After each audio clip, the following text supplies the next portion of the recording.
Welcome to the Pencil Bob channel. I hope you enjoy my stories. Todd sat slouched on the edge of his living room sofa, staring at the blank screen of his laptop like it owed him money. The hum of the refrigerator, the creak of the apartment's ancient plumbing, the distant wail of a siren molly felt louder than usual. He hadn't slept properly in 3 days, not since that first, insistent voice had appeared in his head. Across the room, Mara, tall, with a sharp tilt of suspicion always in her posture, leaned against the doorway, arms crossed. "You look like hell," she said, voice carefully neutral. She didn't wait for an answer. "And by hell, I mean you look exactly like someone I wouldn't want to run into in an alley." Todd managed a harsh smile that probably resembled more of a grimace. "I'm fine, just processing." Mara raised an eyebrow. "Processing, that's the polite way of saying you're slowly losing your grip on reality because some invisible guy decided to narrate your life again." Todd groaned.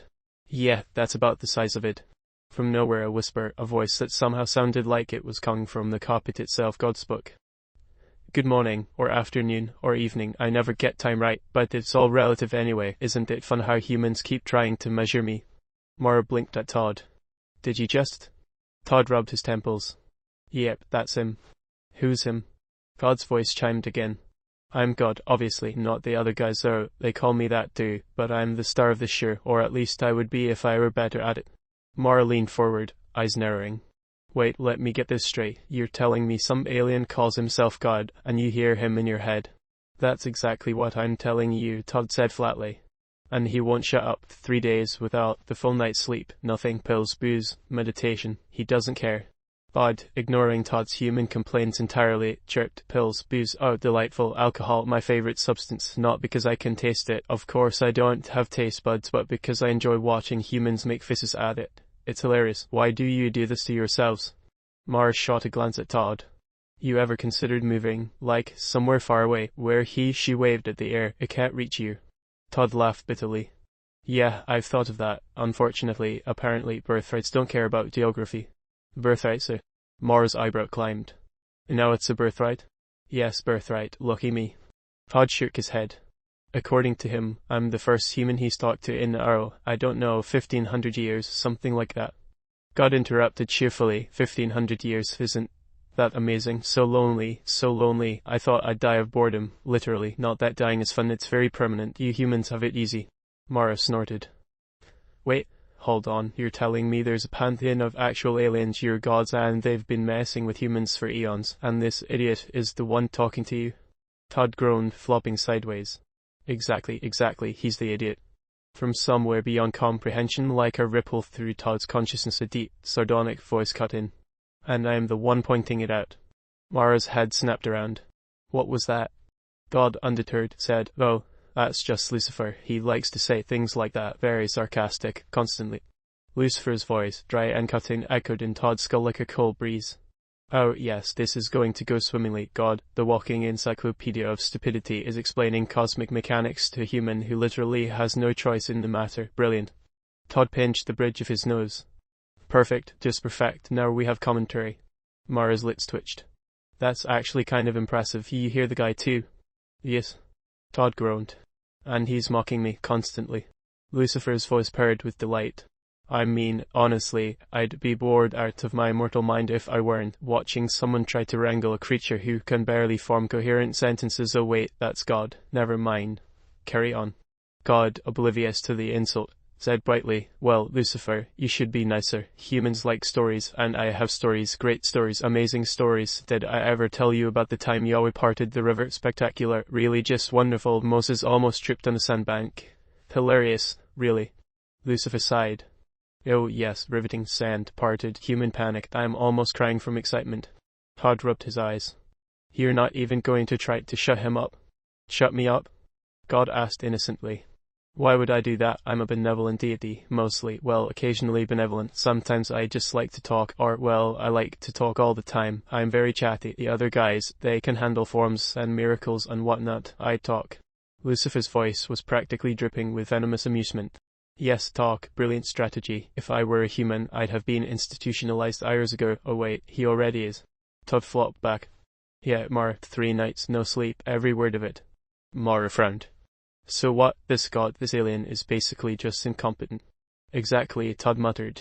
Completely, full-on, cosmic-level idiot. He can't even maintain a form for longer than an hour, let alone do anything else the other gods can. He's literally the laughingstock of the pantheon. Lucifer adores mocking him for it. Lucifer's voice piped up again, razor sharp. Oh, don't be modest. I immediately point out the obvious. Watching him explain DNA to a human is, well, it's performance art, really. Utterly unintentional, of course, but still. God, ignoring the sarcasm, said brightly, DNA, right, we were talking about DNA, fascinating, really. Athena thought humans were fine, mostly, except for the junk DNA. My notes say it's still, well, complicated. I'm not great at science, I leave that to my brothers. Mara's eyes widened. Your brothers? Yes, God said cheerfully. All my brothers and sisters, there are many of us, connected, sort of. Some of them can take human forms, some can do amazing things. I mostly talk. Lucifer groaned in Todd's mind. Talk, that's the best description anyone's ever given. Genius, truly a cosmic prodigy. I envy him his boundless competence. Todd sighed. You're hearing him too. Mara shrugged. If you're going to go crazy, might as well have an audience. Todd clapped his invisible hands together. Yes, audience, wonderful, I love an audience. You two are going to love my stories. Oh, they're fabulous, hilarious, really. Like the time Loki tricked Raya into wait, no, that's another story. Or is it? I have so many stories, it's hard to keep track. I blame my memory. It's not great. I never was good with names. Lucifer's dry, amused tone cut in. Memory issues, that explains everything. Yes, that one human knows what I mean. Your ability to ruin every plan, confuse every conversation, and generally flail through existence. Classic odd. Todd groaned. Why am I even listening to this? Mara leaned forward, smirking despite herself. Because you're stuck with him, apparently, and also because I think this is hilarious. God pouted and Todd said. Hilarious, I'm not boring, my stories are wonderful, hilarious in a very sophisticated way. Some humans have a low threshold for entertainment, I suppose, but you too, you'll get it eventually. Lucifer's voice, razor sharp, whispered, oh, he's hilarious, you'll see. If you survive, you'll see, mostly because you'll be too exhausted to do anything else. Truly a masterclass in idiocy. Todd slammed his laptop closed. Okay, enough exposition, let's try to survive this. Mara, we need a plan. Step 1, don't die from listening to him. Mara crossed her arms, smirk never leaving her face. Step 2, don't punch him in the face, or me. I'm particularly fragile when it comes to deity-induced chaos. Todd brightened. Step 3, listen to me, you'll love it. Truly hilarious stuff at the pyramids, Odin, Loki, and that time Lucifer. Lucifer's voice cut through like a knife. Yes, the part where God manages to mangle every historical fact and still insists he's brilliant. That right there is the highlight. Todd groaned, burying his face in his hands. Mara shook her head, stifling a laugh. And somewhere, in the background of Todd's increasingly frazzled mind, God continued narrating, oblivious, while Lucifer's sarcasm pierced every word. It was going to be a long 1,500 years if Todd survived. Todd barely had time to process God's relentless commentary before something strange happened. The air in his living room thickened, shimmering like heat over asphalt, and then pop. There was a ripple in reality itself. Mara yelped. Okay, what the hell was that? Todd groaned. That, my dear Mara, is our cosmic welcome wagon. Buckle up. From the ripple stepped a tall, imposing man with one eye covered by a golden patch, a long beard streaked with silver, and a cloak that looked like it was woven for midnight. The room seemed to grow colder, or maybe that was just the way the guy carried himself. Who the Todd began, but God cut him off. Odin, that's Odin, all-wise, all-knowing, except sometimes he's moody, but brilliant, very impressive. Look at that eye. Majestic, right? Absolutely stunning. Odin raised his good eye and surveyed the humans. Greetings, he said in a voice like gravel over steel. Humans, you are involved. Interesting. Mara folded her arms unimpressed. Interesting, that's your greeting. Interesting. Odin blinked. I am not one for pleasantries, titles, histories, conflicts, ideal in the inevitable, and youth. His gaze sharpened on Todd. You are the one God has chosen, or burdened, hard to tell. Lucifer's voice slid into Todd's mind like a blade through silk. Chosen, burdened, he's barely aware he has tons half the time, and you're staring at him like he's a strategic genius. Hilarious. Todd groaned. I am not aware of anything right now. From the corner, Athena materialized, tall, elegant, wearing a tunic that could have been straight out of a museum exhibit, with eyes that seemed to see straight into Todd's soul. Greetings, she said, voice calm but commanding. We monitor, we guide, we intervene when necessary, mostly when this one, she gestured at God, creates irreparable chaos. God waved enthusiastically. Athena, wonderful, so glad you could join humans. Meet Athena, brilliant, brilliant, brilliant. Doesn't need me to explain history. She practically invented strategy. I like strategy. I understand strategy, mostly. Lucifer sighed so audibly Todd was sure someone could have heard it in the building next door. Mostly, yes. A commendable metric of competence, that one, bravo. Todd whispered to Mara, do they all talk like this, just appear and start lecturing me? Mara whispered back, I don't know, but I think we're about to find out. Before Todd could react, a flash of red light appeared, and a short, wiry man with a mischievous grin appeared. Loki. Yo, this is delightful, humans struggling to grasp the nature of divine bureaucracy. I adore it, and look, God's here too, adorable. God's voice rang out, Loki, I'm so glad you could join. We were just talking about tricks. Yes, tricks. I understand trickery mostly. I'm very observant. Ask me anything about trickery, or riddles. I know a riddle or two. Loki's grin widened, flashing teeth that were too sharp to be reassuring. Oh, I'm sure you do, and I'm sure they're memorable. We'll have to test that soon, perhaps in front of humans. Do you know how they love testing? Lucifer's voice, dripping with sarcasm, whispered, yes, testing humans with the bumblebee version of God narrating the rules, predictable genius. Todd buried his face in his hands. I don't think I'm physically capable of surviving this. Mara muttered, it's going to get worse, I can feel it. Todd clapped, oblivious to the dread bouncing on the balls of his metaphorical feet. Worse, oh, yes, worse is fun. Humans enjoy surprises, don't they? Isn't that right, I assume? Athena fixed her gaze on God. You assume too much, that's your problem. Lucifer snorted. Problem? No, my dear, that's an art form. Observe, he manages to turn every plan into a farce simply by existing. Odin's gaze swept over Todd and Mara. You two are spectators, temporary, fragile, yet necessary. Do not panic, not much, mostly just survive the idiocy surrounding you. Todd muttered, great, just great. I didn't sign up for spectator mode in a cosmic sitcom.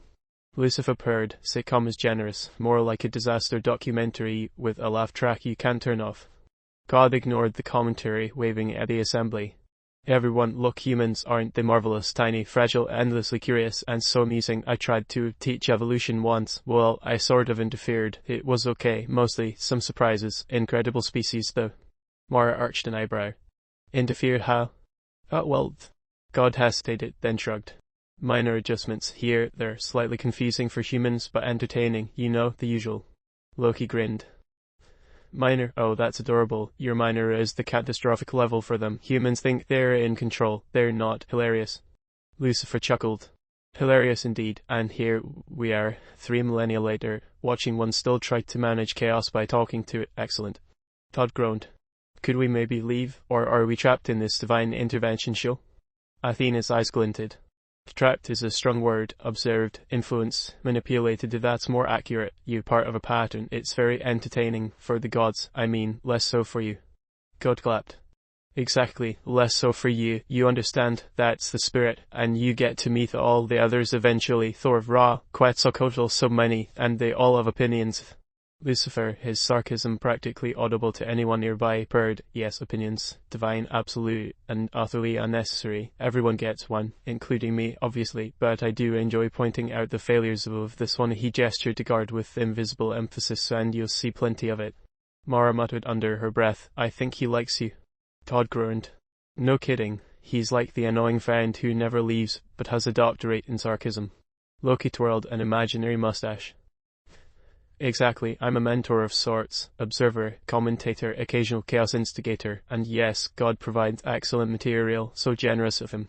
Todd clapped again, oblivious. Yes, material, I love providing material. You humans understand, I provide, I'm helpful. Lucifer's voice rolled like thunder in Todd's head. Helpful, oh yes, nothing says help like 3 gods laughing while a human slowly loses sanity. Todd pinched the bridge of his nose. How am I still coherent? Athena, ignoring him entirely, fixed her gaze on the others. We will monitor, influence subtly, contain when necessary. God's incompetence is predictable. Loki will, of course, escalate. And that she glanced at Todd and Mara was your problem. Survive, adapt, do not antagonize unnecessarily, or else. Mara whispered, I like her already. She's the competent one. Todd grumbled, yes, competent and terrifying. Todd bounced in invisible excitement. Yes, terrifying. That's fun. Humans love fun. Well, some humans, maybe not all, but you too. Oh, you'll love it. You're in for stories and adventures and mistakes, lots of mistakes, mostly mine. Lucifer chuckled. Mostly his, yes, and watching everyone else deal with the fallout. Oh, bliss, pure unadulterated bliss. Todd groaned so loudly he worried neighbors might complain. I need a drink. Mara smirked. I think we're going to need a lot more than that. And with that, the gods began their chaotic conference right in Todd's living room, oblivious to furniture, personal space, or basic human patience. Odin lectured on the inevitability of fate while God misunderstood every concept. Athena surveyed the humans like a general preparing for battle. Loki grinned mischievously, already plotting minor inconveniences. And Lucifer, well, he simply laughed, invisible, sarcastic, and infinitely amused. The humans were trapped. The divine dysfunction had begun. Todd woke to the sensation of his apartment tilting sideways. He opened one eye to see Mara standing over him, pointing at the ceiling, which now seemed to ripple like water. What did you do? He mumbled, sitting up.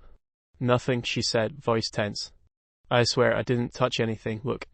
She gestured toward the window. Outside, the world had gone completely sideways. A street lamp curved like a bent straw, a cat floated halfway between the curb and the sky, and across the road, a man was suspended midair, frantically waving at nothing. Okay, Todd said slowly. This is new.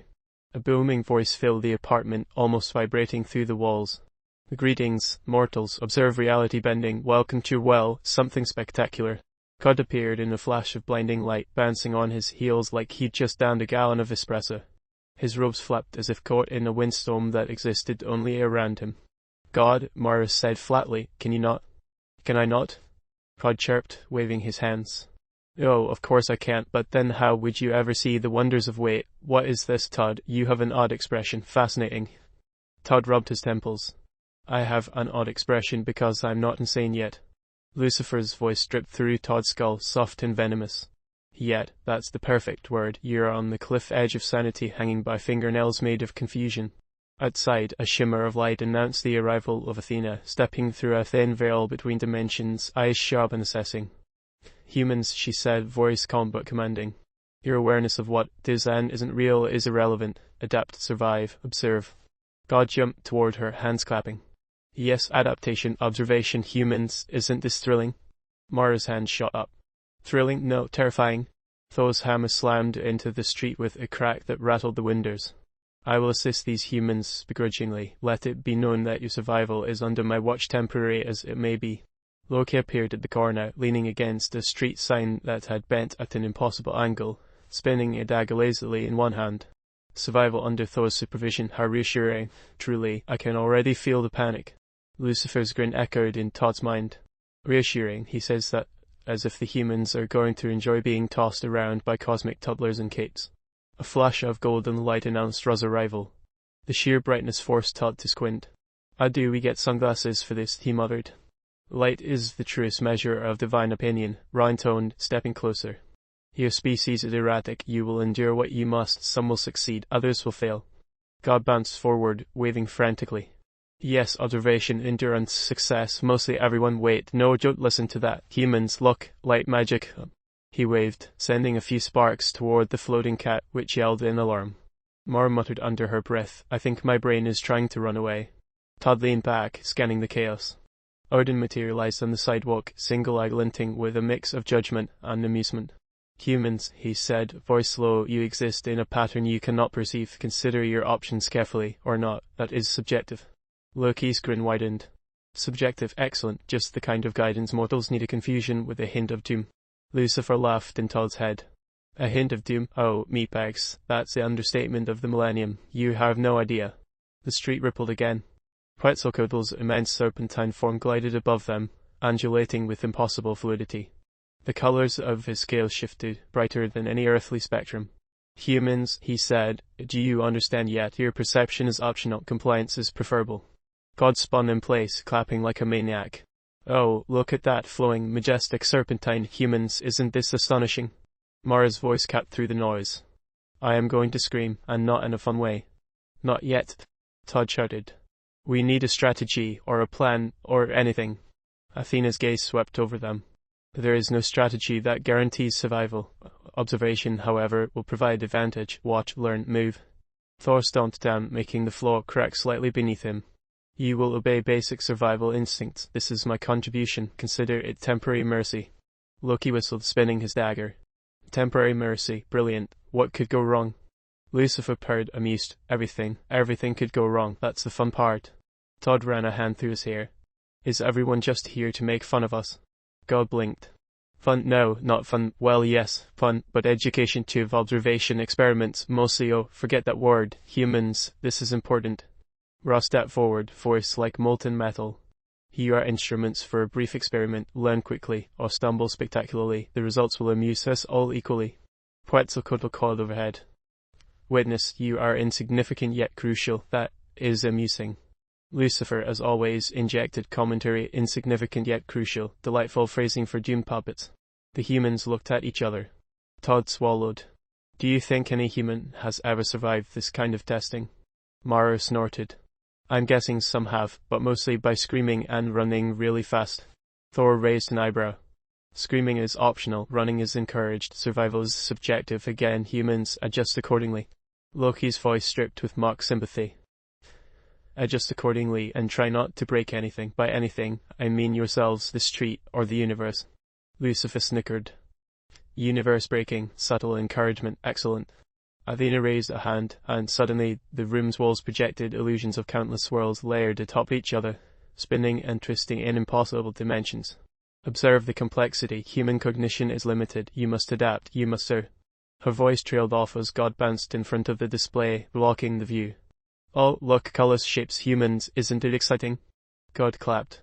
Mostly good, mostly interesting, mostly oh, forget it, humans, look here. Mara groaned, leaning against the wall. We are completely powerless.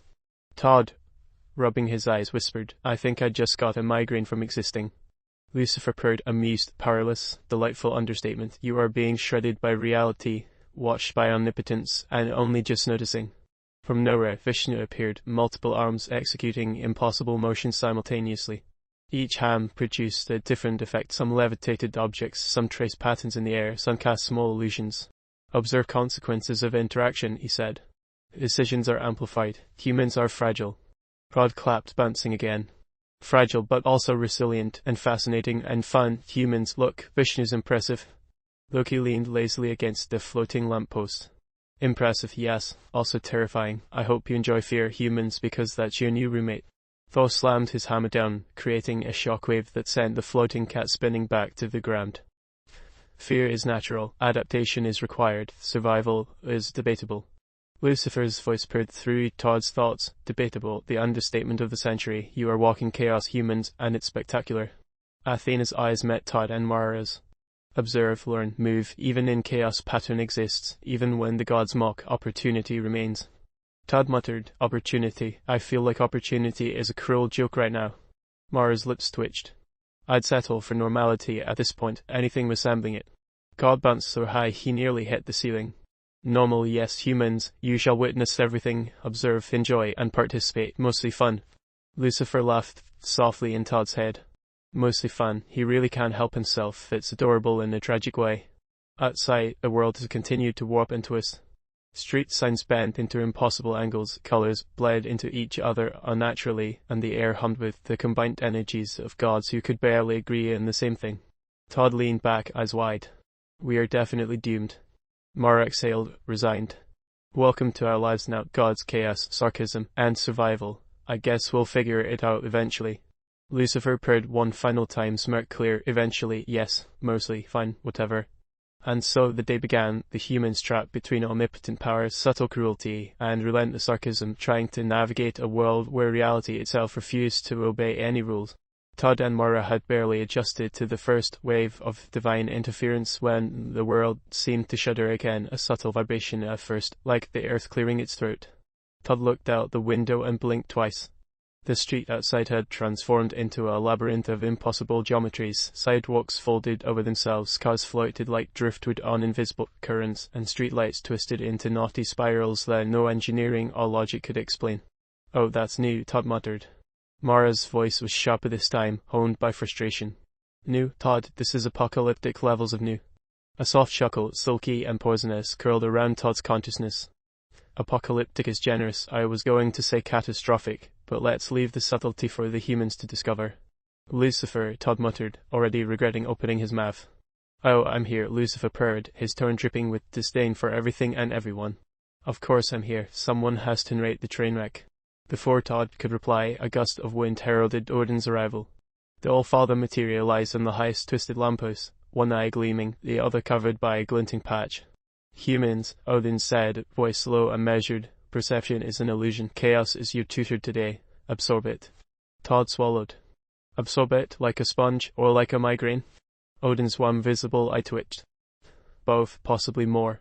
Todd appeared with a triumphant leap, landing on the sidewalk as if it were a trampoline. Observe reality is malleable. Humans, you will witness wonders, mostly fun. Wait, no, forget the word. Observation. Mara groaned. Can we all agree that God is a certified menace?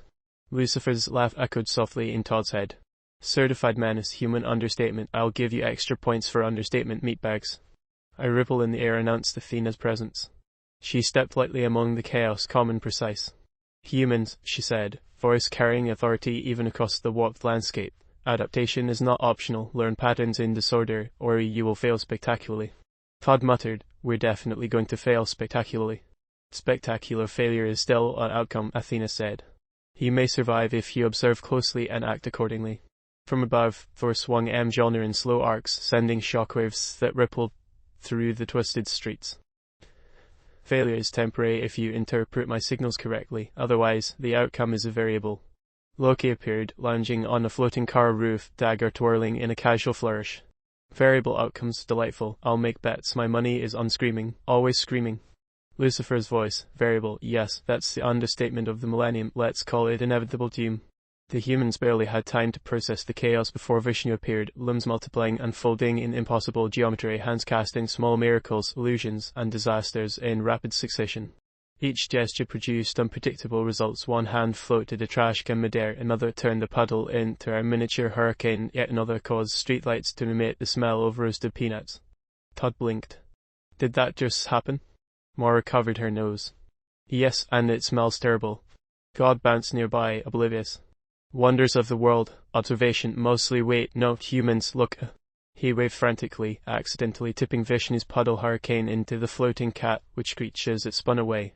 Lucifer smirked. Humans, congratulations, you are now victims of a divine pet tornado. Outside, Loki was entertaining himself by tossing tiny fireballs at the warped street surfaces which harmlessly bounced around like pinballs. Fire hazard? No. Fun hazard? Absolutely. Thor raised a hand, summoning a controlled storm above the humans. Be aware, safety is a preference, survival is encouraged.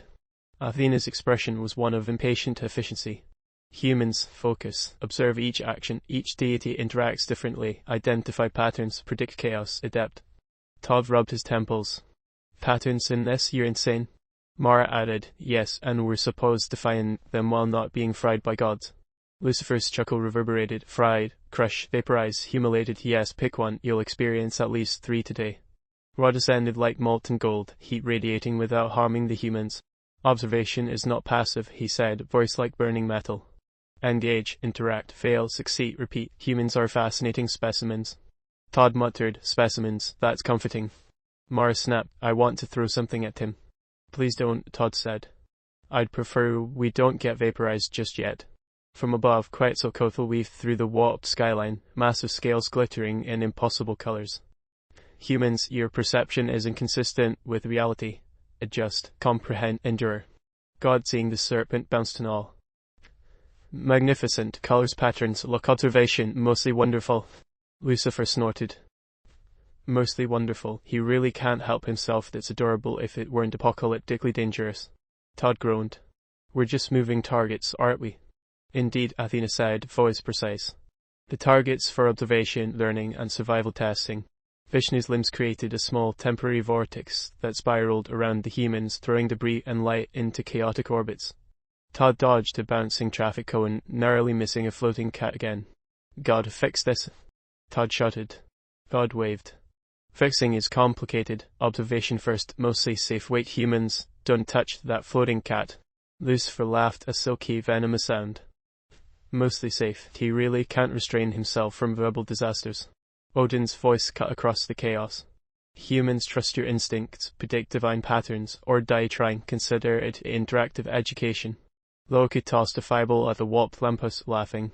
Interactive education, oh yes, I approve. Screams and chaos are the best curricula. Thor slammed Mjolnir again, generating a controlled shockwave that sent the humans stumbling backward. Controlled chaos. Observe carefully. Interpret results. Athena gestured toward a fractured building, walls folding in on themselves like origami. Analyze structural integrity. Humans' survival depends on comprehension, not courage. Todd muttered, structural comprehension in a building folding itself like a paper crane, really? Mara's eyes darted to her in overturned car levitating above the street.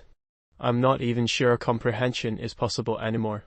Lucifer's commentary on comprehension, a quaint human notion, delightful in its futility. Rose golden form shimmered closer, heat radiating. Patterns exist, you may not perceive them, that is acceptable. Adapt, interact, respond. Vishnu's limbs orchestrated a chaotic symphony, traffic lights emitted music, street signs shifted languages mid-sentence, and lampposts twisted into impossible polygons. Todd ducked as a lamppost bounced off the wall. Todd bounced next to him, clapping. Observation, humans, isn't this fun? Mostly oh, forget it, focus, enjoy. Mara's voice cracked. I'm about to lose it. Todd's tone was deadpan. We're halfway through the day, and we're barely existing. This is living. Lucifer purred. Living is subjective. In your case, it's agony wrapped in confusion and sarcasm. Welcome to existence. Odin's voice echoed. Observe, predict, respond. Human cognition is limited but adaptable. Use it. Athena gestured again. Interact with the environment, learn from mistakes, survive if possible. Humans, your decision-making is essential. Quetzalcoatl's massive body coiled above him. Humans comprehend limits. Your survival is temporary, but observation is eternal. Todd groaned. Observation is eternal. That is comforting. Mara muttered, no, it's terrifying.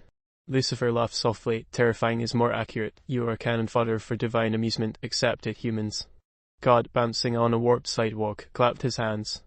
Observation, survival, chaos, fun. Humans embrace reality, mostly enjoyable. The humans exchanged a long, exhausted glance. Todd rubbed his eyes. We're not surviving, we're barely existing. Mara crossed her arms.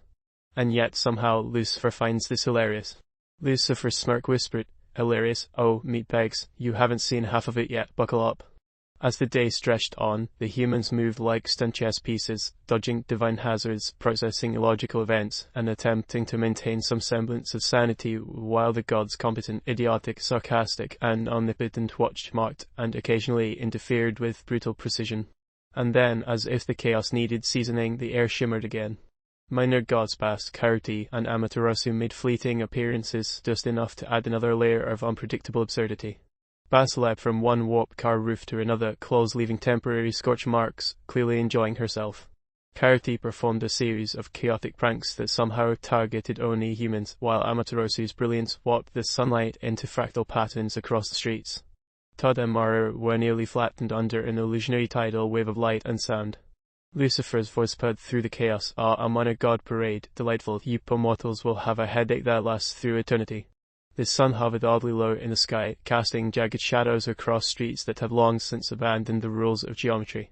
Todd and Mara stumbled along the cracked pavement, trying to reconcile what they were seeing with anything resembling reality. You think this is permanent? Todd asked, squinting at the building that had folded in on itself like a lazy accordion. Mara gave him a flat look. Permanent, Todd. Nothing about this is permanent. These gods change their minds like they change socks, or stars, or whatever they change. A ripple in the air announced God's arrival.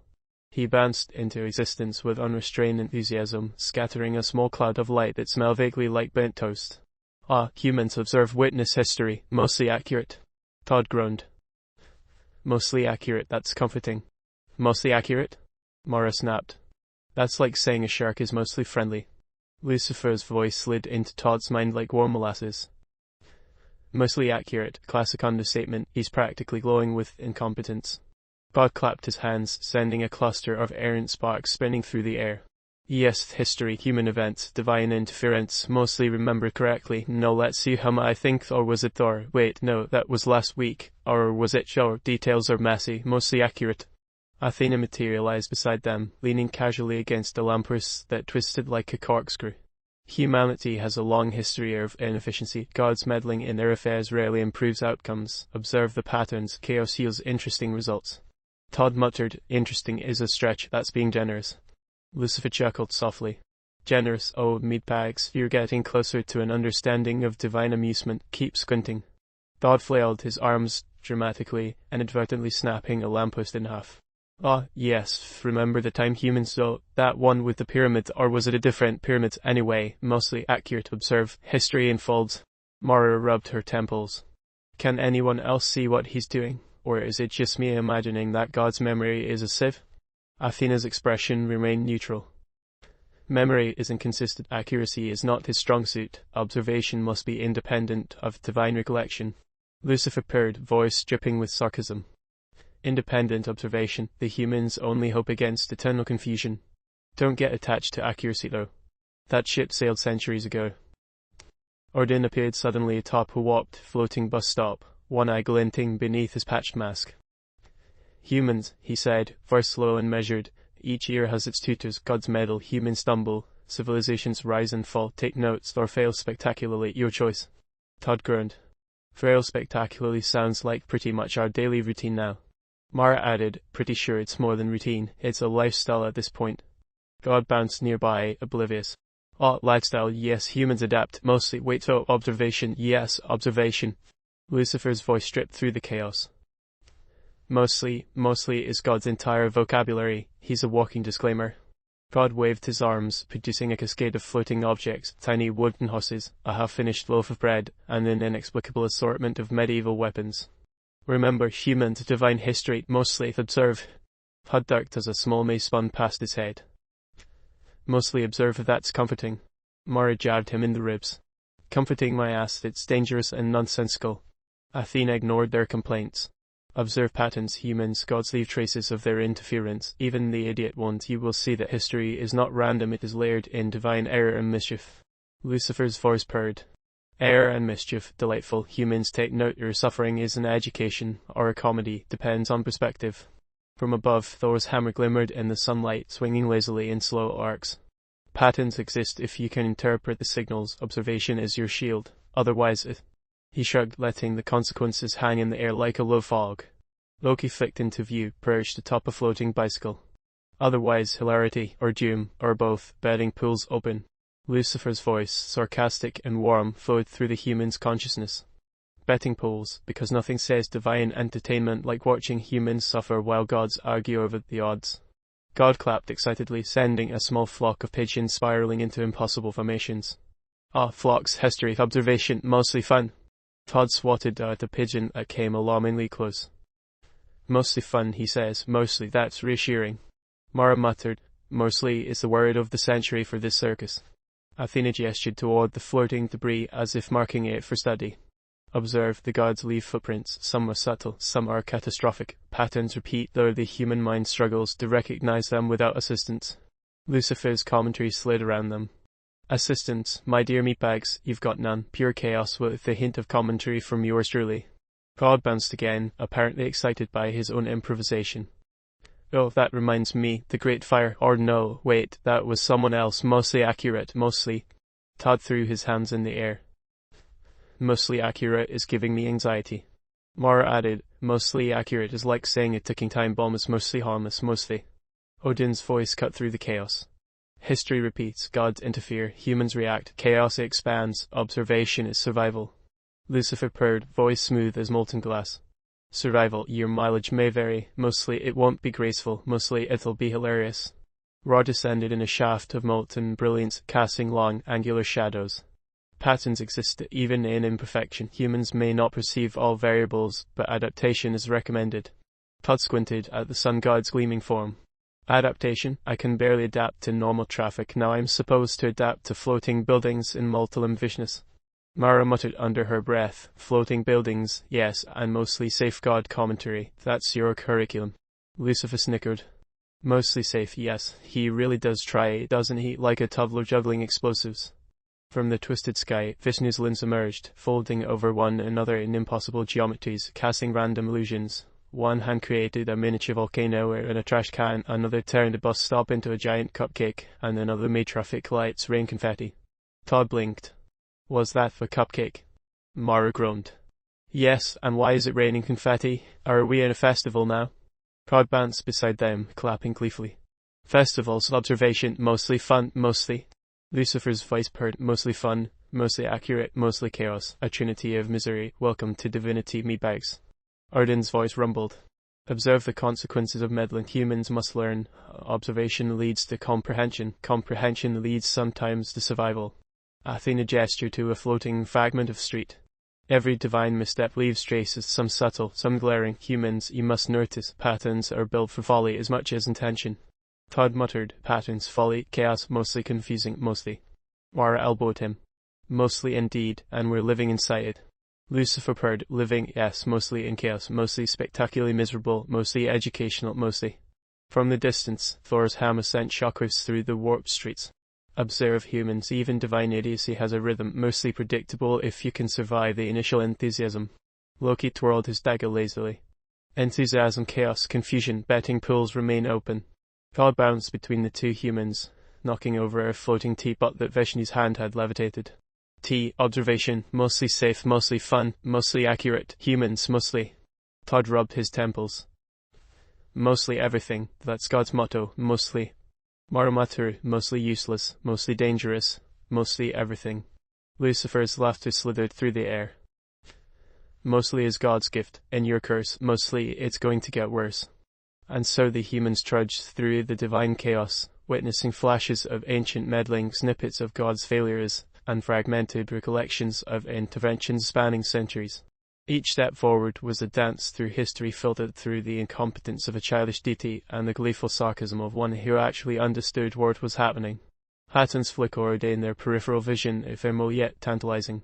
Mostly. Todd and Mara had barely taken a step past the floating debris before the city around them began to feel strangely deliberate. The chaos of warped streets and levitating vehicles wasn't just random destruction anymore, it seemed choreographed, as if the gods were performing some absurd narrative they expected the humans to follow. Do you feel that? Mara asked, squinting at a streetlight that had transformed into a spiraling helix. Like it's leading us somewhere? Todd grimaced. I feel like it's leading us straight into a lawsuit with the universe, and I'm pretty sure we'll lose. Lucifer's voice slithered through the air, honeyed with amusement. Oh, you'll lose, meatbags, but it'll be entertaining. Try to enjoy it while you dodge literal flying lampposts.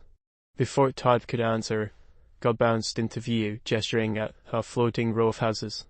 Look, history repeats, mostly accurate. Humans, follow the trail of observation, mostly safe. Mara groaned.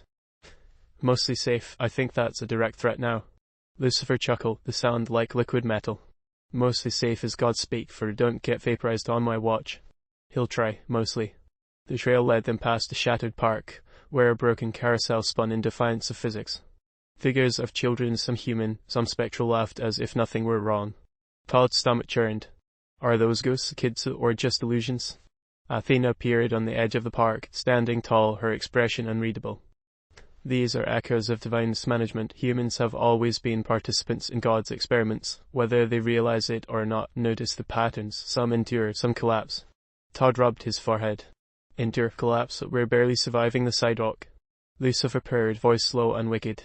Observe closely, humans are always collateral, and yes, mostly surviving sidewalks is your current reality.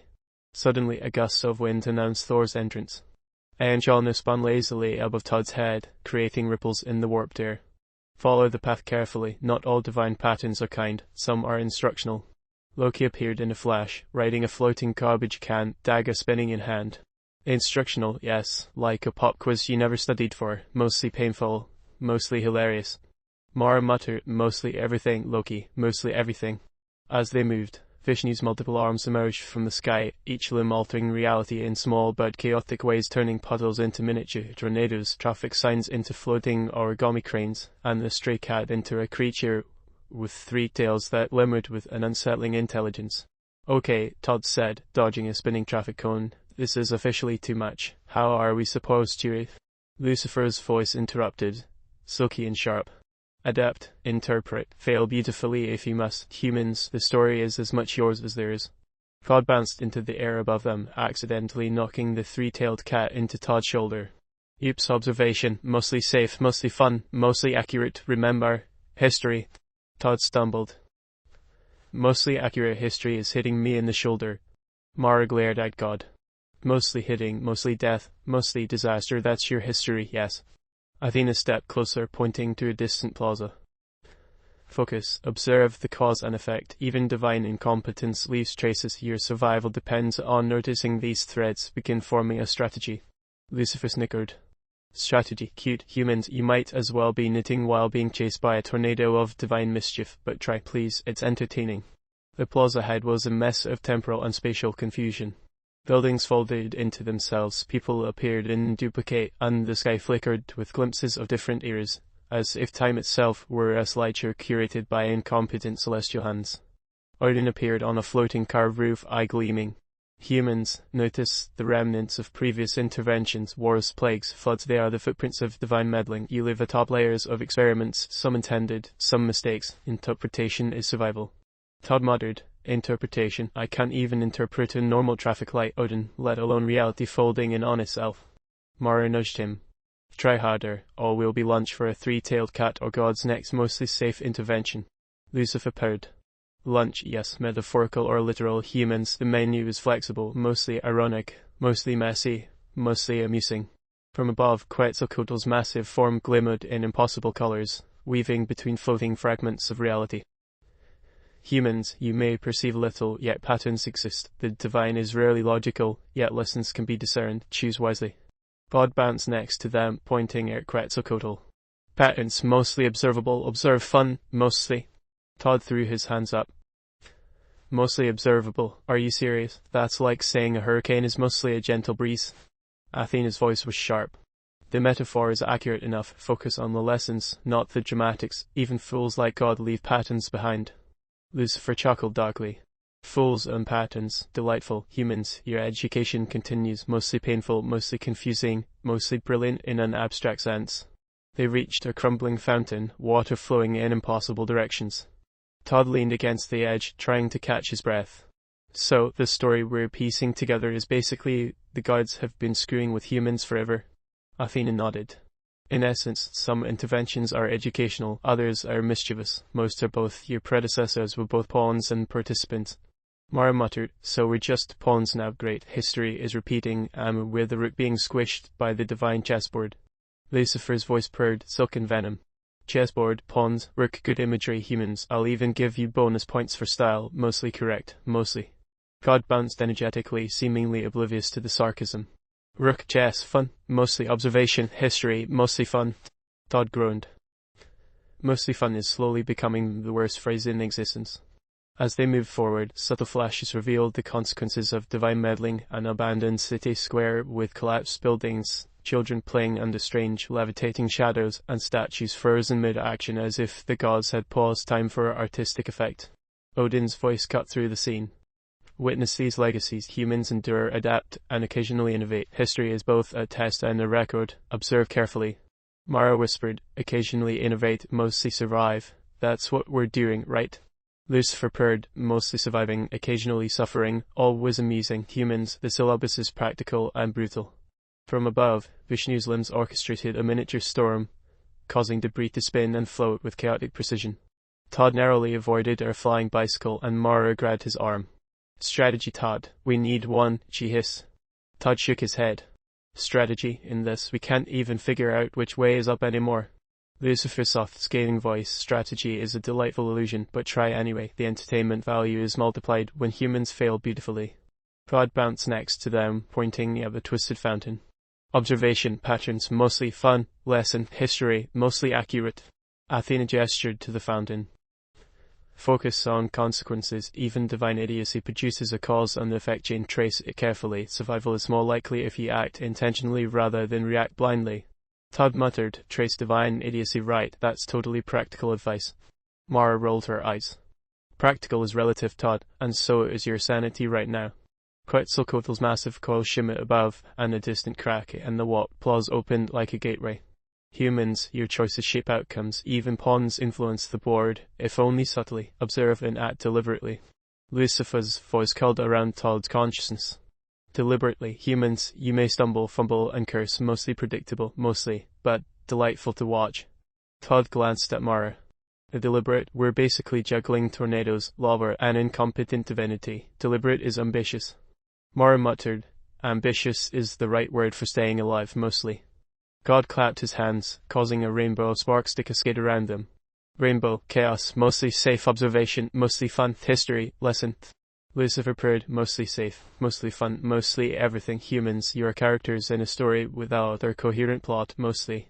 The humans move forward, slowly beginning to weave their tentative strategy, follow patterns, observe consequences, anticipate divine missteps, and if all else failed to duck, run, and hope. Lucifer found them amusing enough to survive another minute. The air crackled with tension as Todd and Mara finally stopped at the edge of a crumbling plaza, taking a rare moment to breathe. Todd leaned against a floating lamppost, which wobbled precariously like a drunken tightrope walker. I think we're learning something," he muttered. "Maybe?" Mara squinted at the fractured skyline. "Learning that God has a short-term memory and an overactive sense of fun, mostly, that's about it." Lucifer's voice, silky and sardonic, slithered into their ears. "Mostly is the theme. Humans, mostly accurate, mostly amusing, mostly lethal, but yes, learning occurs, even if it's at your expense." From above, Thor twirled and Mjolnir, producing a small controlled lightning display that sent sparks cascading through the plaza. Humans notice the dynamics between the gods. There is hierarchy, even in chaos. Observe and interpret carefully. Todd groaned. "Hierarchy, you mean like a divine soap opera? Because that's all I see." Athena appeared, floating down to ground level, her expression sharp and precise. "A divine soap opera, not inaccurate. Observe the interactions. They reveal priorities, alliances, and weaknesses. Predict these patterns, and you may survive."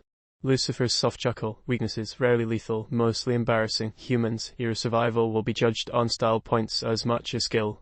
Suddenly, Loki appeared, lounging on a floating street sign, spinning his dagger casually. "Style points, you say? Delightful. I'll wager a fireball or two on maximum chaos points today. Humans, consider yourselves the audience for my bets."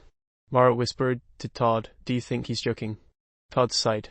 "With Loki, that's like asking if a shark has teeth. Of course he isn't joking." Todd bounced up, arms flailing in a peculiar rhythm. "Attention, history, mostly chaos, observation, fun, mostly."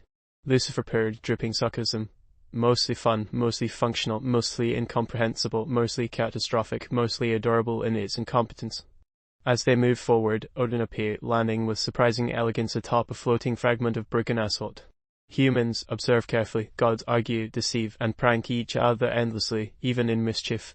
There is hierarchy. Understanding it is crucial to survival." Todd looked skeptical. "Hierarchy and pranks, that's terrifyingly specific." Athena gestured to a pair of hovering buildings, their facades twisting as if mid-laugh. "Even minor skirmishes among the divine can have catastrophic consequences on your environment. Watch for subtle signals in displaced objects, sudden shifts in gravity, minor disasters. They indicate where the god's attention is focused and where it may shift next." Lucifer purred. "Signals, subtlety, catastrophic consequences. Humans, your new hobby, decoding chaos, mostly futile, mostly fun." A small rumble shook the plaza as Vishnu's many arms created a temporary whirlwind of debris, hurling objects in organized chaos. Mara dodged a floating park bench while Todd grabbed her arm. "Strategy," Mara hissed. "We need one that accounts for God's pranks, mischief, and catastrophic incompetence." Todd nodded. "Right, step 1, survive. Step 2, don't die from divine style points." Todd bounced excitedly, spinning in place. "Step 3, observation, mostly fun, chaos, mostly safe, history, wait no, mostly." Lucifer's laugh dripped with venomous delight.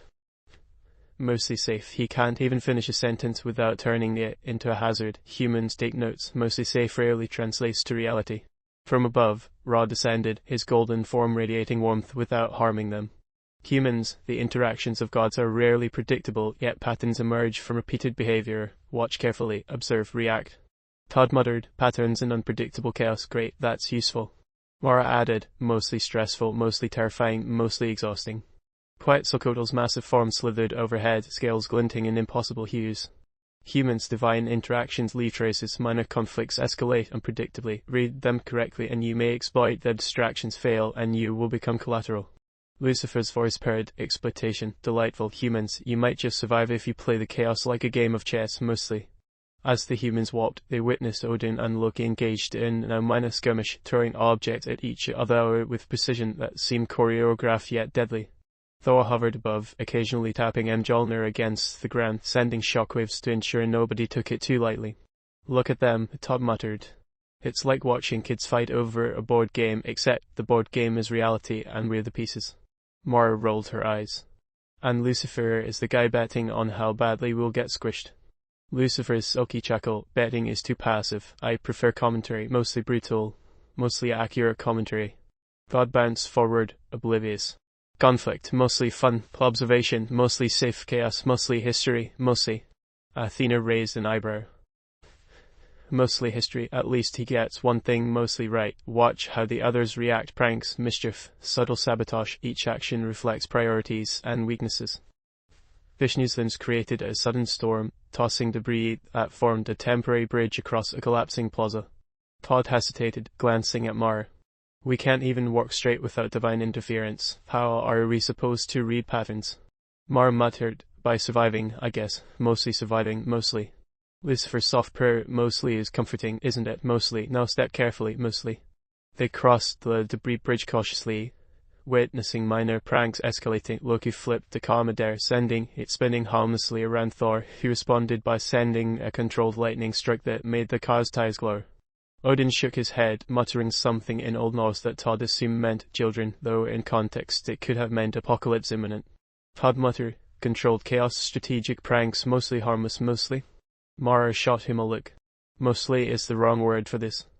Athena's voice cut through the mayhem. Humans, take note, each deity's mischief is governed by tendencies and rivalries. Understanding them will help you anticipate and possibly manipulate the environment. Survival depends on prediction as much as reaction. Lucifer's laughter wove through the plaza. Manipulation. Humans, I love when you think you have agency. Mostly I do. Ra's golden light flickered as he descended again. Notice the human consequences. Each divine skirmish leaves a mark on the world. Study, react, adapt. Todd groaned. Study, react, adapt. Mostly dodge flying cars. Mostly avoid being toasted. Mostly. Mara muttered. Mostly insanity. Mostly survival. Todd bounced nearby, pointing at Ra. Observation, chaos, fun, mostly safe, mostly history, mostly. Lucifer purred. Mostly really does cover everything, doesn't it? Humans, this is your syllabus, mostly. As they pressed forward, Vishnu's arms formed a delicate illusionist staircase of floating objects, each step spinning slowly. Todd hesitated at the first step. We're really going to walk on whatever this is. Mara muttered, apparently, mostly functional, mostly. Thor's voice boomed from above. Step carefully, not all divine patterns are benign. Interpret and adapt. Loki twirled his dagger, lunging atop a spinning streetlight. Interpretation is optional, entertainment is mandatory, mostly. Lucifer's voice whispered through Todd's thoughts. Optional interpretation, mandatory terror, mostly accurate, mostly. Odin's one eye glimmered. Humans, minor interventions between gods are windows of opportunity. Observe closely, predict their mischief, act decisively. Survival requires initiative. Athena gestured to the floating steps. Each object represents a minor consequence of divine conflict. Move deliberately or be swept away. Humans' comprehension matters more than courage here. Todd glanced at Mara. Comprehension mostly possible, mostly optional. Mara muttered, mostly optional is a generous interpretation, mostly. Lucifer purred again, mostly. Humans, keep repeating it, you'll soon grasp the essence of divine dysfunction. God bounced ahead, attempting to demonstrate the floating staircase. Step 1, observation, mostly safe. Step 2, chaos. Step 3, mostly fun, history, mostly. Todd groaned. Mostly safe, mostly fun, mostly death, mostly confused. Mara muttered, mostly terrified, mostly surviving, mostly insane. From above, Quetzalcoatl's massive coils glimmered, sending ripples across the plaza. Humans, observe the hierarchy. Even in pranks there is structure. Weaknesses emerge in subtle ways. Exploit if possible, survive if necessary. Lucifer's voice purred one final time as they reached the far side of the plaza. Structure in chaos, weakness in strength, mostly invisible, mostly lethal. Humans, you are learning, mostly. Todd exhaled, leaning against a floating lamppost that wobbled but held. Mostly learning, mostly alive, mostly. Mara gave a short laugh, half hysteria, half relief. Mostly is really the best word for today, isn't it? Todd bounced nearby, clapping. Mostly observation, chaos, fun, history, mostly. Lucifer's laughter dripped through the air. Mostly humans embrace it, mostly. The humans moved forward into the next stage of divine mischief, slowly piecing together a strategy while the gods continued their petty squabbles, pranks, and subtle manipulations. Patterns emerged, chaos persisted, and survival remained an art form rather than a guarantee. The city woke with a fitful groan, not used to being watched. Street vendors opened carts to find their umbrellas floating sideways. A delivery van sat balanced on two wheels, one half sunk into a sidewalk that had folded like a bat map.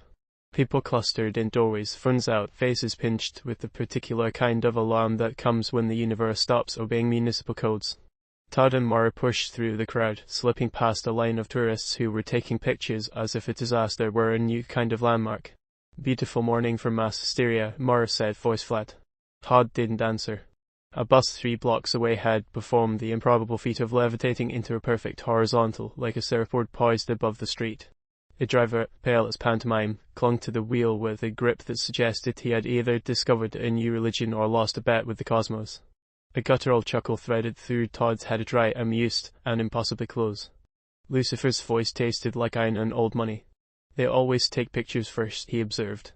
"Then scream, then recreate the photos for posterity." Todd pinched the bridge of his nose. "Tell me something I don't already know."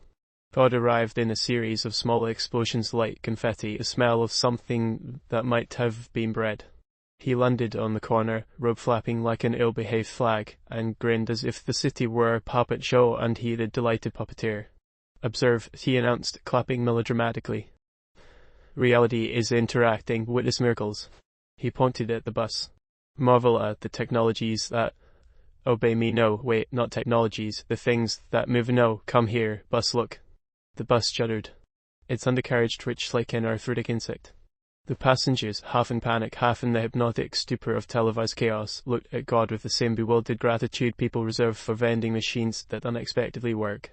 Odin dropped in, landing on the hood of the bus with the solemnity of a king and the disdain of a man who had seen civilizations fall and fashion trends repeat twice over.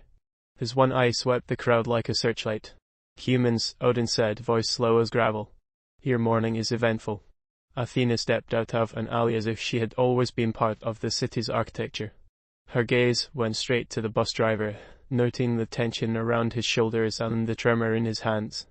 "You are between patterns," she said to the humans nearby. "The gods have begun to treat your streets as a theater. That theater is dangerous." A ripple of silver announced Thor. He didn't so much walk as move through the air with the deliberate force of a storm. He lifted Mjolnir in a casual salute, and the clouds overhead responded with a drumbeat of thunder. "You are under observation," Thor said, voice the size of cathedral bells. "Learn to move under thunder."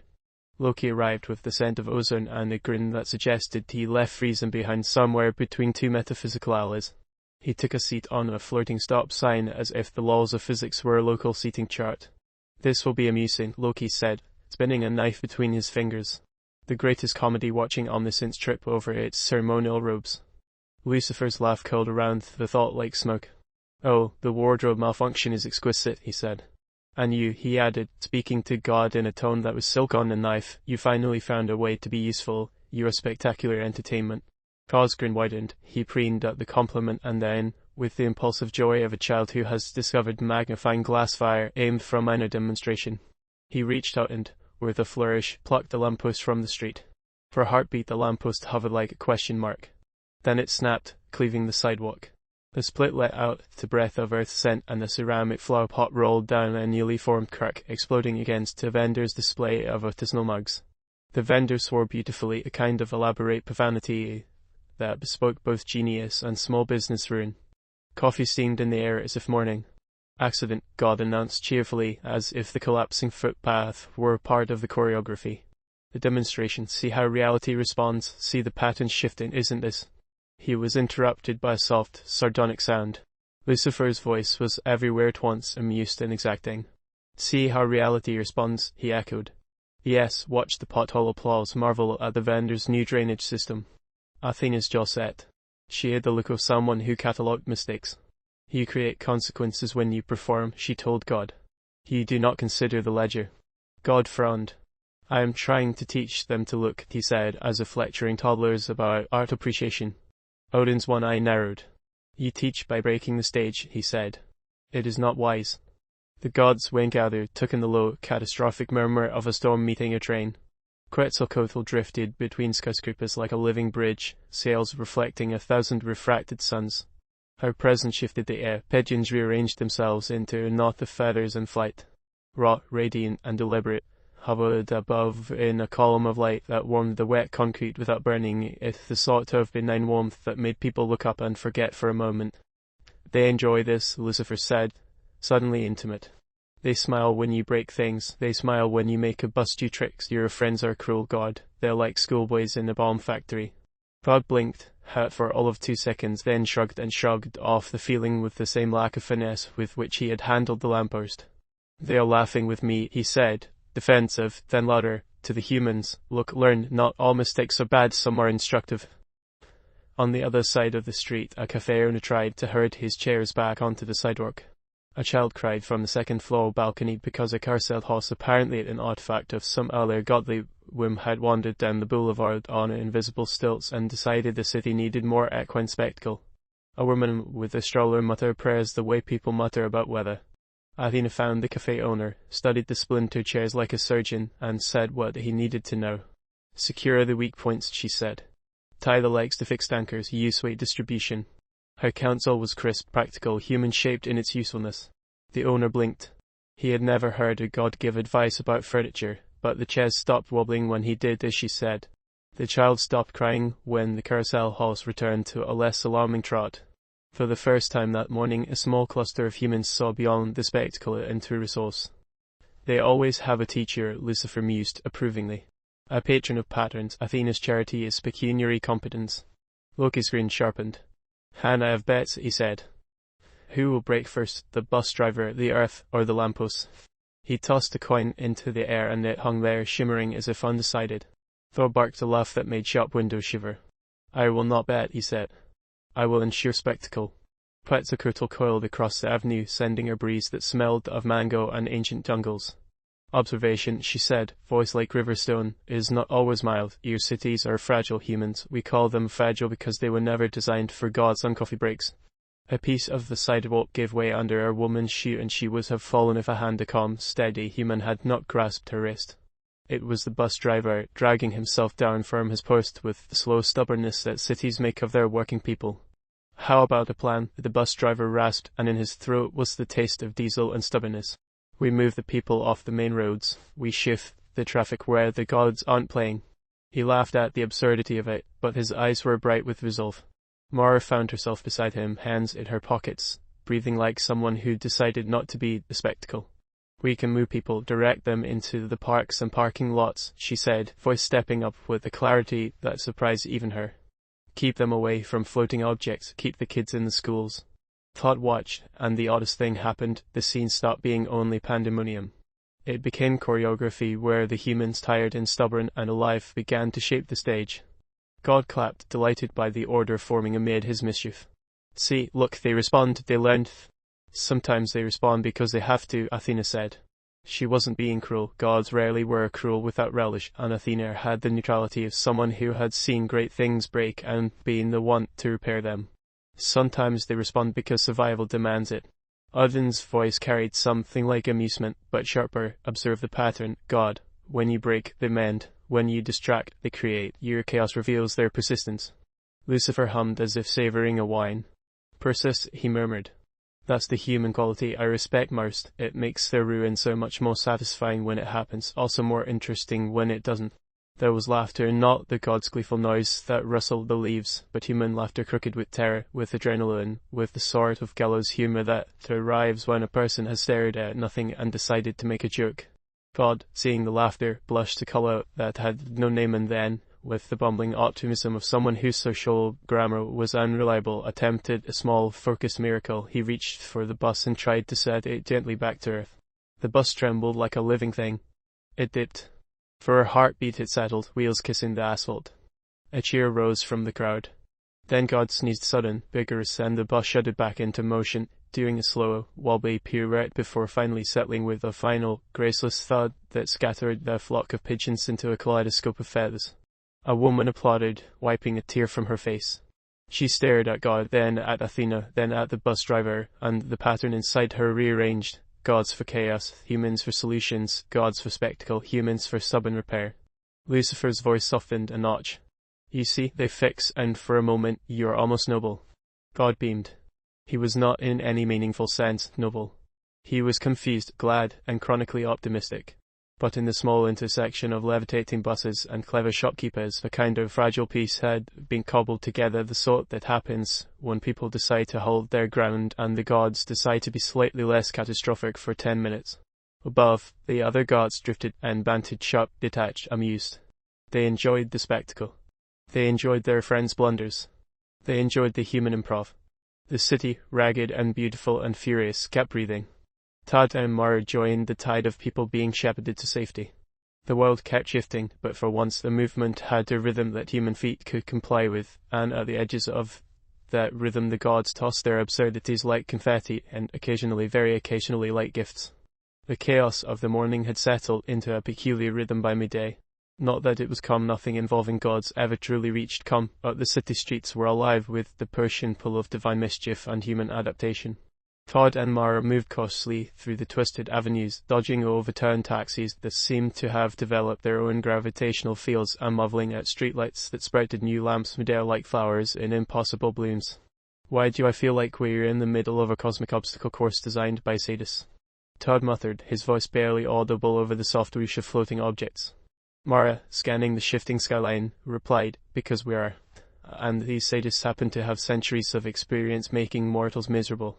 A ripple of amused sound called around Todd's thoughts. Lucifer's voice, silky and venomous, slithered into his consciousness. Centuries, my dear meatbag, you underestimate their boredom. Immortals get creative. Chaos is their pastime. You're the entertainment. A deep, resonant horn announced Odin's presence as he appeared atop the highest skyscraper, one eye gleaming. Humans, he intoned, voice carrying across the warped avenues, observe consequences. History repeats in cycles. You are living its echo. Todd squinted. Echoes, or are we going to get a full lecture on Norse mythology while dodging flaming street signs? Odin ignored him. Echoes teach patterns, recognize them, adapt, survive. At that moment, a shard of reality shifted. A building's corner extended like the neck of a great mechanical giraffe, and a dozen pigeons scattered in perfect chaotic formation. Athena descended from the top of that same structure, landing gracefully on a crumbling balcony. She regarded the humans with surgical precision. Observe carefully, she said. The city is no longer merely architecture, it is a testing ground. Learn where chaos originates, track cause and effect. Survival is not passive. A flicker of movement caught Mara's attention. Loki, reclining across a series of levitating trash cans, twirled a dagger between his fingers, eyes glinting. Effect, cause, why bother? Watching God fumble is infinitely more entertaining. Lucifer chuckled, that silky venom in every note. Oh, Loki, ever the philosopher of disaster, he fumbles because fumble is what he does best. It is poetry of ineptitude, and your amusement is predictable. Todd bounced into view, levitating a collection of street signs with a frantic flourish. Lock observation, learning, mostly wait, forget the word, mostly important things, humans, notice patterns. Todd groaned, stepping aside as a lamppost swung like a pendulum nearby. Patterns, the only pattern I see is the universe trying to crush us in creative ways. Mara grabbed his arm.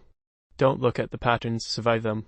Thor's hammer created an invisible dome over a small crowd, sending shockwaves through floating debris. Survival is temporary if you fail to interpret signals. Safety is encouragement, not promise. Vishnu's many arms emerged from a swirl of air and light, producing small miracles and micro-disasters with equal delight. A fountain reversed its flow mid-air, rainbows shooting from fountains as a nearby street musician was lifted into a floating, twisting stage of sound and water. Is that supposed to happen? Todd whispered, his jaw tight. Lucifer's voice was everywhere, warm and sharp. Yes, it's called existence when gods have nothing better to do than practice improvisational physics. Marvel, human, marvel and sweat. Athena gestured toward a collapsing building corner. Each interaction, each gesture of the divine produces cascading consequences. Study them, survive. A sudden boom heralded Ra's descent, molten gold and heat radiating outward without harming the humans, though the air shimmered in discomfort. Engagement is non-negotiable, he said. Failure is instructive. You learn from disasters, human, if you choose to see them as lessons and not doom. Mara's eyes narrowed at the glowing figure. Lessons, right, we'll learn, but can we maybe not get burned while doing it? Lucifer purred, amused. Oh, heat is optional, pain is inevitable. Keep up, little humans, the syllabus is brutal. As the humans continued weaving between divine manifestations, God tried the more ambitious trick, splitting a block of street into multiple floating platforms like stepping stones over invisible water. His excitement was palpable, each bounce and stumble a source of joy to him and horror to anyone nearby. A stray cat, now seemingly a permanent fixture in this floating chaos, meandered along one platform, adding panic to the humans' careful dance. Loki leapt onto a platform beside the cat, gesturing theatrically. The great game, who shall falter first, the feline or the fumbling bipeds? Force-controlled storm sent a burst of wind across the platforms, nearly toppling Mara. She grabbed Todd's arm, eyes wide. We are like insects on a divine pinboard. Athena's hands moved in precise arcs. He may appear helpless, but observation and quick adaptation allow survival. Do not underestimate your cognition. Todd's grip tightened on a floating track and used as a temporary handhold. Adaptation? We're dodging gods and furniture, Mara. That's adaptation. Mara's gaze tracked Vishnu's twisting limbs, creating microcycles of chaos, rain shifting direction mid-fall, puddles expanding and contracting in impossible rhythms. If this is adaptation, I need a manual. Lucifer's laughter draped over the chaos. Manuals are for mortals who refuse to improvise. You, meatbags, will create your own syllabus. The curriculum is pain, amusement, and occasional revelation. God clapped in delight at the human struggle. Look, observation is occurring, mostly out focus, mostly enlightening, I think. Todd muttered under his breath, mostly chaos, definitely chaos. The humans began to notice something subtle, while God's antics drew attention. Other gods operated quietly, adjusting probabilities, nudging outcomes. Odin's piercing eye scanned for patterns in human movement. Athena subtly guided Mara's decisions without stepping into overt intervention. Thor's storms maintained boundaries rather than pure destruction. Quetzalcoatl's body twisted and shifted, shifting gravity and airflow, coaxing humans towards safer paths. A small, miraculous gap in the chaos opened near Pog. Children, initially terrified, began being shepherded there by street performers and hurried adults who had begun improvising safety protocols. Todd and Mara followed, realizing that they were slowly forming a map of divine influence. Lucifer's voice, sardonic as ever, whispered in Todd's ear. You see the cracks, they are your only leverage. Follow them, learn, survive, maybe even entertain the gods while you're at it. Mara muttered, entertain gods, I think I'd rather not. Todd grimaced. Yeah, last time we entertained one, my street collapsed in 3 directions simultaneously. Bod, oblivious to commentary, bounced onto a floating taxi, waving frantically. Observation patterns, mostly harmless. Did I mention mostly? Athena sighed. Mostly harmless is a dangerously inadequate description. Humans, you must learn to anticipate both the explicit and implicit effects of divine interaction. Timing, pattern recognition, and rapid adaptation are key. Vishnu's arms produced a sudden gust of wind that lifted the fountain into the air, sending a swirl of water, coins, and flower petals cascading over the group. Mara's hair plastered to her face as she ducked. Todd grabbed a nearby pole to steady himself. Lucifer's chuckle brushed against Todd's consciousness. Consider it art. Chaos art. You are merely critics in the gallery of immortal boredom. As the day progressed, the humans' tentative strategies began taking shape. Sidewalks became improvised safety corridors. People learned to anticipate minor miracles and micro-disasters. A collective rhythm emerged, fragile but noticeable. God attempted to join the order, clumsily creating levitating platforms to help pedestrians cross warp streets. Each attempt ended in minor catastrophe, but the humans learned to adapt, ducking, weaving, using the chaos as cover. Thor and Loki argued over the effects from above. He's ruining my storm path, Loki yelled, flipping a dagger. Thor laughed, booming. He creates chaos. I channel it. Your dismay is irrelevant. Quetzalcoatl sent a small ripple through the air, nudging a vendor out of the path of a spinning billboard. Observation, she murmured, is more effective when guided. Lucifer's voice was everywhere, amused, cutting. Oh, you see, chaos can be curated, not by God, of course, but by those who actually know what they're doing. Pay attention, meatbags, some lessons are free. By evening, the city had settled into a strange equilibrium. Sidewalks folded unpredictably, streetlights floated lazily, and God, exhausted but euphoric, bounced from platform to platform. Todd and Mara leaned against a partially melted lamppost, taking stock of the day. We survived, Todd said, voice hoarse. Mostly. Mara smirked. Mostly isn't enough to celebrate. Lucifer's final comment for the day was gentle, almost conversational. Mostly is what you mortals get. Celebrate the fraction, endure the remainder. Tomorrow will be enlightening. And somewhere above, hidden in the shifting clouds and refracted sunlight, the other gods observed quietly, entertained and impressed in equal measure. Humans had adapted. God had fumbled. Chaos had danced. And the city, what but alive, had survived another day of divine dysfunction. Night fell unevenly over the city, as if the darkness itself had to negotiate its entrance around floating cars, twisting lampposts, and the lingering shimmer of divine energy. Todd and Mara, bruised, exhausted, and marginally wiser, trudged through a street that had decided to bend upward like a sloping ramp, forcing them to scramble along walls and street signs just to stay on solid footing. "Okay," Mara said, pausing to catch her breath while holding onto a street light that rotated like a lazy Ferris wheel. "Tonight, I don't care who sees me, I'm staying on the ground, preferably horizontal ground." Todd squinted at the warped horizon, his stomach tightening at the sight of Odin perched atop a skyscraper, one arm extended toward the humans. "Horizontal ground is a myth now, Mara. Horizontal is just a suggestion." Odin's single eye gleamed as he addressed them. "Pattern shift, observe, respond, and survive. Your perception must evolve faster than reality itself." "Evolve faster than reality?" Todd groaned. "I can barely keep up with walking without being smushed by a lamppost." A soft, knowing laugh curled through the air. Lucifer hovered invisibly, sardonic as ever. "Though, meatbags, evolution is just a fancy word for not dying while gods amuse themselves. You're doing fine, if fine means surviving in another 5 minutes." From above, Thor's hammer arced in controlled swings, sending measured shockwaves into the cityscape. A billboard spun and flopped like a fish out of water, knocking over a hot dog cart whose wares floated in midair like planets orbiting an invisible sun. "Seriously?" Todd muttered. "We're dealing with floating hot dogs now." "Every disaster has a menu," Lucifer quipped. "Consider this gastronomy by chaos. Bon appetit." Todd bounced into view, looking euphoric. "Observation, survival, chaos, fun. Humans embrace reality." Mara rolled her eyes. "Embrace reality? He's creating a storm of warped streets and edible debris. Reality is trying to kill us." Athena descended quietly, landing on the edge of a floating tram platform. Her gaze was precise, analytical. "Humans," she said, "this is divine politics in motion. The gods are not uniform. Observe differences. Some intervene with subtlety, others with blunder. Learn who to trust." Todd swallowed, glancing between her and God, who had just tipped over a series of taxis like dominoes. "Trust God?" Lucifer's amused whisper echoed in Todd's mind. "Trust is a human illusion. God is a hazard. I, on the other hand, am the hazard with style. Pay attention to style, humans. Style is survival adjacent." Vishnu's many arms appeared from a whirlwind, creating a dazzling display of micro-chaos. Each arm performed a different small miracle. One lifted a stray child safely above floating debris, another sent the billboard spinning harmlessly over a street corner, a third turned a broken fire hydrant into a fountain of shimmering light. Mara grabbed Todd's arm. "Wait, are we supposed to be following Vishnu, dodging God, or just praying to Lucifer?"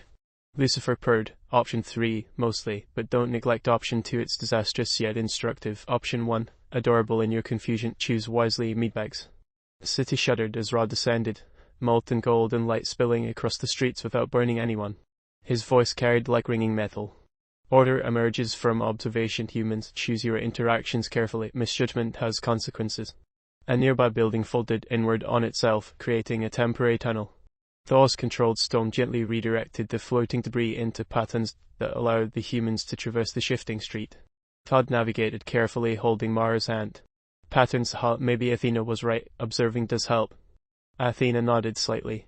"Survival is always a function of learning from the environment, divine or otherwise. Consider each god a variable, each action an equation to solve." Loki lounged atop a spinning lamppost, tossing fireballs into the air with casual mischief. "Equations, variables, please. The humans are like chess pieces on a board I keep rearranging for sport. Enjoy the game." Lucifer's chuckle slithered into Todd's thoughts. "Chess pieces, more like pinballs with a side of existential dread. Revel in the metaphor, humans. It'll make the pain more poetic." God, oblivious, bounced on a floating tram, arms waving. "Observation, chaos, mostly ignore the mostly. Focus, humans, mostly fun." Todd groaned. "Mostly fun, that's a massive understatement." From above, Quetzalcoatl weaved in a serpentine arc, tail coiling around floating billboards and twisting reality like a living ribbon. "Humans," she said, voice deep and resonant, "interpret influence, understand hierarchy. Some gods act for amusement, others for instruction. Comprehension is survival." Mara squinted. "Hierarchy, survival. Do we really need to catalogue divine politics right now?" Lucifer's voice was silky sharp. "Absolutely. Cataloguing, annotating, interpreting all minor luxuries you can afford while not being crushed, fried, or hypnotically levitated into despair. Consider it your humanity's course in chaos." As the night deepened, Todd and Mara began noticing subtle interventions. Odin nudging a collapsing wall to form a ramp, Athena adjusting floating debris to guide them, Thor controlling the storm's intensity to avoid fatalities, Quetzalcoatl maintaining flight paths to prevent collisions. The humans' improvisation began to intersect with divine guidance. "Wait," Todd whispered, dodging a flying traffic cone. "Are we being helped?" Lucifer purred, amused.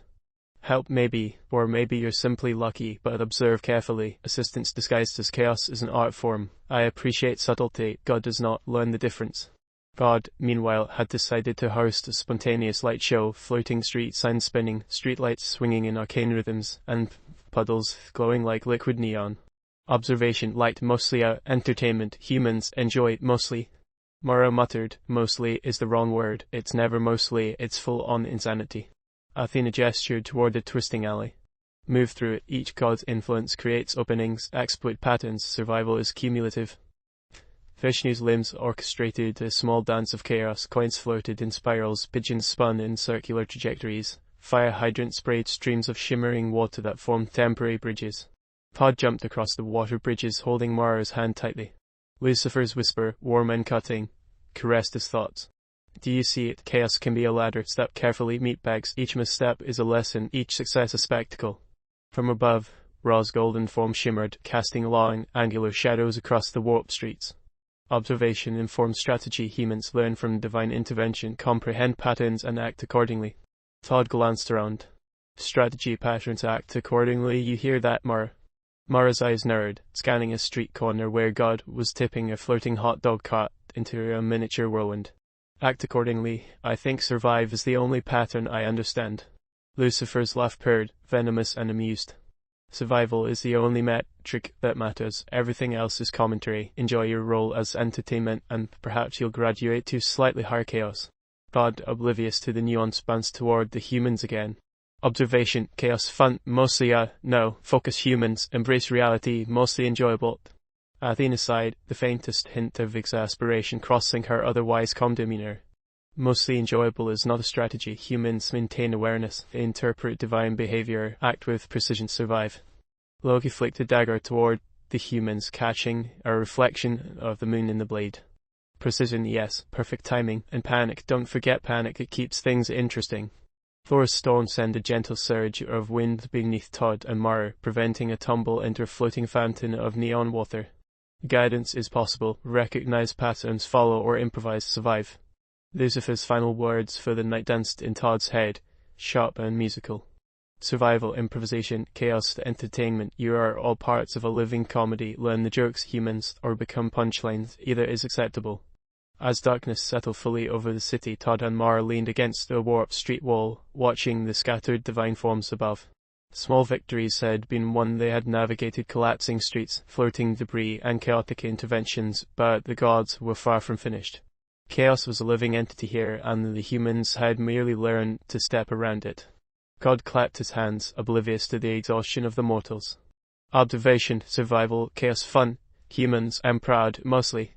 Mara muttered, "Mostly, we are never doing anything mostly." Todd rubbed his temples. "Tomorrow it's going to be worse, isn't it?" Lucifer's amused purr was the last sound they heard before sleep claimed them. "Worse, delightful. You'll see every shade of chaos, and I'll be there narrating, mocking, and occasionally offering questionable guidance. Rest well, meatbags." And so, the night ended, the city still alive with divine influence, the humans temporarily safe yet acutely aware that survival was a temporary, fragile gift in a world ruled by gods, idiots, and the eternal, sardonic Lucifer. The day began with an uneasy calm, the kind of calm that always preceded chaos in Todd and Mara's experience. By now, they had learned to recognize the signs, an unnatural silence, the faint shimmer of distortion in the air, the subtle twitch of gravity in one corner of the city. Today's disturbance, however, promised to eclipse anything they had seen so far. In the small town of Millbrook, several aisles from their own city, minor earthquakes jolted streets in a rhythmic pattern, almost as if the ground were tapping its fingers impatiently. Piles rolled slowly down the crooked roads without drivers, swerving in impossible arcs as if conducting some celestial choreography. Todd and Mara, standing on the edge of a levitating bridge, watched through the holographic map that had been appearing in their devices whenever divine chaos touched human civilization. "There it again," Todd muttered, voice tight. I don't even know where to begin with this. Mara, scanning the screen with practiced focus, shook her head. No kidding, entire towns are being tested, and it's not just physical hazards. Look at the schools, the libraries, they're rearranging themselves like puzzles. God, somewhere far above the earth in an erratic orbit, was bouncing on the clouds, arms flailing as he tried to create wonders for humanity. Every leap he took rippled across the atmosphere, sending storms swirling in unpredictable paths and causing rivers to invert temporarily, flowing uphill before deciding they preferred their original course. He grinned, eyes wide with innocent enthusiasm. Observation: humans enjoy weight, focus, chaos, fun. Unfortunately, his interpretation of fun was less than precise. Entire city blocks slid together like mismatched puzzle pieces, creating makeshift bridges over rivers, collapsing neighborhoods, and leaving panicked residents clinging to warped street signs. In Millbrook, Mara and Todd had no choice but to navigate the shifting landscape. They scrambled across tilted rooftops, leapt from floating cars, and occasionally ducked on their banners that had snapped free from their moorings to spin dangerously overhead. The humans were painfully aware of God's blunders, each more catastrophic than the last.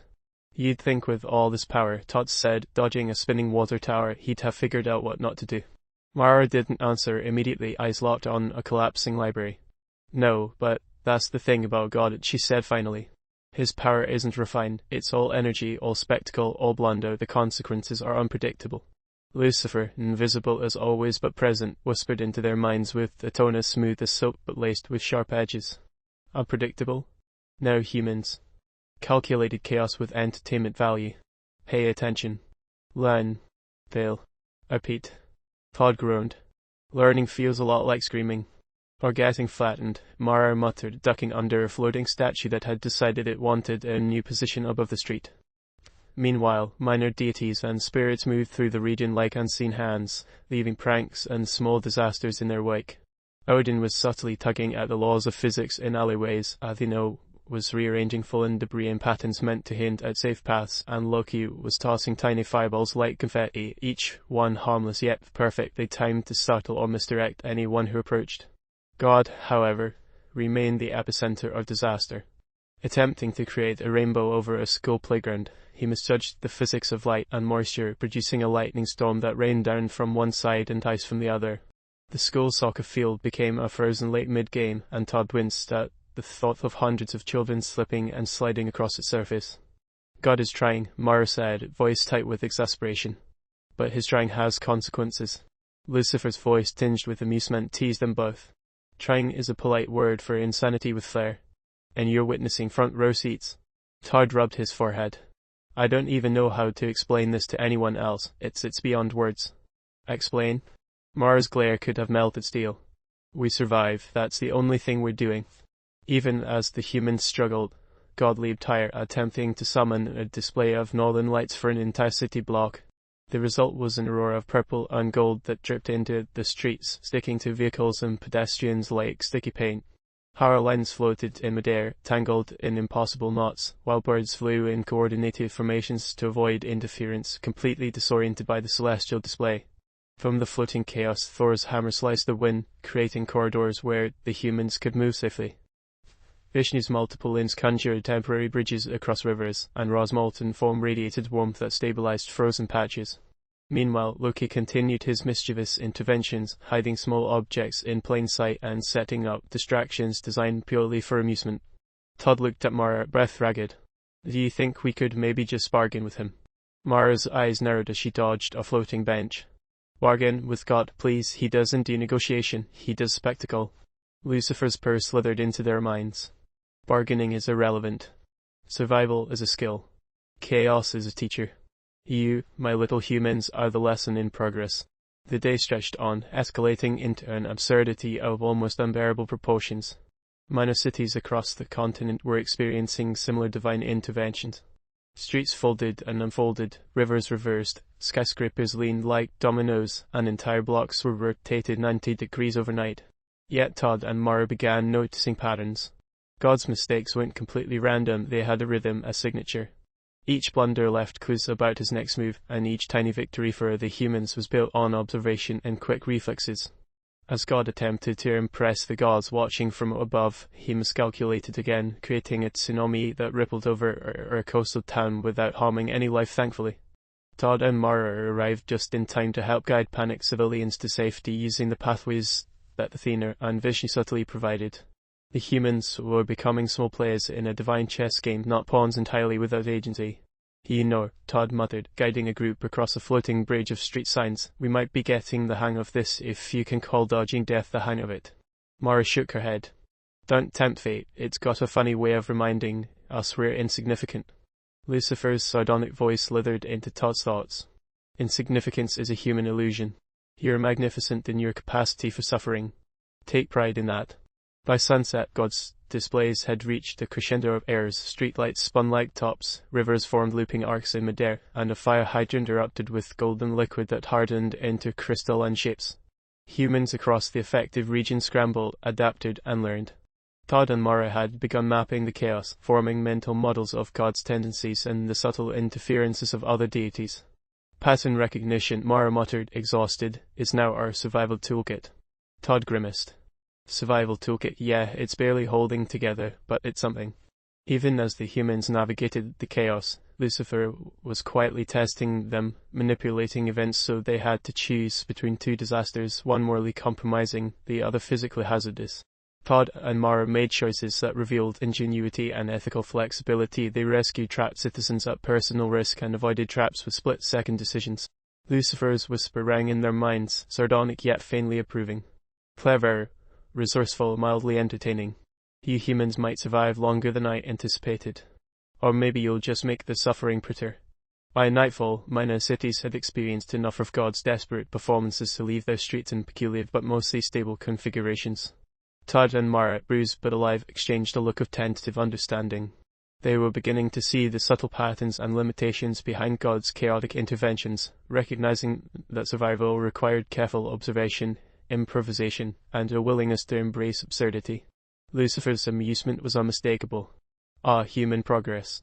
It's delightful when they can turn chaos into order, even temporarily. And the next test is already forming.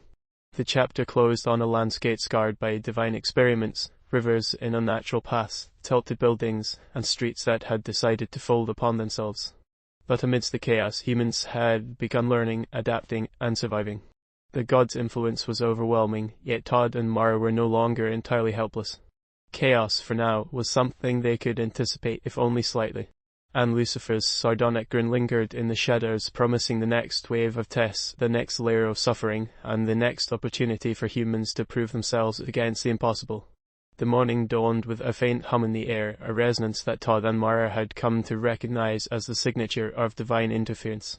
The cities around them were quiet in the human sense, which meant that subtle distortions already rippled beneath the surface. Birds flew in impossible arcs, their shadows cast in contradictory directions, and streetlights flickered rhythmically without any apparent power source. Todd adjusted his jacket and squinted at the city map glowing faintly on his tablet. I swear every time I open this thing, the streets have moved again. Mara didn't look up. She was scanning the horizon, mentally noting the distortions in buildings, the odd twists in roadways, and the small patches of impossible weather patterns. God's patterns are starting to make sense, she said finally. Well, as much sense as God ever makes. There's logic, but it's buried under layers of blunder. From above, God appeared, leaping from cloud to cloud with a broad grin. Observation, fun, mostly no, focus, humans, chaos, spectacle, enjoyed. Todd groaned. Every time he opens his mouth, I feel like reality itself is going to throw up. Lucifer, hovering unseen, chuckled in their minds. Reality is already puking, meatbag. You're just catching a napkin. The humans' frustration had grown, but so had their understanding. Over the last few weeks, Todd and Mara had begun mapping God's tendencies. His errors were not truly random, they followed rhythms, repeated mistakes, and occasionally reflected his desire to impress the other gods rather than concern for human safety. See that building? Mara said, pointing. Notice how it tilts right when he leaps near it, but the effect is always a half-second late. That delay timing it, we can predict movement, avoid getting crushed. Todd nodded slowly, watching as a lamppost arched toward the sidewalk in perfect slow motion. Okay, if we time it right, we can make it through. And then Lucifer intervened, as he always did, in a far more subtle and maddening way. A gust of wind carried a newspaper across the street, folded perfectly in half with a cryptic message scribbled across the front page. Observe carefully. Decisions have consequences beyond what your mortal minds grasp. Todd frowned. He could have just said that. Mara shook her head, gripping his arm. And then it wouldn't be fun. Lucifer doesn't too simple. Watch the wind, watch the paper, make the choice. It wasn't long before the first test revealed itself. A minor earthquake, not natural, but divine, rolled through the streets, toppling scaffolding and sending a cascade of debris toward a small crowd. Todd and Mara had a split second to act, guide the civilians toward the tilted street, which would act as a ramp or risk them being hit by falling metal. They coordinated silently, anticipating the timing of God's leap that had caused the initial chaos. The humans managed to shepherd the crowd to safety, but not without getting grazed by a falling plank themselves. Lucifer's voice purred in Todd's thoughts. Clever. Resourceful. Moral calculus still intact. Delightful to watch humans manage existential hazards with strategy rather than screaming. Even as they recovered, God bounded again, trying to create a celestial fountain in the middle of a public square. Water shot upward, then froze midair, creating crystalline spires that pinned cars and trees alike. Observation, chaos, fun, spectacle, wait, art, focus. Mara ducked under a frozen cascade of water, muttering, "He's like a toddler with infinite power and no concept of consequences." The humans were learning. Patterns emerged. God's leaps always had immediate follow-through effects, his enthusiasm consistently misaligned with physics, and his desire to impress the other gods often led to overcompensation. By tracking these cues, Todd and Mara could anticipate disasters with increasing accuracy. Lucifer, however, had other plans. He introduced morally complex traps, a choice between saving one group of citizens from floating debris or another from sudden heat bursts. Todd hesitated, calculating probability, while Mara argued vehemently over which was the ethically preferable solution. "It doesn't matter," Lucifer whispered in their minds. "Your choice will matter only insofar as it amuses me." Eventually, they acted decisively, saving the largest group first, then improvising a rescue for the smaller one. The humans were beginning to understand that while God created chaos, it was possible to manipulate it, to navigate it, and sometimes even to exploit it. Meanwhile, other gods observed the unfolding events with varying degrees of interference and commentary. Athena subtly guided Todd's movements with precise cues in the environment, while Odin provided cryptic advice that required interpretation. Thor occasionally corrected a wayward shockwave to avoid harming the humans completely, though the effect was more of a safety net than an actual lesson. Loki, naturally, remained unpredictable, inserting harmless but startling allusions that forced quick thinking. Mara's frustration grew as she realized how little control they actually had. It's not just God we're up against, it's all of them, and none of them agree on what we're supposed to learn or survive. Todd rubbed his eyes, watching a lamppost float lazily overhead. At least Lucifer is consistently sarcastic anyway. Consistent, yes. But remember, humans, he's also consistently unpredictable in the way he punishes cleverness, Lucifer responded, amused. The humans' understanding of God's limitations proved crucial. While God's power was immense, his execution was flawed. The misalignment of intention and consequence, the exaggerated sense of drama, the compulsion to impress others, all these created exploitable gaps. Todd and Mara moved through collapsing streets, carefully avoiding danger zones created by God's enthusiasm, and sometimes steering disasters away from civilians using improvised barricades or temporary shelters. Lucifer's test continued, presenting ethical dilemmas wrapped in physical threats. A bridge suspended in midair, tilted precariously, had a group of pedestrians on one side and a fire hazard forming on the other. Todd realized that rerouting one side could trigger the other, forcing a moral decision. He chose a path that minimized harm overall, demonstrating both ingenuity and a developing sense of strategy. Mara grinned, briefly impressed. "We're actually getting good at this." The gods, of course, noticed. Athena's eyes narrowed with satisfaction. Odin hummed thoughtfully, and Loki tossed a harmless solution into the air, applauding their cleverness in a mischievous flourish. God, oblivious to nuance, bounded nearby, creating a rain of multicolored light that froze midair in jagged spikes. Todd sighed, ducking under one of the crystalline beams. Every day is like walking through a logic puzzle designed by an angry toddler with infinite power. Mara smirked, guiding civilians across the now shifting streets.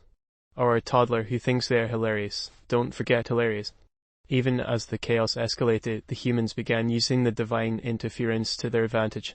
Collapsing buildings created new pathways, frozen water streams acted as temporary bridges, and unpredictable weather provided cover from hazards.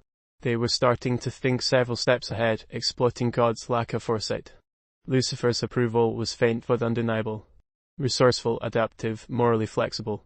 You're learning faster than most. But remember, The next lesson will demand more than cleverness, it will demand insight. By afternoon, the cityscape was unrecognizable. Streets looped upon themselves, cars floated in arcs, light and shadow clashed in contradictory patterns. Humans had become proficient navigators of this new, chaotic terrain. Todd and Mara, the bruised and weary, had begun to understand that survival depended on observation, anticipation, and a willingness to engage morally and strategically with the universe's most powerful and incompetent players. And through it all, God continued to leap, proclaim, and blunder, while Lucifer orchestrated subtle tests that sharpened the human skills, never intervening directly but always present, always amused.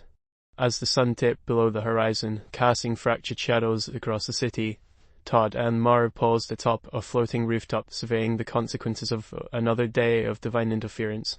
Todd muttered, "We're not just surviving anymore, we're adapting." Mara nodded, squinting at the distorted skyline. "Adapting, yes, but remember, we're still tiny humans in the middle of a cosmic playground. One misstep." Lucifer's voice cut into Todd's thoughts, silky and cutting. "One misstep and chaos swallows you whole. But the show is far from over, my little humans. Consider this your initiation into the theater of God."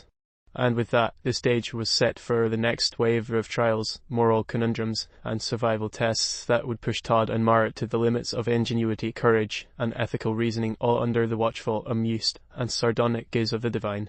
The city was a living puzzle, a jigsaw assembled by gods who had long abandoned any concern for human comfort or logic.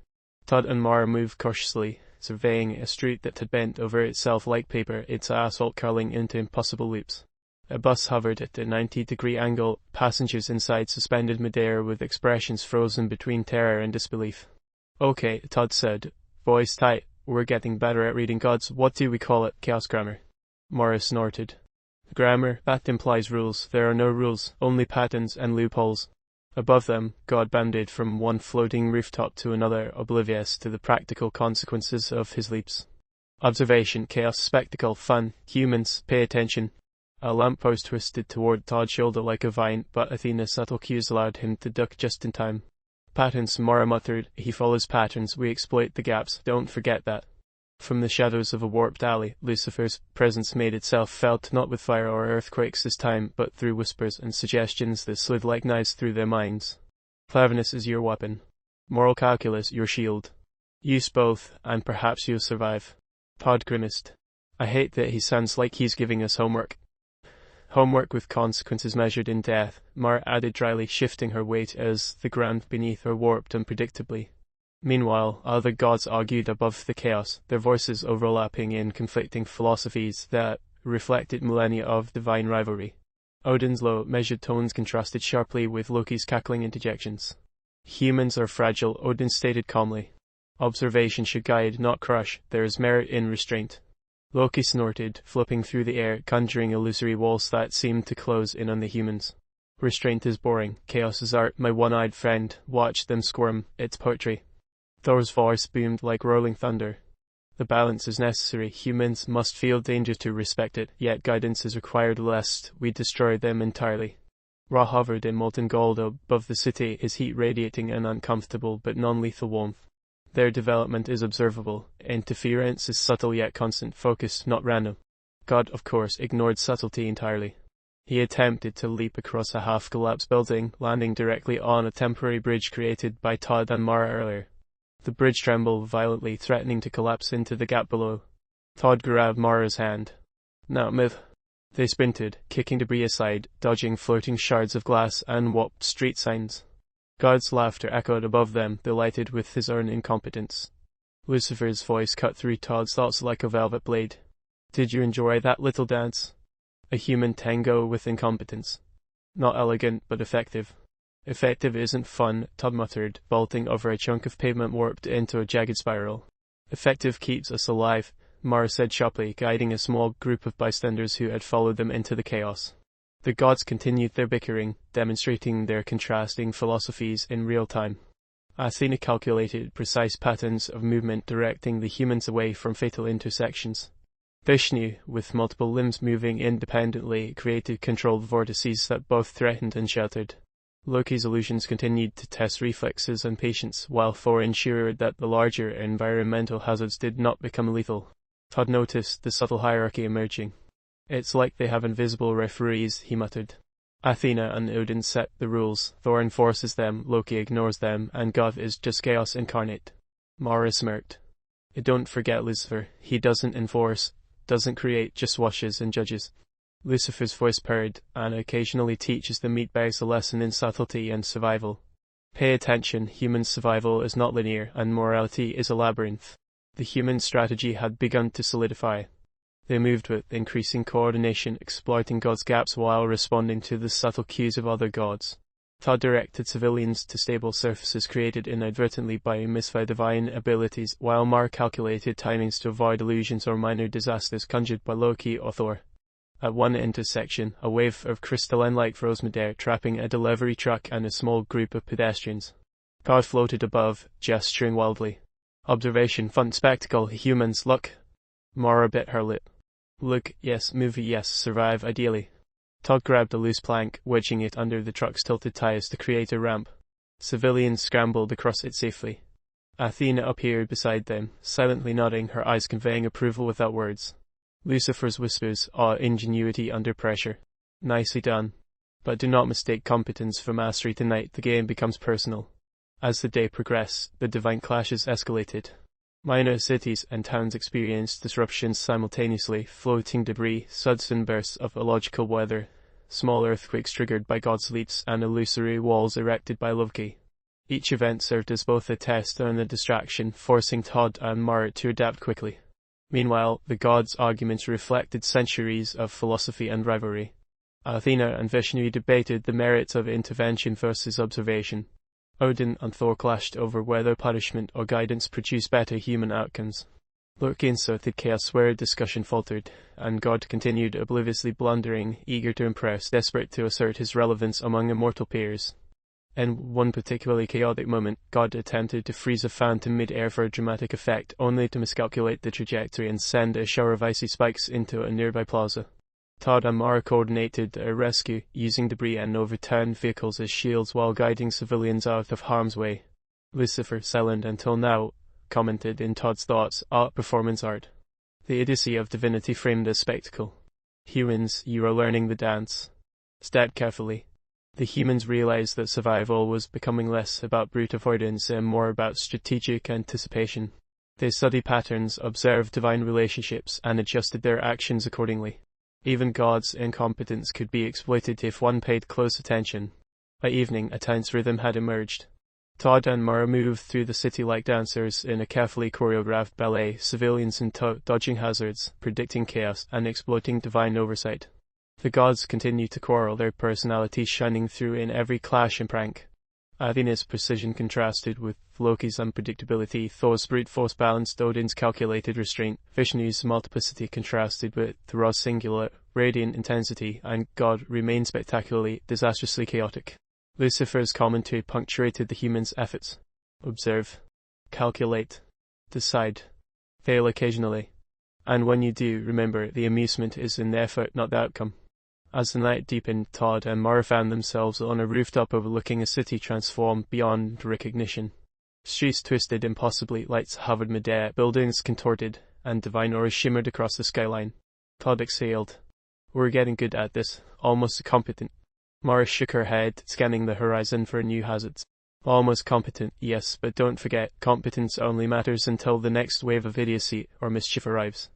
God appeared then, bouncing across rooftops, oblivious to the chaos his every move caused. Observation, fun, spectacle, humans, engage, look, wait, no, focus. Lucifer's laughter reverberated in Todd's mind. Engage, focus, survive. But remember, you are children in the playground of gods. Play wisely or be devoured by amusement. Despite the exhaustion, Todd and Mara recognized their progress. They were learning to navigate divine politics, anticipate God's mistakes, exploit patterns, and interpret cryptic cues from the gods who genuinely offered guidance. Survival was still precarious, but understanding had become a weapon. The gods' rivalries, pranks, and subtle arguments continued to shape the city like an ever-evolving, hyperactive organism. Todd and Mara had learned to read it, to react, and sometimes to shape it in small, meaningful ways. Their journey was no longer passive, it was strategic, adaptive, and they admitted effective. Lucifer's final words for the night were soft, almost tender in their twisted way. You are learning, humans. Cleverness and morality may yet be your salvation or your entertainment. Sleep if you dare. Tomorrow the tests continue. And as the stars shimmered above the city that had become a chessboard of divine intervention, Todd and Mara sat exhausted but alive, reflecting on how far they had come and how far they still had to go. The chaos was unending, the gods relentless, but the humans were beginning to fight back in ways the mortals had never anticipated. Todd and Mara stumbled through the warped streets, exhausted and bewildered. Their lungs still burned from the chaotic winds of the previous day, and yet, as if reality itself had a sense of dramatic timing, the world shimmered before them again. Todd appeared, not the bouncing, frenetic figure they had come to fear, but in a strange, subdued radiance. His robes flowed like sunlight over a river, his posture more deliberate, almost majestic. Todd squinted. What is he doing now? Mara whispered, gripping his arm. Todd lifted her hand, and the city around them blurred and dissolved, folding in on itself. I remember, he said softly, almost to himself. I remember when things were simpler, or at least I thought they were. Light spiraled around him, shimmering and folding like a kaleidoscope, and suddenly Todd and Mara found themselves not in their warped city, but on a cliff overlooking vast, pristine landscapes. Mountains gleamed in sunlight untouched by any human destruction. Rivers glimmered like threads of liquid glass, and forests whispered secrets too old for humans to hear. Here, in this splendid memory, the pantheon moved with the perfection and grace Todd and Mara had never imagined. Odin stood atop the highest peak, spear in hand, surveying the threads of fate with his singular, piercing eye. Athena moved with meticulous precision, orchestrating illusions of entire battlefields with hands like instruments, folding armies into impossible patterns. Thor's hammer crackled with contained storms, his movements both graceful and devastating. Vishnu rotated limbs with impossible geometry, creating cities and making them in a symphony of fluid motion. Ra's golden radiance stretched across the horizon, warming the world without ever scorching it. Quetzalcoatl's enormous, iridescent form wove through the clouds, stirring perception and stirring awe in equal measure. Loki launched lazily on a floating boulder, spinning a dagger between his fingers, grinning at the orchestration of chaos around him. God, attempting to participate, jumped into the scene with his usual exuberance. Observe, wonder, fun, mostly forget the word, he cried, clapping his hands. Rivers reverse, mountains split unevenly, and clouds twisted into grotesque shapes resembling startled animals. Athena's brow lifted. Your methods are unique, she said, voice calm but edged with centuries of restrained exasperation. Unique and dangerous. Loki's chuckle was lazy and amused. Dangerous, catastrophic is closer, but unique is kinder. Watching him is like watching a child triple storms stand hope. Thor's one aimed honor, redirecting misfired storms, while Odin's one eye narrowed out gods and controlled enthusiasm. Unchecked exuberance leads to disaster, Odin said. He must be observed, not corrected, merely contained. Thor tried to emulate Vishnu's multiple limb precision. With every flailing attempt, animals scattered, mountains twisted unnaturally, and rivers flowed uphill in jagged loops. Patterns, wondrous observation, fun, he cried. Athena gestured delicately to repair a collapsed village, her hands steady as she reconstructed structures without disturbing the natural flow of reality. Even in failure, lessons persist. Mortals survive if consequences are mitigated. Observe, adapt, learn. Quetzalcoatl twined through clouds, subtly redirecting debris away from inhabited areas, while Ra's golden radiance softened the impact of misfired elemental energy. Thor reinforced fragile constructs with controlled storms, and Vishnu rebuilt minor chaos into structured, teachable forms. Lucifer, unseen but omnipresent, whispered through the wind, sibling rivalry in its purest form. Observe, mortals, as competence clashes with uncontrolled exuberance. Watch carefully and understand the difference between measured power and reckless chaos.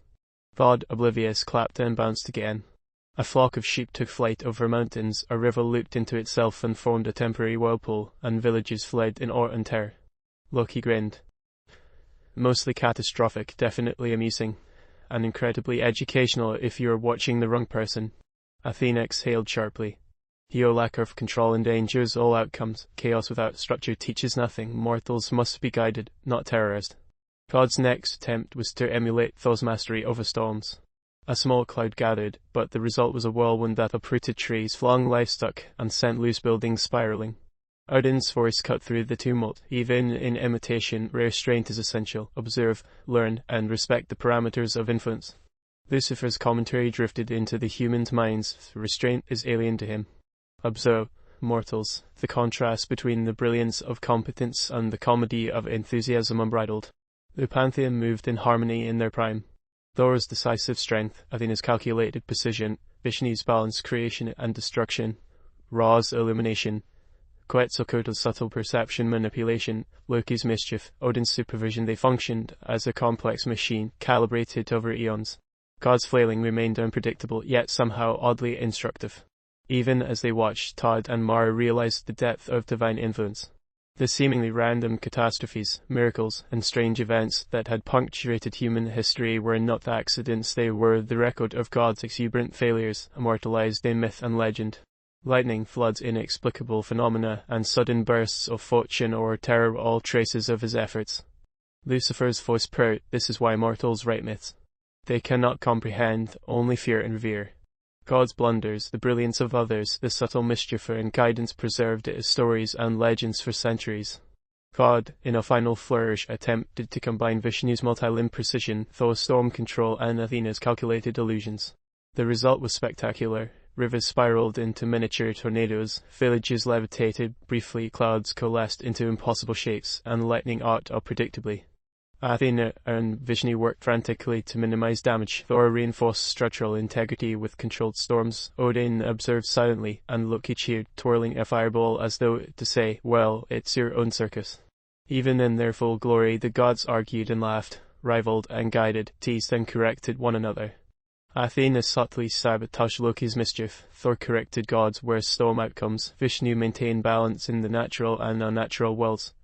Odin observed, and Ra illuminated without scolding. God remained exuberant, ineffective, oblivious, yet essential to the narrative of existence.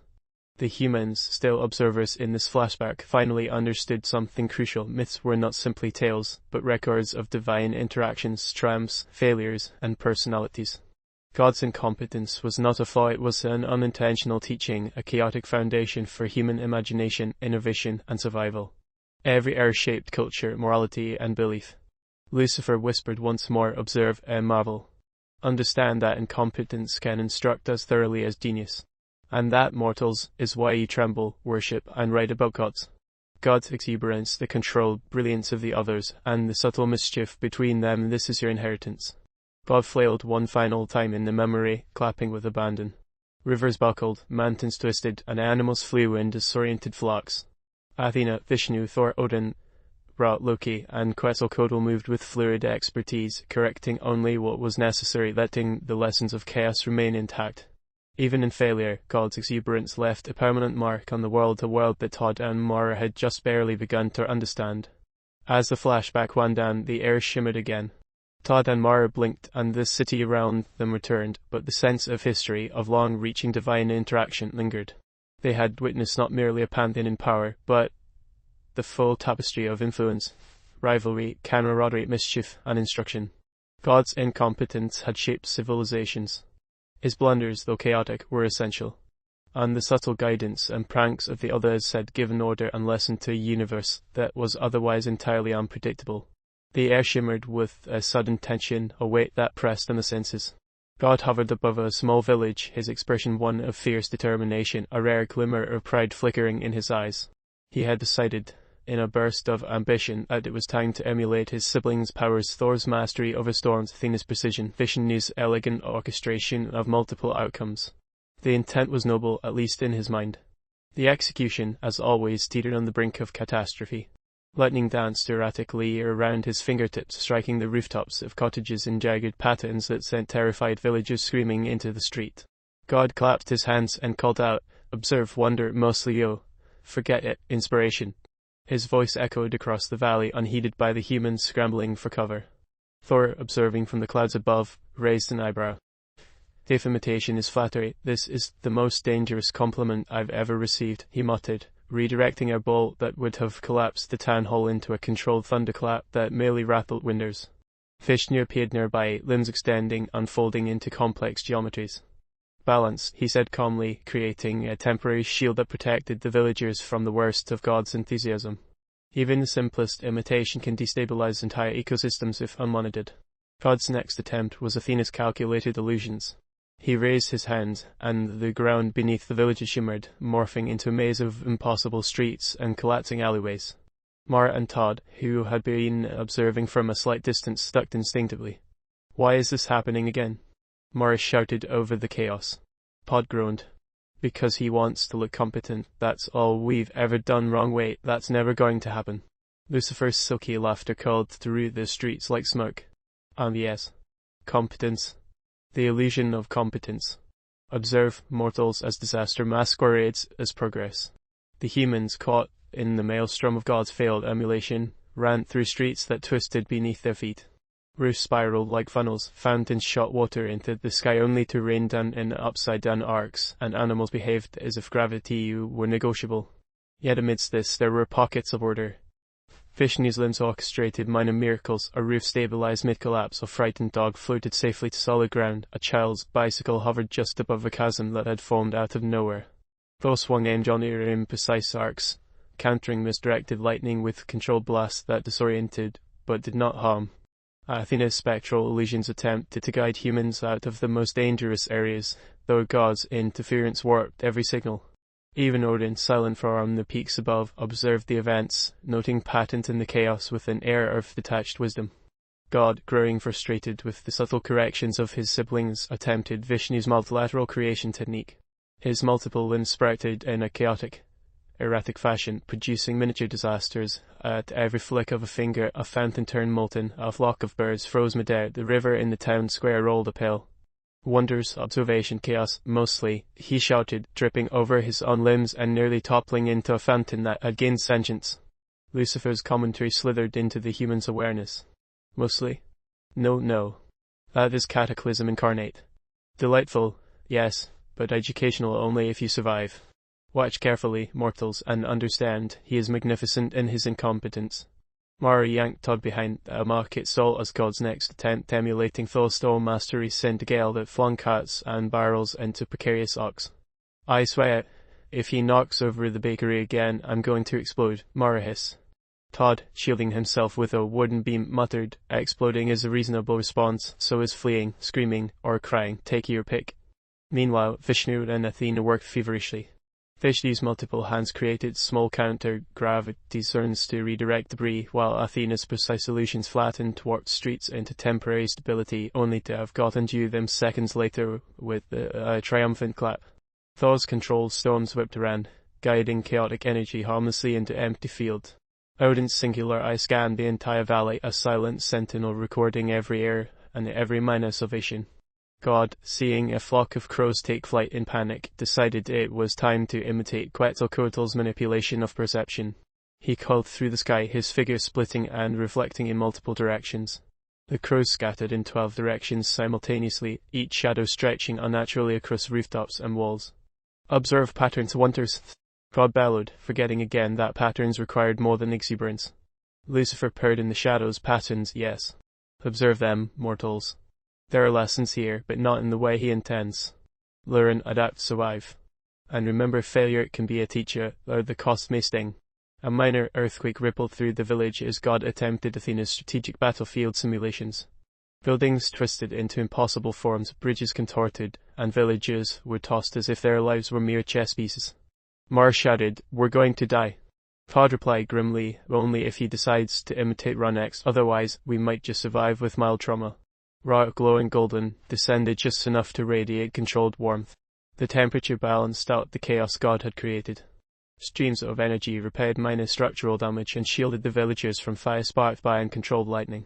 Thor raised a hand in acknowledgement, sending precise gusts to guide debris harmlessly away from clusters of humans. Vishnu rotated limbs to construct temporary platforms over gaping halls, while Athena projected illusions to guide those who were trapped. God, undeterred, attempted Ra's illumination technique. The light radiated brilliantly, but instead of warmth, it scorched the tips of trees, made puddles boil, and created mirages that sent villagers running in circles. "Wondrous observation, mostly," he cried, leaping into the air with unmatched enthusiasm. Lucifer's commentary drifted into the humans' minds once again. Mostly. Delightful word. Mostly catastrophic as more accurate, but it has a nice ring. Observe, mortals, and note the contrast between brilliance and blunder, strategy and enthusiasm. As the day dragged on, God's attempts only escalated. He tried combining powers Athena's battlefield simulations with Thor's storms and Vishnu's multiple limb manipulations. Rivers rolled into spirals, roofs levitated, animals swirled in cyclones, and the humans barely dodged catastrophe. Even minor mistakes caused ripple effects across the landscape. Livestock ended up in trees, roads folded like origami, and town squares temporarily became lakes of floating debris. Vishnu and Athena coordinated to mitigate damage without extinguishing God's creative energy. Thor reinforced structures with precision lightning strikes. Odin observed and noted inefficiencies, and Loki lounged on a floating rooftop spinning a dagger and laughing. Absolute chaos, utterly predictable in its unpredictability. Humans, you're lucky to be spectators rather than participants. Lucifer's voice, low and venomous, murmured, "Spectators, yes. Learn from this. God is magnificent, and his failure is a curriculum. Observe, adapt, survive, and remember, even divine mistakes are instructive." God's frustration grew with every correction by his siblings. In an effort to assert himself, he attempted to replicate Vishnu's creation-destruction cycles. Villages blinked in and out of existence for mere seconds, only to return warped, twisted, and partially floating. Streams flowed backward, animals defied gravity, and the sky shimmered with impossible hues. He clapped and jumped, yelling, "Observation, chaos, wonder, mostly oh, forget it again." Lucifer's laugh curled around the humans' minds, mostly. No, meatbags. That is total unmitigated chaos. Educational. Perhaps. Fun. Definitely. Survival. Your choice. The humans, desperate, began noticing patterns in God's failures. Certain motions, phrases, or gestures preceded specific disasters. Todd whispered to Mara, "If we can predict what he's about to screw up, maybe we can survive." Mara, wiping soot from her face, nodded. Or at least avoid the boiling puddles and levitating livestock. Thor summoned a contained storm to block a misfired lightning strike. Athena's illusions redirected fleeing villagers. Vishnu's limbs created protective platforms. God, oblivious to the mitigations, attempted Ra's illumination again, burning a tree and creating a temporary heat wave that sent villagers scattering into safe zones preemptively prepared by Vishnu and Athena. Even in his failure, God remained central to the lesson. Humans could observe, anticipate, and react. Each error provided information, each blunder a survival guide. Todd and Mara began mapping sequences, noticing that God's gestures and shouts, though chaotic, had patterns if studied closely. They scribbled mental notes as lightning arced down fountains reversed, realizing the potential for small victories in a world dominated by divine incompetence. Lucifer, observing quietly, whispered, "Notice the lessons, mortals. He tries, he fails, he inspires, and you survive. Comprehend the distinction between creativity unbridled and intelligence applied. You may not like it, but it works."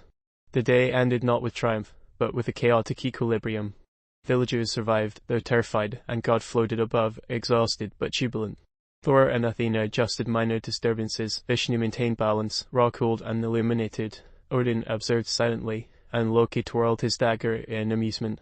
The humans, though shaken, began to understand that patterns existed even in chaos and that careful observation, clever thinking, and small interventions could allow survival amid divine blunders. The air hummed with a strange energy as the gods continued their sporadic interventions, each stamping their personality on the world with equal parts flair and chaos. God, exhausted from his previous attempts to emulate his siblings, hovered uncertainly above a river valley, his limbs flailing as he tried to channel some vestige of power he didn't fully understand. "Observation, chaos, wonders," he shouted, waving indiscriminately at floating boulders, rivers that had started spiraling upward, and trees that were suddenly upside down. From the highest cliffs, Thor's hammer crackled with controlled electricity, each swing generating protective storms that contained God's blunders. He glared at God with an annoyed patience only centuries of sibling rivalry could produce. "Honestly, you'd think after all this time he'd learn," Thor muttered, redirecting a cascade of errant lightning away from a tiny village. Nearby, Odin perched atop a jagged rock outcrop, one eye gleaming, the other hidden beneath his familiar patch. He surveyed the unfolding spectacle, stroking his beard thoughtfully. "Patterns are discernible," he said softly to no one in particular. "Even through incompetence the lesson persists, the mortals will adapt eventually." Loki lounged atop a twisted tree, dagger twirling lazily in one hand, smirking as a sudden rockslide of God's doing missed the humans by mere inches. "Predictable chaos, my dear siblings," Loki said, voice dripping with amusement. Humans scrambling like ants, and he thinks he's divine ingenuity incarnate. He tossed a small fireball into the air, letting it harmlessly arc through a distant canyon before it fizzled. Athena appeared beside the river, eyes sharp, projecting subtle illusions to redirect fleeing villagers. "Your failures are instructive," she said flatly to God, who had inadvertently conjured a tornado from the river. "Observe the outcomes, adapt. Humans are watching, so are we." Vishnu's multiple arms wove a delicate ballet of intervention, balancing rivers, stabilizing buildings, and gently redirecting floating livestock. His calm voice carried over the chaos. Even divine missteps of structure, if guided carefully, humans must pursue stability amidst instability. Meanwhile, Frasier emerged from a shimmer of northern auroras, her presence bringing a strange warmth to the frigid wind gusts. "He doesn't even notice the beauty he destroys," she said, shaking her head as God's tornado sent snowflakes swirling into molten fire from an early miscast attempt at Ra's illumination. Tyr stepped forward, sword in hand, blocking a flying boulder with measured precision. "This is what I feared," he muttered, nodding at the chaos below. "Our brother tries and inadvertently becomes a test of survival."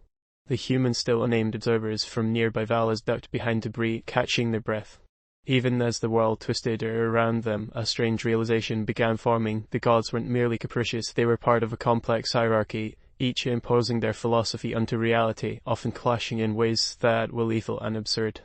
God, unaware of the subtle interventions around him, raised his arms again. "Observation, wonders, mostly forget the word, look at the sky." Lightning arced without pattern, rivers heaved, and the trees bent into impossible angles. From the distance, Heimdall blew his horn softly, not to warn, but to alert the others that God's antics were reaching their peak. Balder's light shimmered around him, creating a temporary protective aura for a small settlement that had just barely escaped God's previous misadventures. Lucifer, hovering invisibly above the chaos, purred the pantheon in full regalia. "Observe, mortals, how each sibling tempers, corrects, and sometimes exacerbates one another. And yes, God is spectacularly, tragically, magnificently incompetent." In the midst of the valley, Artemis appeared silently, her arrows creating precise barriers around the humans, while Apollo's sunlight corrected temperature anomalies caused by God's attempts at emulating Ra. Dionysus wandered through the chaos, shaking his head as wine barrels from a nearby town floated lazily around him, untouched by gravity yet contained by divine control. "I suppose rivalry has its limits," he murmured. Even Loki, still lounging, seemed to become more actively mischievous, spinning illusions that amplified God's errors. "Why settle for minor chaos when catastrophe is so entertaining?" he asked, flicking a dagger that harmlessly cut a floating rainbow in two. God, growing frustrated, the humans seemed unscathed despite his efforts, attempted a combination of Athena's battlefield foresight and Thor's storms. The result was a bizarre hybrid disaster. Lightning struck upside-down trees, rivers flowed in loops, and a few animals learned to fly on their own without wings. He clapped, proud. "Wondrous observation, chaos." Heimdall raised an eyebrow. "If observation is your goal, perhaps less is more," he said, directing a small shield to protect a herd of sheep that had wandered into a river vortex. Meanwhile, the humans began to notice subtle consistencies. Certain motions by God preceded specific disasters. They ducked, ran, and observed, slowly formulating strategies to survive each wave of incompetence.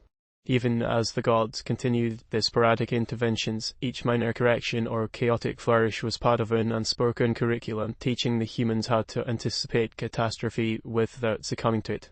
Thor's hand clapped against floating debris to redirect it. Athena's illusion subtly moved the humans out of the path of danger. Vishnu's hands orchestrated counterbalancing forces, while Frasier and Tyr stabilized structures damaged by God's previous attempts. Heimdall's horn served as a warning system, Balder's light as a beacon, Artemis's arrows created safety corridors, and Apollo's sun corrected the environment. Even Loki's mischief, while seemingly harmful, provided humans with cues, patterns in the chaos, a rhythm that could be read if one paid attention. God, exhausted, finally collapsed to the valley floor, arms spread, chest heaving. "Observation, wonders, mostly I don't care, fun, chaos, look at it all." Lucifer's voice threaded into the human's awareness, soft and venomous. "Notice the lessons, mortals. They're subtle. The pantheon's personalities, rivalries, and philosophies are your tools. The brother, the idiot, provides a lesson. Each sibling tempers or corrects. Survival comes from attention, adaptation, and a pinch of cunning." As the sun set, casting long shadows across the twisted landscape, the gods began to withdraw, though not entirely. Thor remained above the river valley, ready to correct errant storms. Athena hovered in spectral form, overseeing humans. Vishnu's hands folded and reformed in a slow, deliberate rhythm. Odin returned to his cliffs, observing silently. Loki disappeared, leaving minor illusions to maintain tension and observation. Freyja and Tyr lingered, Balder and Heimdall maintained light and warning signals. Artemis and Apollo patrolled from above, protecting and guiding subtly. Dionysus drifted lazily through, harmlessly observing the chaos he had amplified.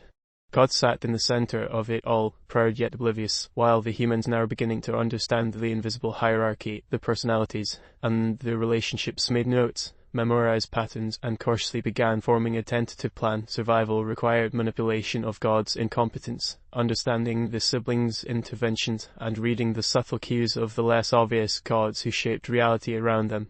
Lucifer, from his vantage point, whispered, "O mortals, learn well. The gods are flawed, brilliant, petty, and magnificent.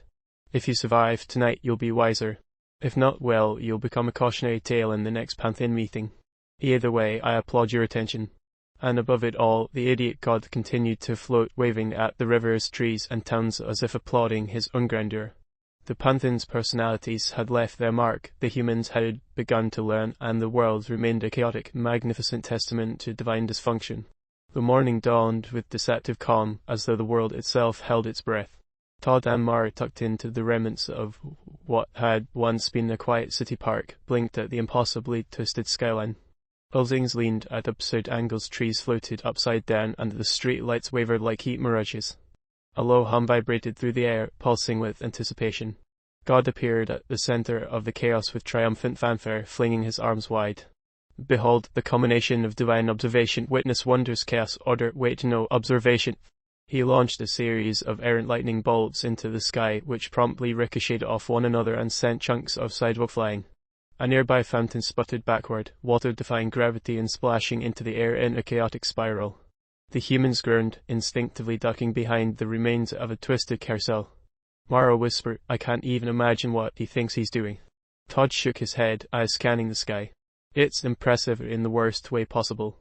Above, Thor gritted his teeth as a small mountain of debris, courtesy of God's latest scheme, hovered threateningly. "It never changes," he muttered, swinging Mjolnir to redirect a stray boulder. "He thinks grandeur equals control. It never does." Odin, perched on a levitating shard of concrete, stroked his beard and allowed himself a thin smile. "The lesson persists," he murmured. "Even in folly, there is instruction for those who watch carefully." Loki, sprawled on a fragment of a crumbling lamppost, twirled the dagger lazily, eyes glinting with amusement. "I do love it when the big brother tries to impress," he drawled. Nothing like self-inflicted chaos to test human resilience, and the screams so the screens. God, oblivious to the commentary, waved a hand, attempting a gesture meant to summon a rainbow over the city. Instead, the air shimmered violently as multiple miniature tornadoes erupted across the street, hurling overturned cars and benches in spiraling orbits. "Observation wonders, mostly wonderful," he shouted, not noticing the disaster unfolding. Athena stepped lightly through the chaos, eyes sharp.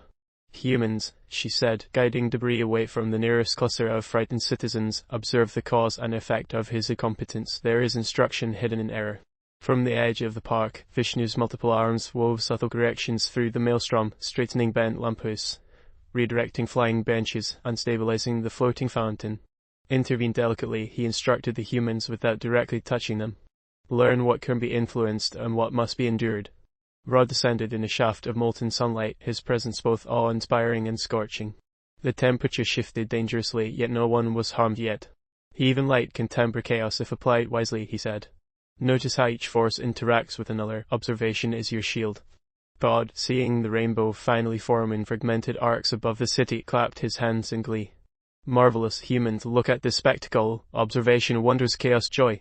A floating car, propelled by a stray vortex, collided with the tilted building, toppling it in slow motion as concrete and glass danced through the air. Lucifer materialized silently, hovering above the pandemonium. "All the great performance. Witness the ineptitude and revel in it, mortals. He wants grandeur, you will have calamity." A gust of wind heralded the arrival of Thor, hammer raised. "Controlled chaos is preferable," he said, redirecting a falling street light from crushing a group of panicked citizens. "Observation can be dangerous when performed by a fool." Odin's voice boomed across the chaos. "Patterns are emergent even from incompetence. Humans, watch closely, anticipate the results, adapt." The humans began to piece together subtle consistencies, noticing the cues God left unintentionally. Lightning bolts always ricocheted in certain arcs, tornadoes spun with predictable initial rotations, and even flying debris followed a rhythm in defiance of randomness. Todd scribbled notes on a tattered notebook, Mara ducking behind him as a levitating bench nearly skewered her. Loki, grinning from above, whispered, "Notice the rhythm, mortals. Even he leaves breadcrumbs for those willing to see. Fail to notice, and you become part of the experiment." God, growing increasingly exasperated, attempted a mimicry of Thor's storm control. Clouds gathered overhead, crackling with electrical energy. "I am power, observation, chaos," he bellowed. The clouds immediately spun out of control, creating mini hurricanes that tore across city streets, throwing humans and debris alike. Athena intervened with precise illusions, redirecting collapsing buildings into temporary solid phantasms, giving citizens a chance to escape. "Humans must survive the lesson to learn it," she said quietly, observing the unfolding disaster. From a high window ledge, Mara whispered, "If we survive today, I swear I'll never complain about paperwork again." Todd winced as a fountain erupted nearby, water arcing unnaturally high, then cascading down in violent sheets. "Survive today," he muttered, "might be generous phrasing." Vishnu's arms moved like choreographed dancers, threading safety paths through the chaos. The humans clumsily followed, slowly realizing that reading the gods' unintended patterns, anticipating God's errors, was the key to survival. Lucifer hovered closer, voice silky and cutting. Observe his envy. He sees his siblings' control and attempts imitation. Observe his frustration. Every failure sharpens the lesson. You learn by paying attention, not by flailing blindly. Thor's controlled shockwaves redirected debris with expert precision. "This is what separates competence from chaos," he muttered. "Even he cannot fully disrupt without leaving patterns behind." Athena's eyes scanned the humans. "Timing, anticipation, adaptation, these are your tools." She gestured at the floating streetlight rotating slowly above Todd's head. "Notice, move, respond, do not rely on luck." The humans finally recognized a rhythm in the destruction. God's gestures, though misguided, always had a lead time. His voice, exaggerated and loud, served as a warning. Lightning preceded a minor tornado. Floating debris tended to follow arcs dictated by his hand motion. By watching closely, they could predict the disasters before they struck. God, growing impatient, attempted to summon a massive prism of colored light over the city, hoping to impress the humans further. Instead, the prism fractured, casting shards of illumination that burned briefly like laser beams across the park. Trees ignited briefly, leaves twisted into glowing spirals, and a flock of birds froze midair, circling in unnatural patterns. Lucifer chuckled, unseen. "Oh, the vanity. Observe the folly, mortals." He tries Gandura and you experience survival training. Thor slammed Njolnir to redirect a shard of light away from a group of humans. Odin's one eye gleamed as he subtly corrected minor destabilizations in the environment. Loki, still grinning, tossed harmless illusions to confuse God's perception, knowing each mistake would escalate the humans' learning. Athena's hands moved with elegant precision, shaping illusions and counter forces in tandem with Vishnu's multiple arms. The humans, moving through this labyrinth of divine chaos, began to exploit patterns, timing movements, and coordinating with one another to stay alive. God, growing frustrated that humans were not awed or terrified enough, attempted a rapid-fire combination of solar flares, minor earthquakes, and waterspouts. The results were catastrophic, yet predictable enough that the humans began treating the chaos almost like a puzzle, dodging hazards systematically. Lucifer's commentary was sharp. Notice how quickly they adapt. Mortals reading the fool's errors like a story. Every mistake a lesson, every exaggeration a clue. He cannot see it, but you can. By evening, the city was battered but intact. Humans had learned to anticipate disasters, exploit God's predictability, and even manipulate minor interventions by the other gods to their advantage. God, exhausted and proud, floated above the city, oblivious to the true lesson unfolding below. The other gods observed silently or amusedly from the periphery. Thor, Odin, Athena, Vishnu, and Loki all took note of human adaptation.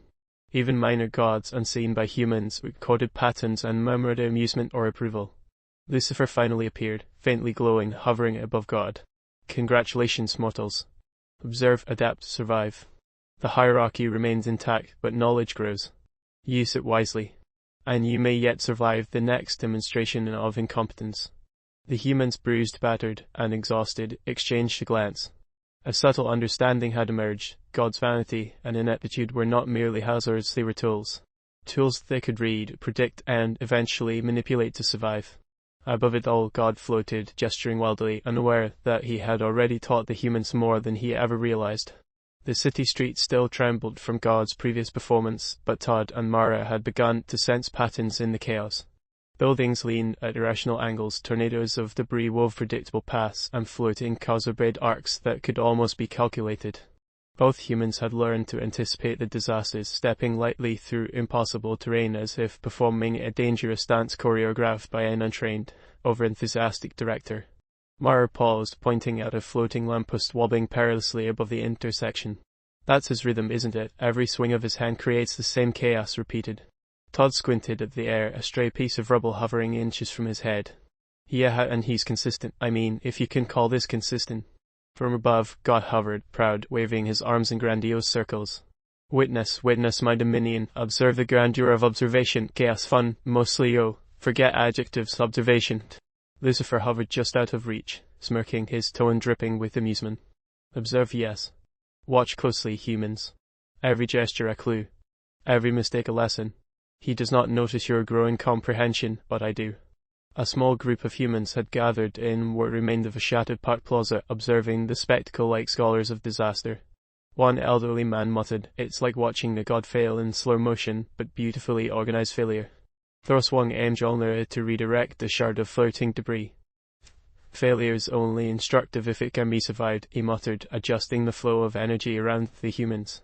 He forgets that humans are reactive, not ornamental. Athena appeared, stepping lightly over the overturned benches. "Observation and adaptation," she instructed. "You have learned to read patterns. Continue. Avoid the chaos, and you may gain insight."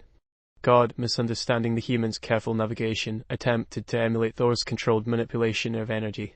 His eyes gleamed with self-satisfaction as he gestured, summoning a storm of fire, water, and light to demonstrate mastery. The storm immediately overextended, smashing into a row of half-collapsed buildings. Glass shattered, stone crumbled, and a fountain spun violently, creating a mini whirlpool of debris. Vishnu's many arms moved delicately, reshaping and redirecting elements without undoing God's efforts completely. Each arm created subtle corridors for the humans to navigate. A streetlight hovering midair became a bridge over the whirlpool. A levitating cart provided a ramp to escape a collapsing building.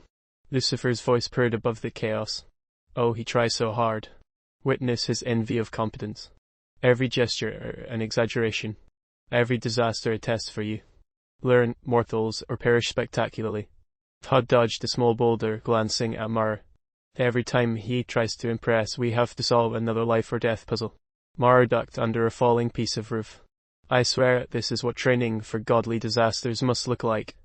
God, noticing that humans were still surviving, furrowed his brow. "Observation, survival, fun, mostly never mind. Humans, you must appreciate grandeur observation." His flailing arms sent a cascade of bricks tumbling from a nearby partially collapsed structure, narrowly missing a crowd of humans. Odin's voice carried across the chaos, steady and authoritative. "He cannot perceive your learning, yet your comprehension is growing. Humans, continue observing, predict patterns, respond in kind." Loki, lunging atop a levitating lamppost, twirled a dagger and laughed. "The fools are learning to anticipate disaster. Delightful. Let us see how they adapt when the ineffable becomes even more ineffable." He flicked a small fireball that harmlessly orbited God before dissipating.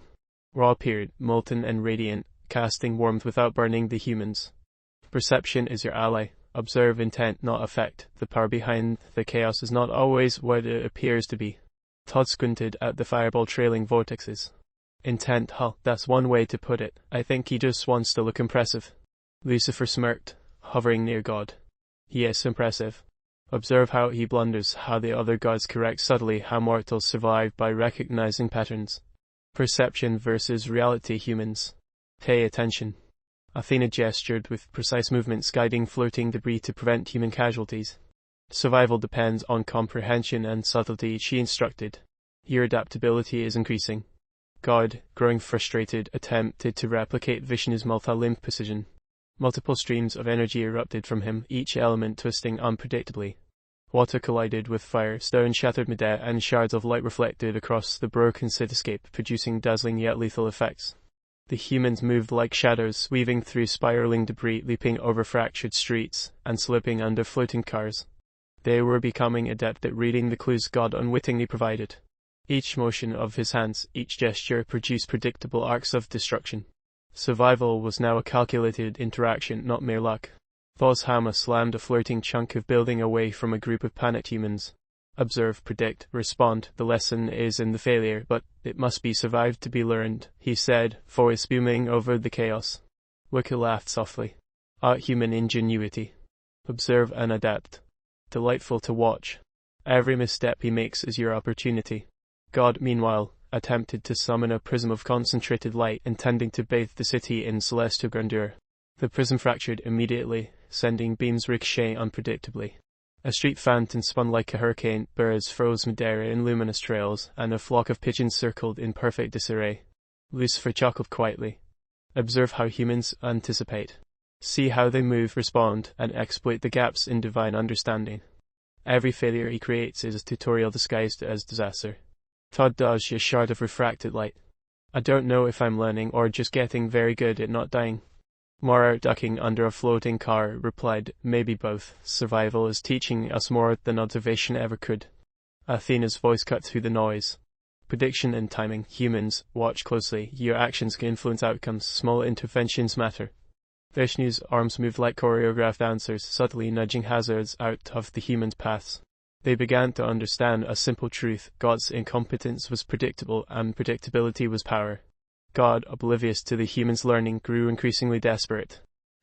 Observe my mastery. Observation, chaos, fun. I am grandeur, mostly magnificent. Wait, forget that. He flung his arms wide, and a combination of fire, wind, and water collided in a magnificent explosion, sending debris in precise arcs. Lucifer hovered close to the humans, whispering with cutting amusement. Every gesture, every failure, every misplaced display of power, you can read it. Humans adapt where he cannot. Observe, survive, and learn. The hierarchy is intact, but knowledge grows. Thor and Odin continued their subtle corrections, guiding debris and redirecting dangerous arcs to allow humans to survive without directly intervening in God's display. Even Loki played a part, nudging illusions in subtly disruptive ways to test human adaptability.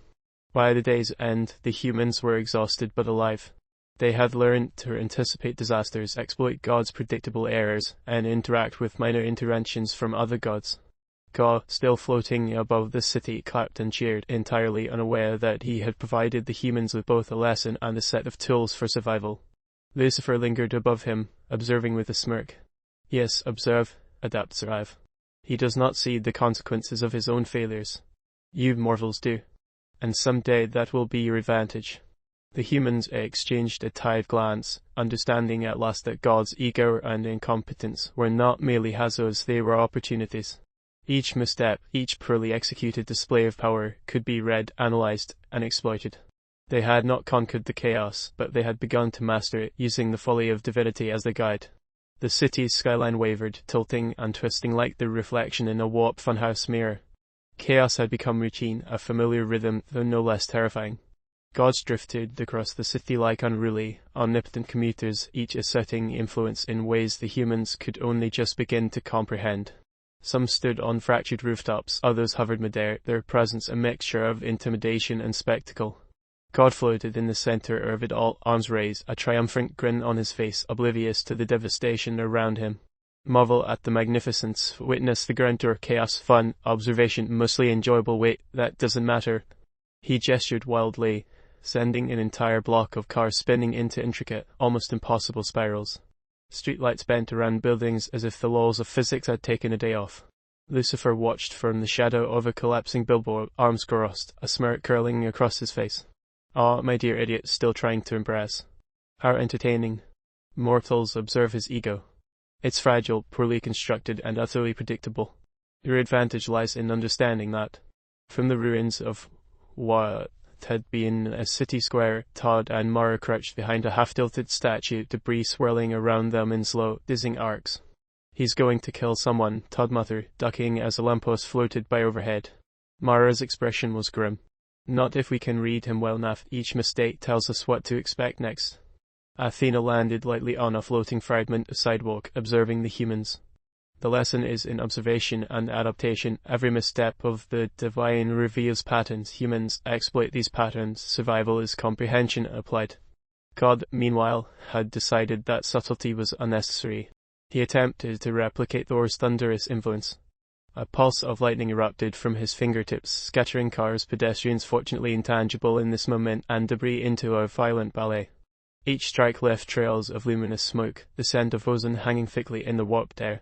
Thor intervened with controlled precision, redirecting arcs to avoid permanent damage. Predictable chaos, he said, voice booming. He does not comprehend control, only spectacle. Humans take note, studied the arcs, the intervals, the exaggeration, learn. Loki lounged on a floating rooftop, twirling his dagger casually, watching the humans dodge swirling fragments of reality. Delightful, isn't it? Predictable disaster. The meatbags are learning. Observe, adapt, survive. My bets? They'll exploit the next blunder magnificently. Raw, radiant, and molten, descended, casting a warm, safe glow on the humans as they navigated the maelstrom. Intent is often obscured by spectacle. Seek the pattern beneath the chaos. The power exists, but perception guides its comprehension. Vishnu's multiple arms orchestrated minor interventions. One redirected a spiraling car, another twisted a toppled streetlight into a bridge, while a third created a corridor of floating debris through which Todd and Mara could move unscathed. His gestures were almost artistic, balancing danger and safety in an intricate dance. Todd paused mid-leap, breathing heavily. We can actually do this, he muttered, eyes scanning the patterns, recognizing the predictable flaws in God's attempts at grandeur. Mara nodded. Every gesture, every misfire, it's like reading a poorly written instruction manual, only the instructions are lethal if ignored. God, observing the humans moving with increasing competence, puffed his chest. Behold, observation, fun, chaos, mostly no, never mind, marvel at how humans endure my magnificence. Lucifer's laughter, smooth and venomous, echoed in the space around them. Magnificence. Adorable. See how they move with comprehension. They are learning faster than he can perceive. The folly of ego becomes a ladder for mortals. Odin, perched atop a shattered skyscraper, spoke, his voice calm but carrying it across the chaos. The humans exploit flaws, the observation informs action. They are learning to survive what gods can barely control. Knowledge becomes their weapon. Athena gestured at the humans with precise movements, nudging hazards aside without removing the challenge entirely. Every miscalculation is a clue. Adapt, respond, and survive. Humans, your actions shape outcomes even amid divine interference. God, frustrated by their apparent survival, attempted a more ambitious display, a swirling vortex of elements, fire, water, wind, and light intertwined in impossible knots. The vortex exploded outward, scattering debris in multiple directions, bending reality in ways that defied natural laws. Thor and Vishnu countered subtly, guiding debris to prevent mortal casualties, while Loki and Ra added minor diversions, testing the humans' adaptability. Each god played a part in the chaotic symphony, some for amusement, others for observation, yet all exploiting God's incompetence. Lucifer hovered just behind God, whispering in a tone only the humans could perceive. Predictable. Every gesture, every misfire, every desperate attempt to impress, read it, anticipate it. Your survival depends on understanding his folly. Observe, and the pattern will guide you. Todd ducked under a floating car, narrowly avoiding a shard of reflective debris. It's like a game, except the rules keep changing every second. Mara vaulted over a broken lamppost, rolling as a swirl of fire passed harmlessly over her.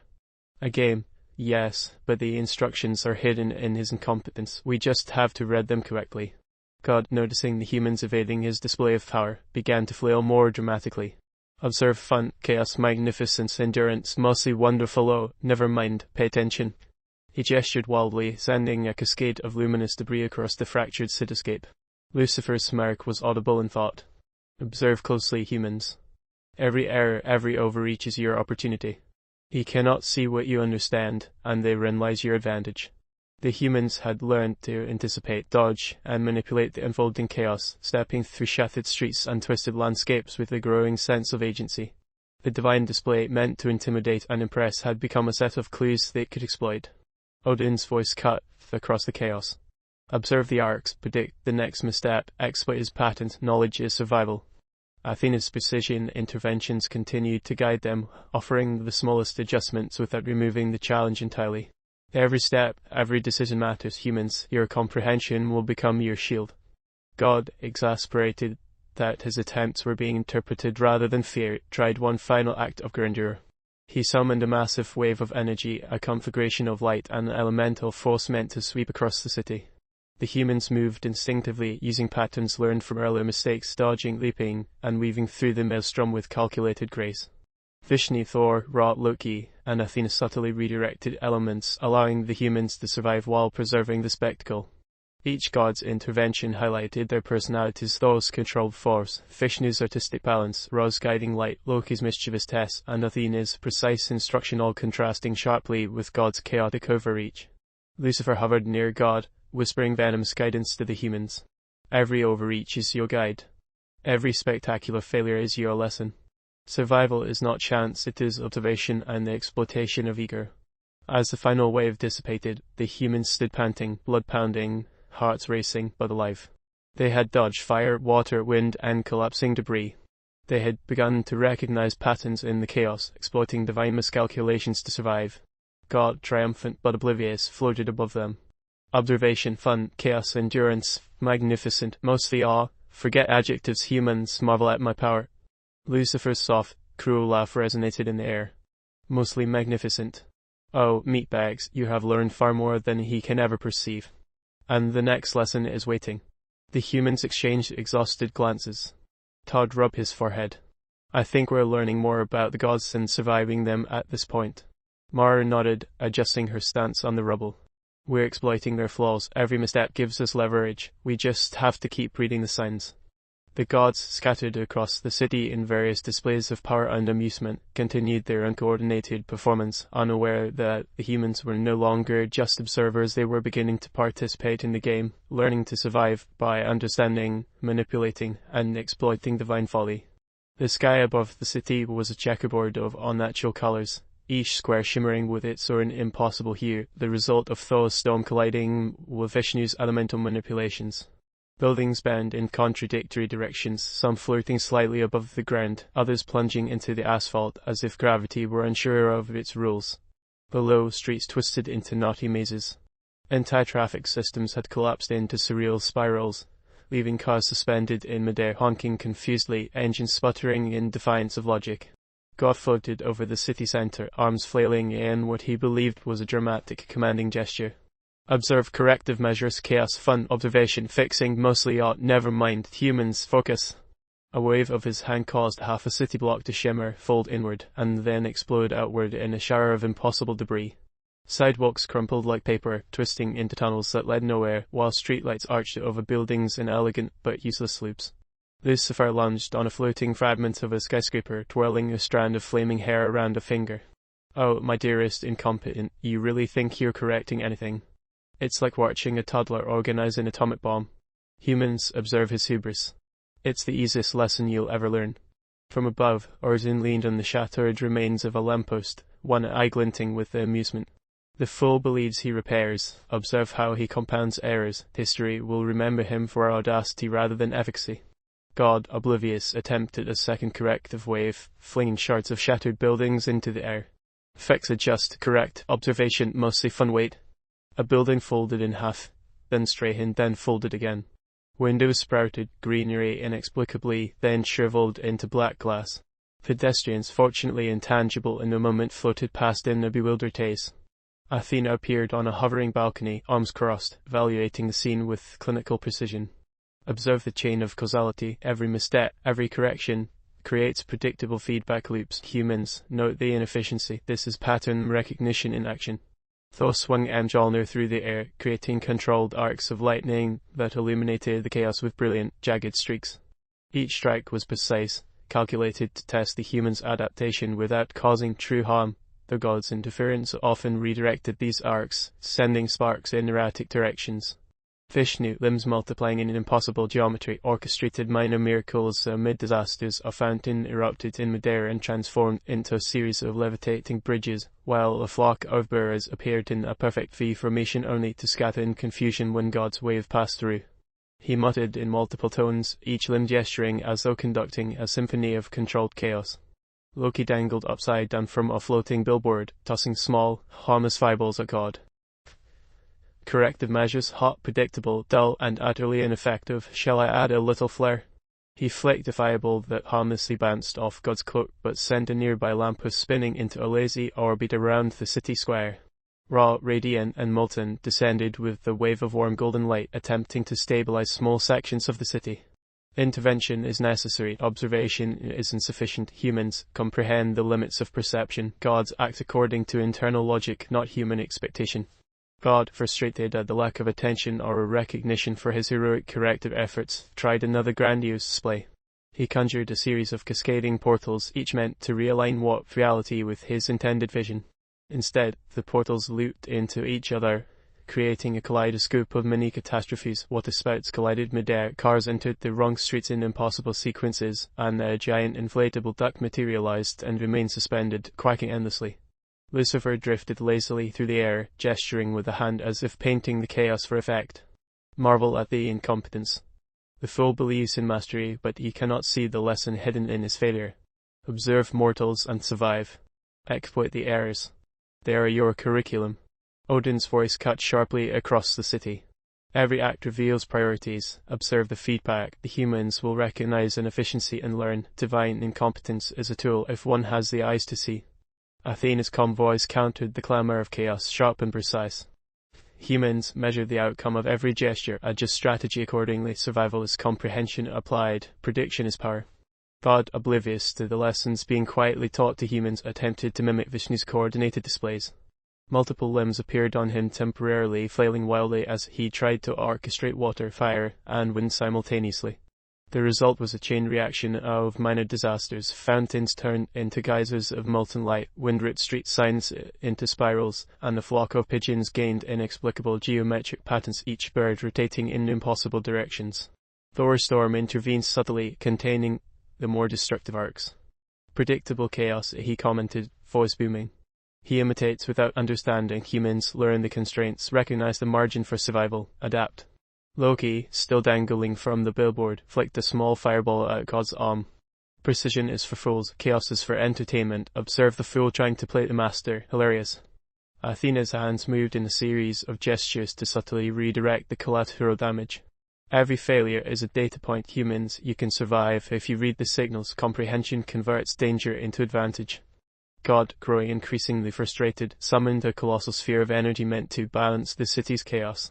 The sphere expanded, impulse, consuming fragments of buildings and street furniture, then imploding in reverse, shooting debris in erratic directions. He clapped his hands together, thinking the display heroic. Lucifer hovered nearby, smirking. Heroic. Yes, in the sense of a child who believes stacking chairs into a tower is architecture. Observe humans. The lesson is in reading his folly.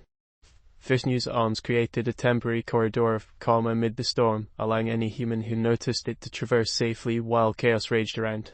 Small miracles appeared and vanished. A fountain rose, then turned into a floating staircase. A streetlight bent to form a protective arc. A fragment of the collapsing billboard offered temporary shelter. Odin's voice rumbled across the city. Each gesture contains patterns. Humans who recognize these will endure. Every flaw, every failure, every miscalculation is evidence. Learn it, anticipate it, use it. Thor, Mjolnir in hand, struck a precise arc across the chaos, sending a bolt that temporarily stabilized the plaza, while Loki simultaneously released harmless, whimsical hazards for amusement. Ra and Athena guided the humans subtly, their presence unseen but impactful. God, convinced he had created a masterful orchestration, turned to behold the humans navigating the disaster with increasing skill. He frowned.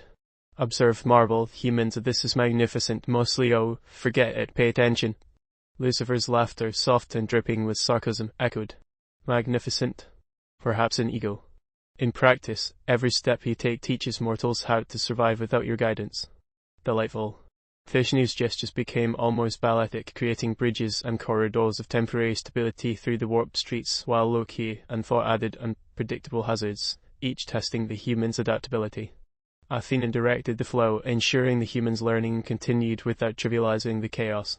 God's frustration grew with each successful human maneuver. He attempted yet another display, summoning a multi-elemental vortex, which twisted the city into impossible geometry. Cars spiraled like marbles, fountains defied gravity, and buildings folded in origami-like patterns. Lucifer hovered just above the chaos, whispering to the humans, predict, adapt, exploit his overreach. Every miscalculation is your ladder. He cannot see what you perceive. Survival is in comprehension, not in obedience. The humans, for the first time, truly began to understand the divine powers were not omnipotent in execution, only in intent. Every god had a rhythm, a flaw, a pattern.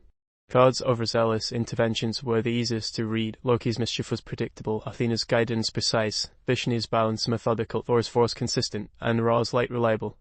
God, finally exhausted by his efforts and the humans' apparent immunity to his spectacular mismanagement, floated, hands on hips, muttering, observation, chaos, fun, endurance, magnificence, mostly wait, Shaw, never mind. Lucifer's soft, venomous laughter trailed through the warped cityscape. Yes, marvel at your incompetence, dear fool. Mortals grow wiser with every blunder. And the lesson has only begun. The city had become a stage for impossibility, a tableau of miracles, misfiring, and disasters in mid-gestation. At the center of the chaos, God hovered atop a warped street, arms outstretched, eyes alight with the thrill of self-importance. He had noticed, at last forethought he had it, that his prior attempts at correction had produced more chaos than comprehension. I will fix this, observation, correction, harmony, mostly, oh, wait, yes, focus, humans. He flung a hand toward a cluster of collapsed buildings, intending to realign them. The structures twisted in response, but not into straight lines or orderly patterns. Instead, a building stretched like elastic, wrapping around its neighbor in a painful embrace, windows popping like popcorn. Lucifer observed from a hovering fragment of a skyscraper. Fix this? Oh dear naive one, you merely amplify entropy. Look, mortals, your curriculum continues. Every misjudged gesture is a gift. His voice carried over the chaotic streets, sardonic and silky, a commentary the humans could only faintly hear as a vibration in the back of their minds. Meanwhile, Odin perched on a twisted billboard, scanning the city with an eye that missed nothing. Incompetence magnified, he muttered. Yet fascinating, humans' perception is key, recognize the pattern in his folly. God, oblivious to the instruction hidden in Odin's words, attempted a second grand adjustment. He conjured a wave of golden light meant to restore equilibrium. The light stretched across the city, illuminating the warped streets and suspended cars. But equilibrium was not what resulted.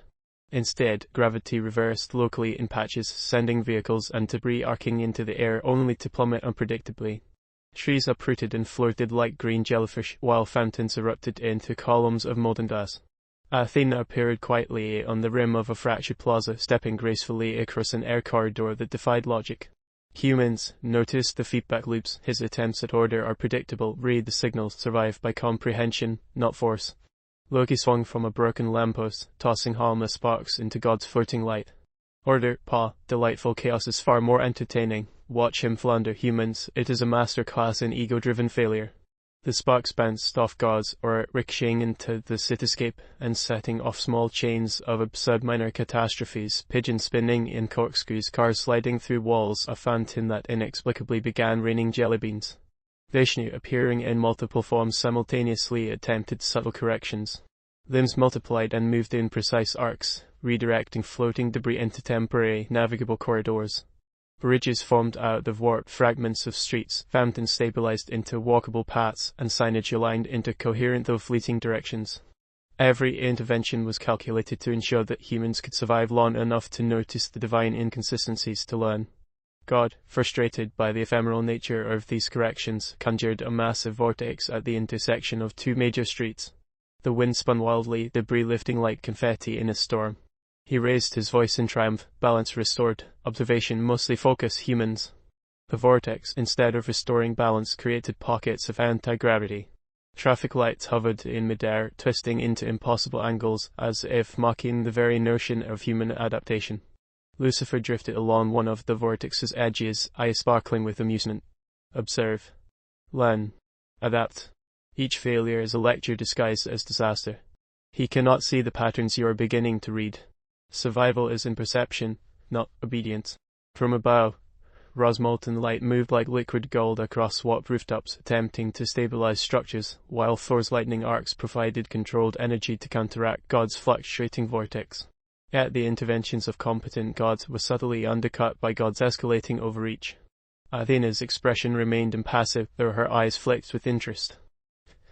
Humans, pay attention. His mistakes create windows of opportunity. Exploit them wisely. Comprehend patterns. Anticipate consequences. Manipulate the parameters. Survival depends on intellect applied to observation. God, now flailing in exasperation at the lack of noticeable improvements, attempted a series of elemental manipulations.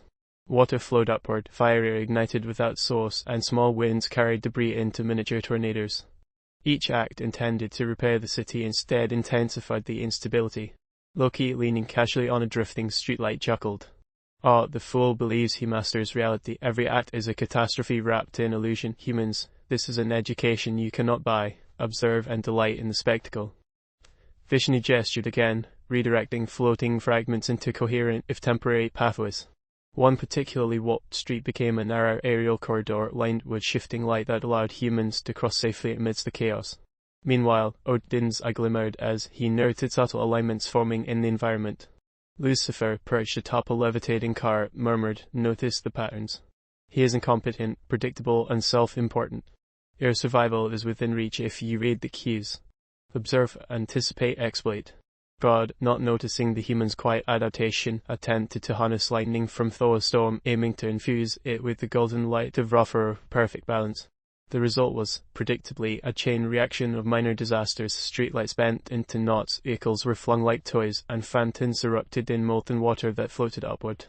Athena gestured again, subtly stabilizing pathways, allowing humans to navigate the increasingly surreal cityscape. Observe, adapt, move with comprehension. Every failure of his creates opportunity for your survival. Vishnu's multiple limbs moved like a conductor orchestrating chaos into fragile harmony, bending debris, redirecting streams, and temporarily straightening warped buildings.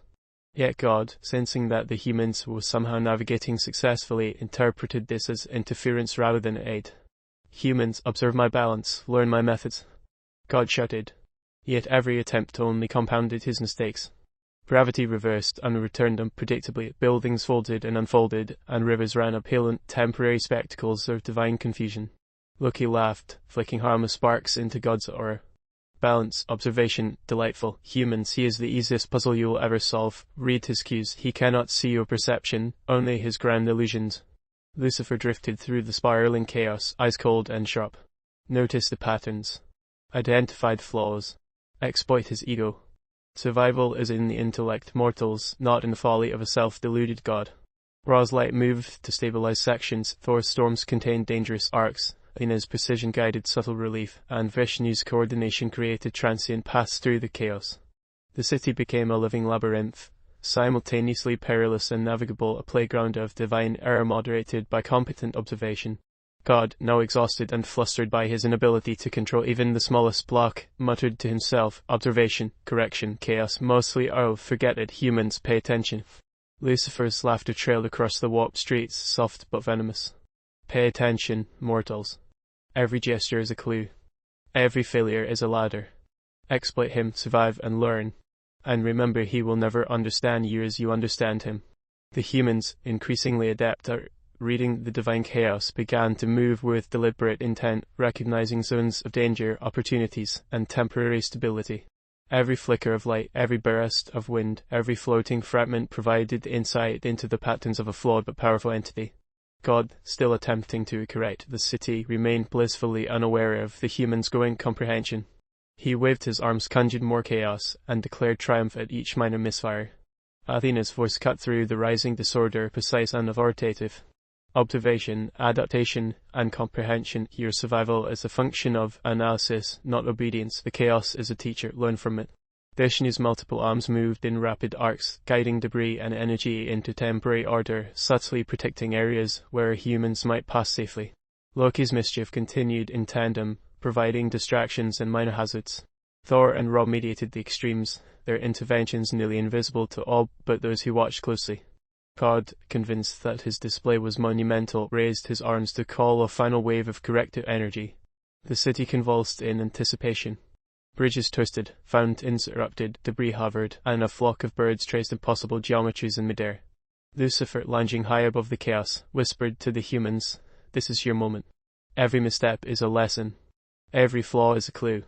Read, anticipate, exploit, and survive. The fool cannot see what you perceive." Despite the perpetual upheaval, the humans began moving with purpose, applying intelligence, perception, and cautious experimentation. They wove through the chaotic cityscape, discovering temporary paths and exploiting zones of divine incompetence. Each success was tentative, fragile, and temporary, yet it marked the slow growth of understanding amidst the endless spectacle of absurdity. God, exhausted but proud of his self-perceived achievements, floated above the city. Observation, chaos, fun, order, magnificence, mostly never mind. Lucifer's laughter lingered, a reminder of the lesson hidden in folly. Magnificence indeed. Your survival depends on your wits, not on the benevolence of the incompetent.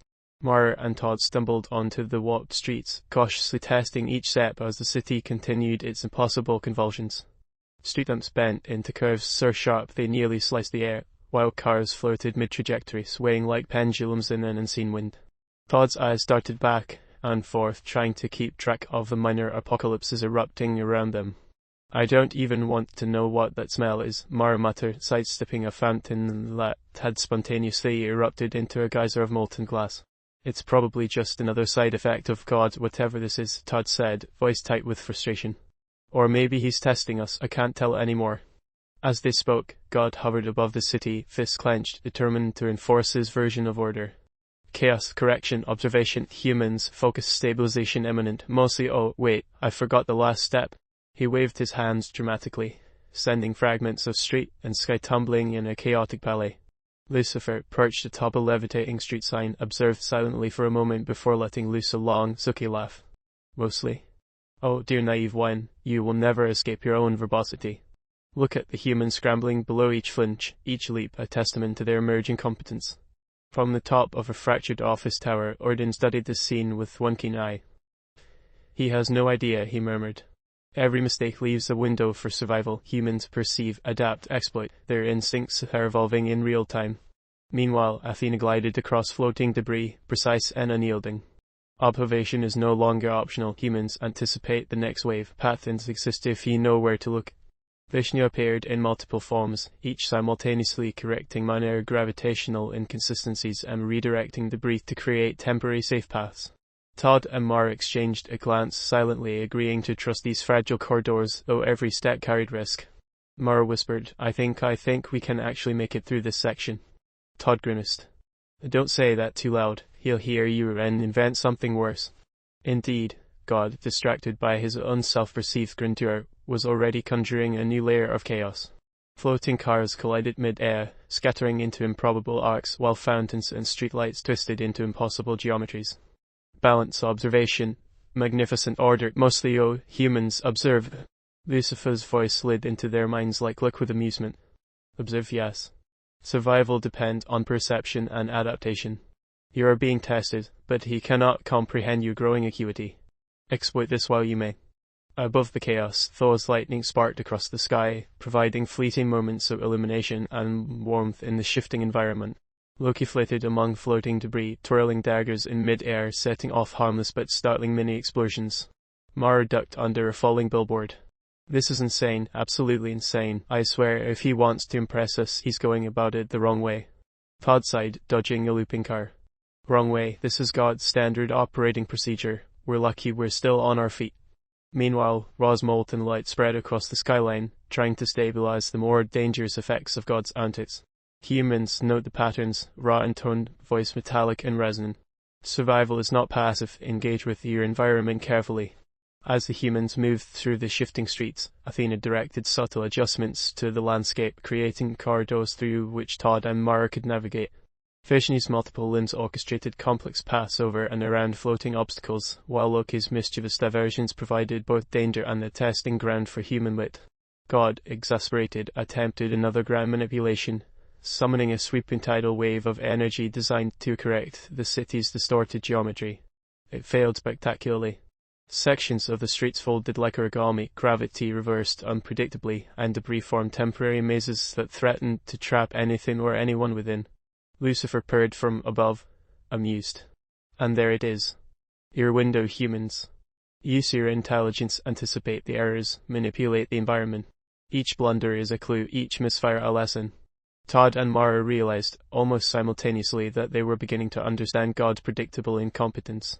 Each time he attempted a fix, he left a pattern, a gap, a temporary corridor they could exploit to move forward. Mara led the way, carefully observing each floating fragment, every shifted building. Todd followed, carrying what supplies they had salvaged, eyes scanning for sudden changes. Don't look up too much, Mara warned. He seems to like throwing things from the sky when he's frustrated. Noted, Todd said. Though I'm not sure not looking up will actually save us from God's sense of spectacle. From above, Thor's storm worked in subtle counterpoint, lightning arcs stabilizing portions of the sky and diverting the most dangerous flying debris. Loki, ever the trickster, made things worse in small, precise ways, launching harmless fireballs at floating objects that redirected them just enough to keep the humans guessing. Athena's calm voice cut through the chaos. Every hazard has a pattern. Observe, anticipate, and act. Misinterpretation is fatal. Lucifer, meanwhile, hovered in the periphery, his amusement palpable. They are learning. Every step, every choice, a testament to human ingenuity. And yet the fool above cannot comprehend. Exploit him wisely. God, increasingly flustered by the human survival, gestured wildly, conjuring unpredictable wind tunnels and bending light into prismatic distortions. Street corners became impossible angles, sidewalks looped in arcs, and gravity fluctuated unpredictably. Todd nearly collided with a floating cart rolling sideways to land safely on a narrow strip of pavement. Mara shouted from ahead, "Watch the lampposts, they're alive today." A lamppost had twisted into a spiral, swinging gently like a pendulum, and the burst of debris had lodged precariously at its tip. Todd, oblivious to their strategies, attempted yet another fix, this one involving a massive column of light intended to realign the buildings. It backfired spectacularly. The column split into multiple arcs, each twisting independently, sending shards of debris spinning outward. Lucifer's voice was a soft murmur, barely audible over the chaos. Predictable. Exploitable. Human advantage. Use it. Every failure, every misjudgment a clue. Vishnu, in multiple forms, continued herding debris into paths, her limbs moving with precise elegance. Odin's single eye reflected amusement at the predictable chaos. Athena's calculated interventions guided Mara and Todd along safe stretches, while Thor's lightning and Ra's light stabilized the environment intermittently. The humans gradually realized that survival depended not on brute strength, but on understanding the divine logic or lack thereof. Todd noted subtle timing cues in God's gestures. Mara identified temporary safe zones amid the chaos. Each step required observation, calculation, and instinct. God, convinced he was orchestrating a triumph, floated high above, his expression one of triumph mingled with confusion. Order, observation, correction, humans, witness my magnificence. Mostly, oh, focus. Lucifer's laughter slithered around them, both comforting and threatening. Your magnificence, yes, fool. Your survival depends on reading the cues, exploiting the gaps, and thinking faster than he can act. You are being educated in real time, whether you wish it or not. Finally, Todd and Mara reached a relatively stable plaza, the chaotic city around them bending and folding but leaving a corridor for brief respite. They paused, catching their breath, eyes scanning the skyline for the next unpredictable twist of reality. Mara said, "I think we might actually make it through this if we survive God's next idea." Todd grimaced, nodding. "We'll survive, but only because Lucifer is apparently rooting for us, and the other gods don't hate us enough to kill us outright." From above, Athena's calm voice reminded them, "Every victory is temporary, observation and adaptation are constant. Your understanding is growing, but so is the city's chaos." God, oblivious to the humans' cautious progress, threw up his arms, sending a burst of reality-warping energy across the city. Skyscrapers twisted further, gravity shivered, and phantoms erupted unpredictably. Todd and Mara braced themselves, ducking under the fluctuating columns of debris, noting each subtle rhythm, each misstep, and each temporary stability. Lucifer, high above, purred with delight. "This is education disguised as terror. Humans, you are beginning to read the patterns. Exploit the fool, navigate the chaos, survive, and learn the nature of gods who cannot even see themselves clearly." And so they moved forward, step by cautious step, through a city that was simultaneously impossible and alive, the unfolding chaos orchestrated by God's incompetence and moderated by the precise, sometimes playful interventions of the other gods. Every hazard, every anomaly, every divine prank became both a lesson and a survival test, and the humans' understanding of the alien mechanics around them deepened with each passing moment. The pantheon gathered above the twisting skyline, floating in forms that defied gravity, logic, and human patience. The air shimmered with divine energy, tension rippling through the cosmos like a living thing. Odin's one eye glimmered with calculated amusement as he watched God fidget nervously on a levitating building rooftop, arms flailing as he tried to assert dominance over the ever-shifting cityscape below. "Humans adapt too quickly," Odin said, voice calm but sharp. Their resilience is exceeding expectations. If they continue like this, the experiments will fail to yield meaningful results. Athena crossed her arms, floating lightly above the street. Intervention must be measured. We must maintain balance, yet allow them to make errors. Too much interference and they stagnate, too little and the chaos spirals. Vishnu's multiple limbs rotated gracefully in midair, orchestrating minor corrections to the city below, redirecting falling debris, stabilizing floating cars, and simultaneously observing the humans' evolving strategy. Observation: humans demonstrate rapid adaptation. Their survival rate is improving, contrary to prior calculations. Do we allow natural attrition or continue oversight? From the center of the gathering, God's form puffed with self-importance. Natural attrition, oversight, I am oversight, observation, chaos control, mostly, oh wait, don't say mostly. He raised his arms, attempting to straighten a warped skyscraper, which promptly twisted further and bent over the horizon. Lucifer, lounging on a hovering streetlight like it was a throne, let out the low, silky laugh that vibrated through the cityscape. Oh yes. The debate of the pantheon. Such subtlety. Such sophistication. And he cannot comprehend a single word. Delightful. God's voice roars, pitch between indignation and confusion. Are you mocking me? Debate, personal insult, observation, I watch out. His gesticulations sent an array of street furniture spinning into orbit, narrowly missing floating cars and a glass-encased cafe where terrified humans peeked through twisted windows. Thor's voice thundered above the chaos, hands crackling with controlled electricity. This is folly, pride blends him, and yet the humans continue their methods. Observe, but intervene minimally, let the lesson unfold without catastrophe. Loki flitted among floating debris, twirling daggers and laughing softly.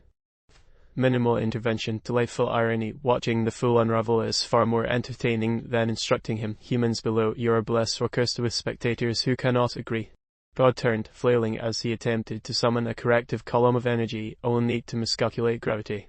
The column split into multiple arcs, each sending fragments of buildings and street signs spinning unpredictably. Chaos, observation. Corrective measures, mostly wait, forget it, focus on humans.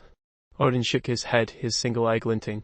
He interprets discussion as attack. That is his flaw, ego above all, comprehension beneath. The humans exploited unknowingly yet effectively. Athena floated closer to the edge of a floating plaza, where gravity bent the ground into impossible curves. His reaction is predictable. Humans, if you read the signals, anticipate the overcorrections, they will create opportunities for safe passage. Vishnu's multiple limbs orchestrated minor manipulations below. Traffic lights shifted in rhythm, floating cars adjusted trajectories, and street debris was nudged into patterns humans could navigate. Predictable chaos, exploitable flaws, observation required. Lucifer's voice purred again, teasing both God and the humans. Oh, meatbags, he is a delight of catastrophic proportions. You need only bait his pride, nudge his ego, and the patterns appear like clockwork. Study, anticipate, manipulate, and enjoy the spectacle. God, now visibly trembling with frustration, attempted another display of grandiose power, a massive swirling tornado of light meant to correct the city's geometry. He misjudged its rotation, sending entire streets spinning, cars colliding midair, fountains erupting in molten colors. Chaos, observation, magnificent. Oh, humans, dodge. Odin chuckled softly. He cannot resist. The human's resilience fuels his hubris. Watch, but do not interfere directly. Let the lesson proceed. Athena's voice cut through the turmoil with precise calm. Each overreach provides insight. Humans note the intervals between miscalculations. Their understanding grows with each step. Loki danced across floating beams, sending harmless sparks that altered trajectories of debris just enough to challenge the humans' anticipation. Subtle chaos. Test them, challenge them, encourage panic just enough to stimulate cognition. Delightful. From above, Thor's storm contained the largest disturbances, redirecting falling debris with lightning arcs that stabilized the most dangerous vectors. Ra's molten presence radiated warmth and intermittent light, creating safe zones for humans to traverse, but only temporarily. God, now flailing in frustration, shouted at the invisible council of gods. You, yes you, debate, observation, do you doubt my own? No, not the humans again. He gestured at Todd and Mara, who were cautiously stepping through an alley where the buildings looped like Mobius strips. Lucifer's chuckle slithered into the humans' minds. Yes, provoke him. Each reaction, each overreach is a ladder you may climb. Study his mistakes, anticipate his pride, survive the chaos. Vishnu's many hands orchestrated minor miracles. Floating debris formed temporary bridges, streetlights rotated to provide illumination, and fragments of shattered glass aligned into translucent barriers. Every adjustment presented a calculated opportunity for the humans, though the environment remained lethal in appearance. Odin's voice carried subtle humor.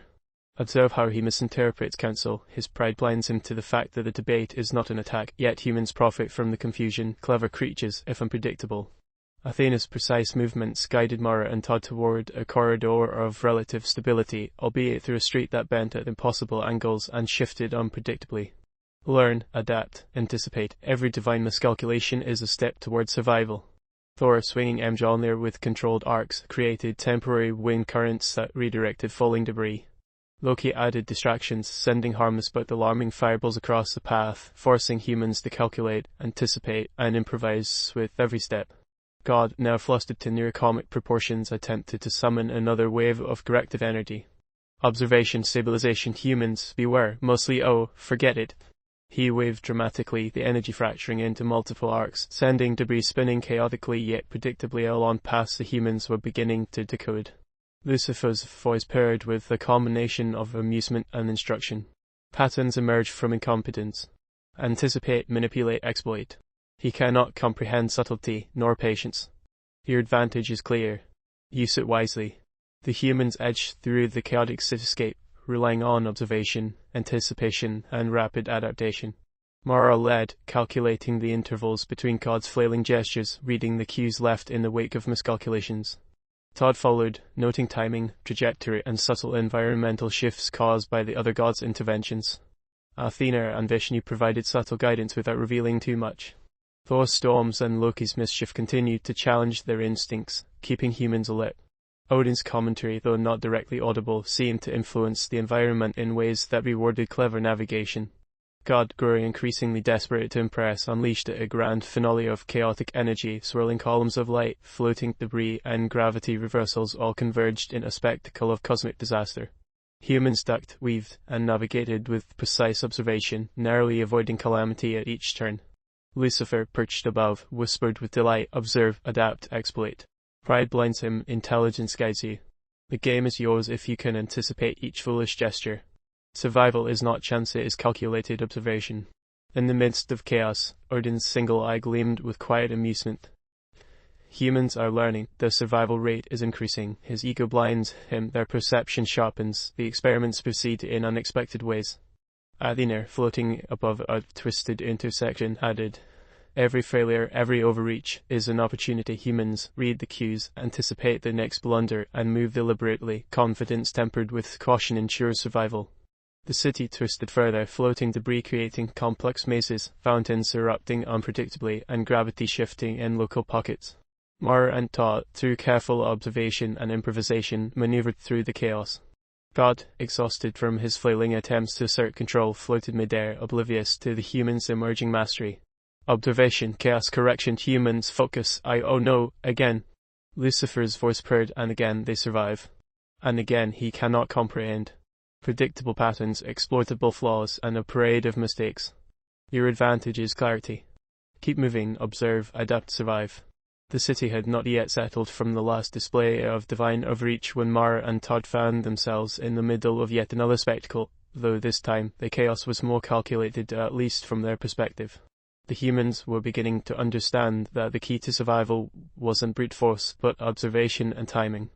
Every twitch, every flare of God's ego could be exploited, and every tiny, subtle adjustment from the other gods offered a lifeline if they paid close enough attention. Lucifer's voice, silky and merciless, threaded itself into their thoughts. Survival instincts sharpening. How delightfully predictable. Watch, anticipate, and manipulate. The big one thinks he's in charge, let's see how long that lasts. Todd ducked as a lamppost twisted midair, spinning slowly and humming as if it were alive. Okay, we need a plan, he muttered, scanning the shifting streets for patterns in the madness. We can't just keep reacting, we need to predict what he'll do next. Mara frowned, her eyes following a floating car that was wobbling like a drunken insect. Predicting him? You mean the guy who just tried to turn the whole city into spaghetti? Good luck with that, but we might be able to use the other gods. Lucifer chuckled from above, invisible but omnipresent. Clever girl. Exploit the incompetence of one, the hubris of another. Timing is everything. Nudge, prod, and dodge. Humans are surprisingly clever when survival is the incentive. As Todd and Mara navigated the twisted streets, Odin appeared overhead, perched like a silent observer on a levitating skyscraper. Humans, he said, voice low and deliberate, notice the intervals between his gestures. He cannot maintain focus for long. His pride always precedes his mistakes. Anticipate and exploit. Mara muttered, intervals. We're dodging flaming debris and gravity-shifting fountains. How do you expect us to calculate intervals? Carefully, Todd muttered back, eyes narrowed. Watch the columns of light he sends up. They flare, then pause, then flare again. It's repetitive, if you pay attention. From the sky above, God flailed, gesturing wildly. Observation, chaos, control, humans, focus, no wait. What is this? That's enough, oh no. The column of energy he had intended to straighten a skyscraper instead split into 3 separate arcs, each bouncing unpredictably across floating streets. Lucifer purred, see? Predictable incompetence. Take note, my dear humans. The big one cannot help but reveal his flaws. Every mistake is a doorway. The humans ducked and weaved, mapping the arcs as they went. Todd marked the positions of debris and floating objects with rapid mental calculations, anticipating where God would misfire next. Mara spotted a pattern in the occasional adjustments from Athena's small, precise manipulations of gravity that nudged floating cars away from lethal collisions. She's helping, but without telling us, Mara said quietly. She wants us to learn, observe, adapt. Todd nodded. Exactly. We can't count on God to be consistent, but we can use the other's subtle interference to navigate safely. A thunderous crack split the air as those storm coils whipped around the city, redirecting chunks of rubble that might have otherwise crushed them. Loki, ever the trickster, added distraction, small, harmless fireballs bouncing across streets, forcing the humans to shift, leap, and calculate with every step. Lucifer's voice seeped into Todd's mind again, teasing, instructing, and mocking all at once. Every misfire is a hint. Observe the intervals, notice the exaggerations, exploit the pride. Guide your steps not by fear but by logic. And always enjoy the chaos. It's far more entertaining than it ought to be. Todd hesitated as a floating building twisted near him. We're starting to get this. Maybe we can use their flaws. Maybe we can manipulate God. Mara's eyes sparkled with determination. Manipulate, I like the sound of that. If we can bait him, nudge him, we might get a little breathing room. At that precise moment, God launched a massive, glittering spiral of energy aimed at what he thought was a collapsing plaza. Correction, observation, chaos control, humans stay still for once. Todd and Mara exchanged a glance. No, Todd whispered. Mara nodded. They ran, weaving through the temporary safety zones created by Athena and Vishnu, dodging arcs of misfired energy. God's spiral hit a gravity flux, bouncing erratically, and with a roar of frustration, he tried to recapture control. Lucifer's voice purred from above, perfect timing. Exploit the overreaction. Observe how he compensates, predictable every time. With a combination of precise observation and risky improvisation, the humans began subtly influencing God's trajectory. By moving at calculated moments and exploiting his predictable flailing, they created a chain reaction where his own energy arcs narrowly avoided them while destabilizing floating debris elsewhere, creating momentary compass through the chaos. Odin's voice commented dryly from above. Clever humans, he noticed the pattern, anticipate the missteps. Your survival rate improves as your comprehension of divine mechanics grows. Continue this, and you may even influence outcomes intentionally. Mara grinned. Influence outcomes, that's actually what I wanted to hear. Todd, let's push it. Let's make him chase shadows. Todd nodded, eyes scanning the next spiral of erratic energy. We need to time it right. He can't track both of us and the feedback from the environment. If we're precise, we can guide the spiral where it won't hurt anyone. God, flustered and growing increasingly desperate, launched another display, this one intended to correct a floating park into a precise geometric formation. Instead, it split in multiple directions, arcs of light ricocheting off gravity-warped skyscrapers, narrowly missing humans below. Lucifer chuckled softly in Mara's mind, the arrogance. Every corrective measure is an overcorrection. Use it and bend the chaos to your will. Timing and patience meet pegs, that is your weapon. The humans began to coordinate their movements, moving through zones where God's overcorrections created predictable safe passages. By carefully observing his tendencies, the pauses, the flares of frustration, the misjudged columns of energy, they guided themselves through the heart of the city without significant injury. Vishnu's many hands continued subtle support, nudging floating debris away at precise moments. Athena's precise intervention stabilized crucial points, ensuring that while chaos reigned, the human survival wasn't left entirely to chance. Thor's storms, carefully tuned, deflected catastrophic debris, while Loki's playful mischief kept the humans alert and mentally engaged. Lucifer's commentary, always sharp and teasing, guided their strategy without ever revealing too much. Your enemy is predictable, your ally subtle. Observe the overreach, exploit the pause, anticipate the miscalculation. And for the love of chaos, enjoy the spectacle. Todd whispered, "We're actually doing it. We're moving through without getting flattened." Mara nodded, eyes darting to her floating fire hydrant spinning gently in midair. "We're learning the patterns. Gods are predictable in their own catastrophic way. This might actually work." God, flailing and miscalculating, roared, "Observation, chaos, humans, you no." His latest attempt at the corrective energy spiral misfired again, narrowly missing a stack of floating cars, sending them spinning harmlessly into a gravity pocket. Lucifer's soft, sardonic chuckle resonated in their minds. Yes. Exploit the pride. Predict the miscalculations. You have now become participants in your own salvation, guided by the folly of one and the subtlety of many. Timing, observation, manipulation your tools against him. By the end of the episode, Todd and Mara had navigated through several zones of catastrophic misfire, exploiting God's predictable incompetence while indirectly benefiting from subtle interventions by the other gods. They were exhausted, exhilarated, and more than a little terrified, but for the first time they felt a measure of control and understanding that the arrogance and ego of the Big One could be weaponized to their advantage. Odin's voice echoed faintly in their ears, tinged with amusement. A fragile alliance with chaos itself. Use it wisely. He cannot comprehend, but you can anticipate. Athena added, precise as ever, every step taken in careful observation is a victory. Humans continue to study patterns, exploit flaws, and survive. Your understanding grows. Lucifer, lounging high above the city, let his satisfaction show in his teasing tone. Well done, meatbags. You have learned that incompetence is a ladder. Every mistake is a rung. Continue climbing, and perhaps, just perhaps, you may influence events. Remember, his ego is your weapon, his pride your guide. Above the city, the sky seemed to vibrate with a tension that was almost musical in its precision. Gods of every pantheon threaded through the atmosphere, each carrying their own invisible agendas and subtle rivalries.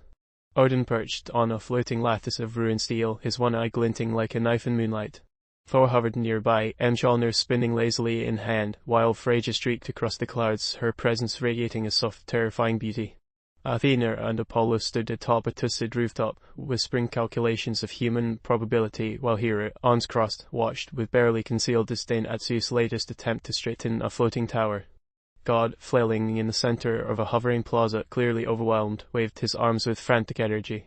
Observation, chaos, fun, humans. Focus, wait, no, stop that floating car, oh, never mind. He gestured again, sending a fountain of light spiraling into the sky, bouncing off Quetzalcoatl's massive scales. Lucifer, lounging lazily on an impossibly suspended lamppost, chuckled softly. All the grand symphony of idiocy. I could watch him fumble for eternity and still find new ways to laugh. But let's make this educational, shall we? Humans exploit the pattern. Pride always comes first. Nearby, Vishnu's multiple arms orchestrated a precise, if chaotic, ballet of minor miracles. Rivers of light twisted through the streets, small tornadoes lifted stray vehicles, and glowing glyphs painted themselves across the warped sky. Isis and Ra hovered overhead, exchanging sun-drenched beams that collided and refracted, turning the city into a kaleidoscopic nightmare. Todd ducked as a levitating fire hydrant spun toward him, deflecting it just in time. Mara scrambled behind a half-tilted cafe terrace. Do you see that? She shouted, pointing. That's not even from God. No, it wasn't. Athena's eyes gleamed as she nudged the gravity field to save a precarious row of streetlights from colliding. Humans, she said sharply, your understanding of divine causality is expanding. Observe carefully. Every action has a counteraction, especially when the divine ego miscalculates. God flailed, attempting to imitate the maneuvers of other gods. Correction, fixed observation, chaos, fun, wait, now humans, look, don't touch it. His words trailed off as Loki, lounging casually atop a floating car roof, twirled a dagger and sent tiny fireballs ricocheting across the city. God, stop. Todd shouted. Stop what? God bellowed. Observation, mostly wait, no. Lucifer purred, delighted. Mostly the verbal tics. Every hesitation is a gift. Humans exploit it. Predict his panic, guide the chaos.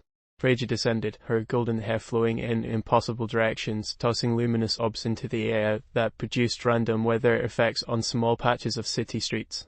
Humans, she said, almost gently, learn from misdirection. Gods enjoy spectacle. Survival depends on interpretation. Mara dodged a sudden rain of sparkly droplets, muttering, I think survival depends on not getting vaporized. True, Lucifer murmured. But interpretation and anticipation, that's power. And you, my little students, are learning quickly. Odin called down from above, his voice slicing through the clamor. Notice the hierarchy. God's errors are magnified by his desire to appear omnipotent. Others act subtly, correcting or exploiting. Your advantage lies in observation. Observation, Todd muttered under his breath, and a lot of running. Meanwhile, Zeus flirted alongside Hera, lightning dancing from his fingertips. Can you believe this nonsense? He shouted. He tries to emulate all of us and fails spectacularly. Hera rolled her eyes. It's endlessly entertaining, brother. Perhaps humiliating him is the proper lesson. Apollo, still perched atop a crumbling billboard, strummed an invisible lyre.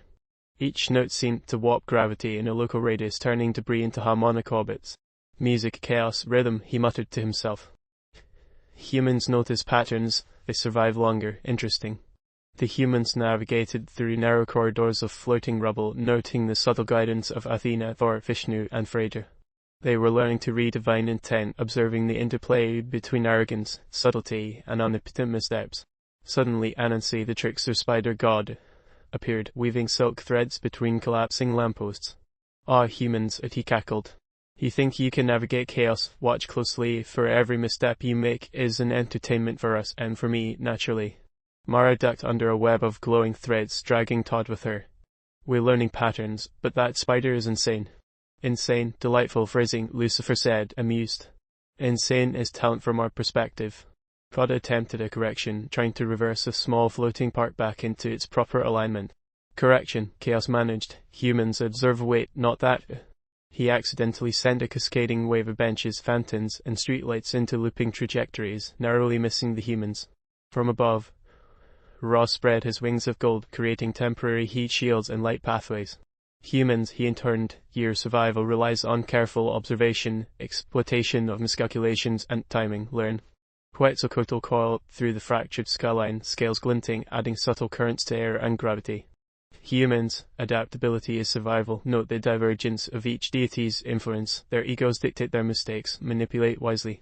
Thor slammed Mjolnir again, sending a shockwave across an entire street, flipping cars in a controlled manner. Loki whistled, flicking a small fireball that danced along the edges of the shockwave. Controlled chaos, darling humans, enjoy the curriculum. Lucifer's laughter echoed as he perched invisibly above the humans. They are learning. Pride is exploitable. Miscalculation is your ally. Observe, interpret, and manipulate. I almost feel sorry for him, but not really. A sudden roar split the sky. Shiva appeared, spinning in a celestial dance of destruction and creation. His multiple arms gestured, sending arcs of energy that simultaneously healed and hummed, creating pockets of unstable reality. The humans flinched, adjusting movements with split-second precision, using the chaos as cover. Todd stumbled backward, trying to emulate Shiva, Thor, and Quetzalcoatl all at once. Observation, chaos, fun, no. Another series of erratic arcs sent objects bouncing across floating streets. Odin, watching from his high perch, shook his head. Observe the limitations. The big one cannot focus. Use that to your advantage, humans. Every overreach is a guide. Mara muttered as she vaulted over a floating car. He's worse than we thought. Todd ducked the spinning lamppost. And we're still alive because of the others. That's impressive. Athena called down, her voice sharp but calm. Humans, your survival is now partially reliant on correctly interpreting divine intent, anticipate miscalculations, predict ego-driven reactions. Timing is everything. Meanwhile, Loki was weaving illusions, creating duplicate god figures that flailed and stumbled in parallel arcs. Confusion, delight, chaos, humans, pick your path. Freyja sent a shower of shimmering feathers over a plaza, each feather causing minor temporal and gravitational distortions, forcing the humans to leap and dodge in synchronized timing. Lucifer purred softly. Ah, synchronization amidst chaos. Beautiful. Humans are learning the rhythm of incompetence, the cadence of pride. Exploit it. Every gesture, every pause, every blunder is an opportunity. Finally, God tripped over his own energy, collapsing into a spinning, harmless pile of light and confused exclamations. The other gods circled, some helping to stabilize him, others smirking or whispering snide remarks. Zeus shook his head. He'll never get it. Hera rolled her eyes. And yet he tries endlessly. Shiva spun away, leaving trails of energy that folded space itself momentarily, while Anansi wove additional webs across the floating debris, laughing at the humans navigating through. Lucifer's voice drifted across the minds of Todd and Mara. They observe, adapt, manipulate. The ego is exploitable, the mistakes are predictable, and chaos is your teacher. Remember, meatbags, you are students of incompetence and subtlety alike.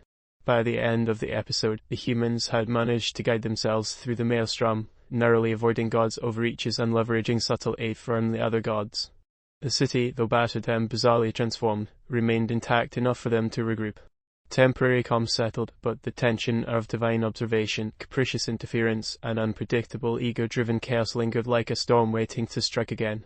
The humans exchanged exhausted glances, knowing that they had gained insight, but that the next misstep, divine or human, could unravel everything. The pantheon, meanwhile, lingered above, some laughing, some plotting, all reveling in the ongoing absurdity of interacting with mortals who dared to manipulate the egos of gods. The city hung suspended in a fragile, trembling balance, as if the air itself had been pulled taut by unseen hands. Todd and Mara stumbled through streets that shifted and undulated beneath their feet.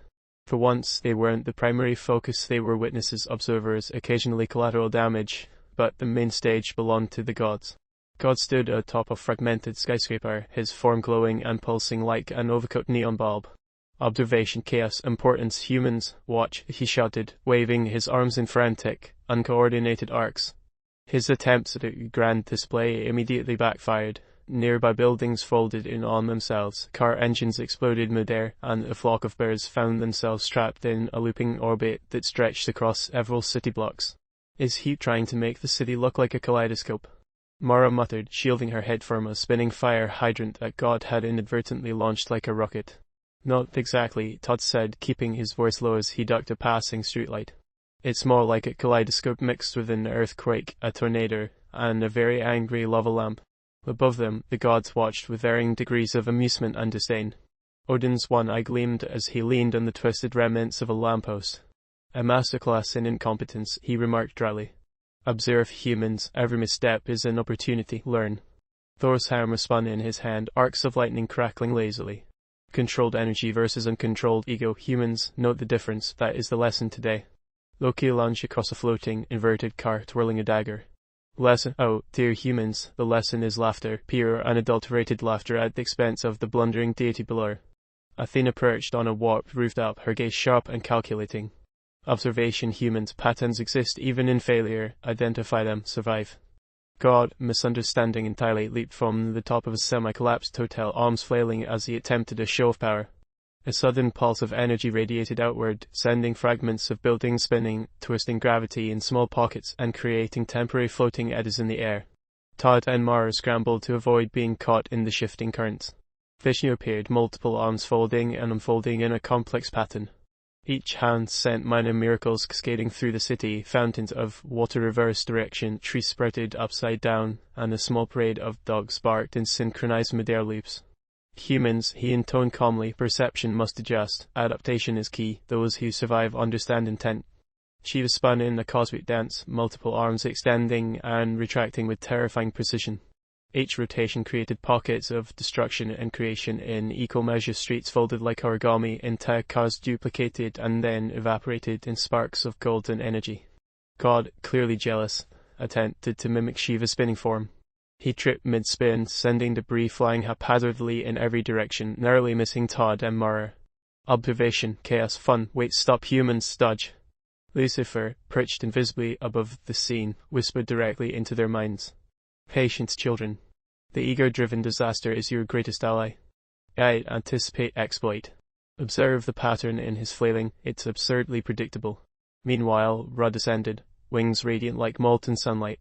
Each beat sent waves of heat and light across pockets of the city, stabilizing some areas while exacerbating chaos in others. Freya's street passed, trailing ribbons of spectral energy that caused minor weather anomalies, while Freya manipulated plant life to entangle collapsing structures.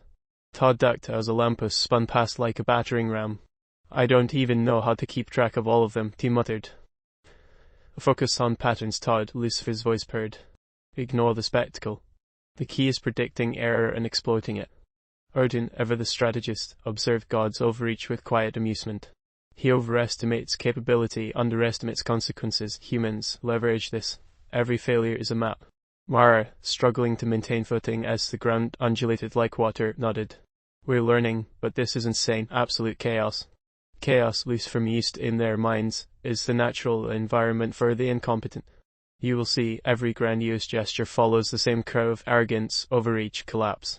Anansi appeared, weaving a network of glowing threads across floating fragments of streets.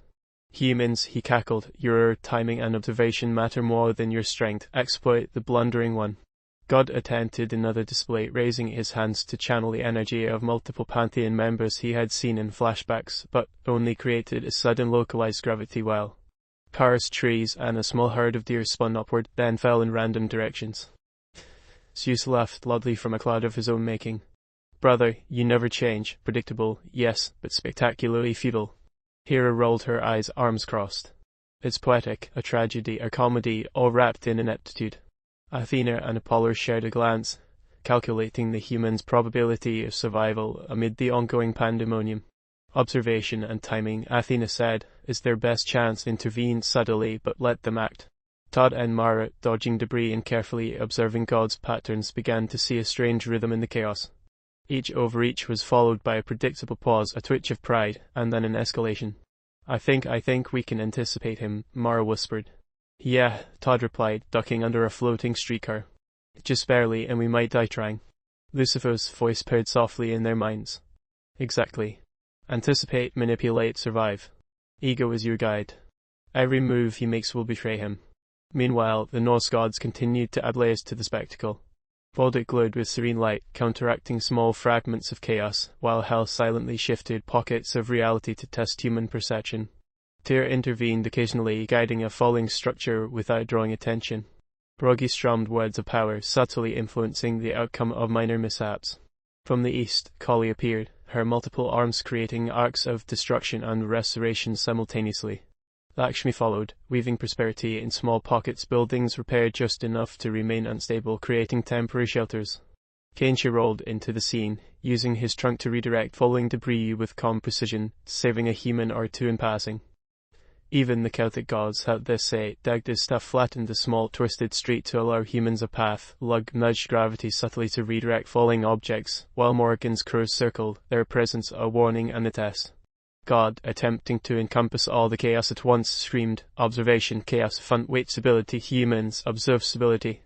His voice cracked as his powers collided against themselves, producing a wave of energy that flung both Mara and Todd across the small plaza. And there it is, Lucifer murmured, the apex of incompetence. Humans barely recovered, staggering to their feet, eyes wide, hearts pounding. They had survived the first wave of God's grandiose attempt at asserting dominance, guided subtly by observing the other gods' interventions and Lucifer's whispered strategy. Zeus laughed again, raising a lightning bolt in mock salute. He may want to step down before you end the city entirely, or the planet, or yourself. God's face twisted in a mixture of confusion and pride. I am important, observation, chaos, fun. Ra, Fraser, Vishnu, and Athena exchanged subtle nods, each demonstrating restraint while allowing the humans to navigate the chaos. Even Anansi swore Burke was used not to harm, but to guide pathways through the disaster. Tad muttered, we survived barely, but we're starting to understand the rhythm. Mara nodded, scanning God's frantic gestures. Yeah, and if we can predict him, maybe we can finally start controlling what happens next. Lucifer's laughter echoed like a silk blade through their minds. Yes. Observe. Adapt. Exploit. The Great One's folly is your greatest tool. Use it wisely, humans. The climax approaches, but this is merely rehearsal. God stumbled back atop the floating fragments, surveying the wreckage of his own ambition. Around him, the other gods lingered, some helping, some smirking, some indifferent, but all aware of the fragile balance between amusement, interference, and letting the humans rise from the chaos he had created. The city settled unevenly as the immediate energy dissipated, leaving streets twisted but navigable, buildings damaged but standing, and the humans bruised but alive.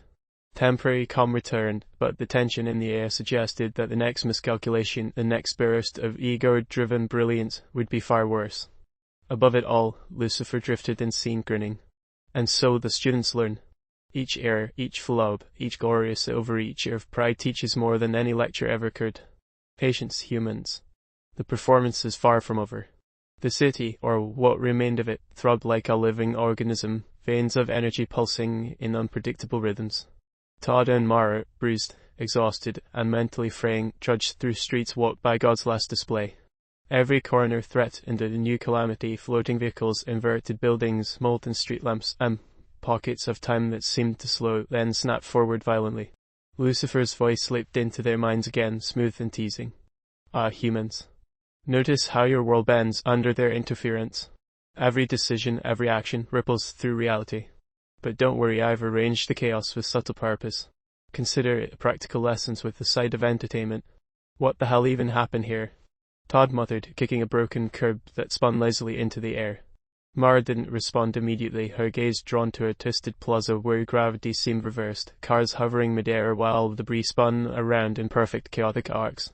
I think the gods are playing chess, she said, voice barely above a whisper. We're just the pawns. And, as if on cue, the gods made themselves known again. Odin hovered above the plaza, leaning on a fractured lamppost with casual grace. Humans, he intoned, observe, every minor intervention produces cascading consequences. Patterns exist, but comprehension is optional, survival is instructive. Thor swung Mjolnir, sending precise arcs of lightning through sections of warped streets. Each strike destabilized the floating building, which then righted itself in an almost gentle spiral. See, humans. The lesson here is balance. Or chaos. Or both. Interpret at your discretion. Athena stepped lightly across a tilted sidewalk, her keen eyes scanning every subtle shift. Observe how each deity interacts with reality differently. Each pattern is unique, governed by rules you cannot yet fully perceive. Vishnu appeared, spinning with his infinite arms, creating localized distortions that seemed random, but were carefully calculated. One hand created a sudden hailstorm of glowing leaves, another turned the air thick with glittering dust, a third summoned a miniature flood in a courtyard. Every element shifted reality, forcing humans to adapt instantly or be swept away. Todd ducked under a falling fountain, narrowly missing a rushing torrent of water. Adapt instantly, yeah, that's reassuring. Mara, scanning a floating car spinning just above her head, muttered, it's like they're rehearsing some cosmic performance and we're in the front row without tickets. Lucifer's voice purred, amused and cruel. Rehearsal, yes. Every mistake your divine siblings make is instructive. But let's not forget some performances come with traps. Think morally, humans. Intellectually. And don't touch anything that pulses. From the east, Kali danced through the streets, her many arms sweeping arcs of both destruction and salvation. Sparks flew where she gestured, the air vibrated with the rhythmic energy of her cosmic movements. Beside her, Shiva's dance sent fragments of debris spinning in hypnotic patterns, each piece a puzzle of potential catastrophe or survival. Meanwhile, God, still recovering from his ego-fueled display, approached a toppled building with the intention of correcting it. His every motion created ripples of unintended effects, water fountains inverted, gravity pockets shifted, and a small herd of deer, inexplicably materialized by Vishnu's residual magic, were flung in random directions. Gods at it again, Todd muttered, ducking as a lamppost spun past. Mara groaned, shielding herself. He's going to destroy the city trying to fix the one he already broke. Lucifer's laughter flowed in their minds. Exactly. And notice how each overreach creates collateral. Predictable, but entertaining. Exploit it, humans. Use their arrogance to your advantage. Meanwhile, the Greek gods observed from above. Zeus raised a bolt of lightning, chuckling. Pathetic. He always misunderstands scale. He confuses spectacle with efficacy. Hera folded her arms, smirking at the chaos. And yet it's oddly charming, in a dangerous, catastrophic sort of way. Athena, never missing a beat, whispered a pattern to herself as she dodged falling debris.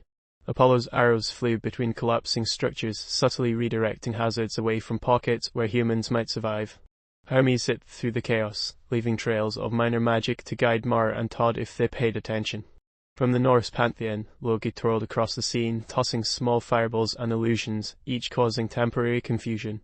Are humans the perfect playthings? Observe, learn, and exploit. Do not be caught in the ego storm below. Balder, meanwhile, glowed with a protective light, stabilizing sections of the city enough that Mara and Todd could find temporary footing. Tears subtly adjusted gravity in critical spots, preventing them from being crushed, and Borgi sang words of arcane guidance, influencing the city's warp physics just enough to keep survival possible. In the east, Ganesha redirected falling debris with gentle precision, while Lakshmi ensured minimal catastrophic losses for stretchers the humans needed to navigate.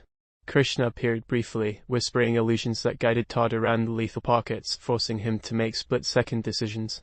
Even the Celtic gods joined in. Morgan's crows acted as scouts, alerting Mara to imminent danger. Lug nudged floating debris subtly out of the human's path.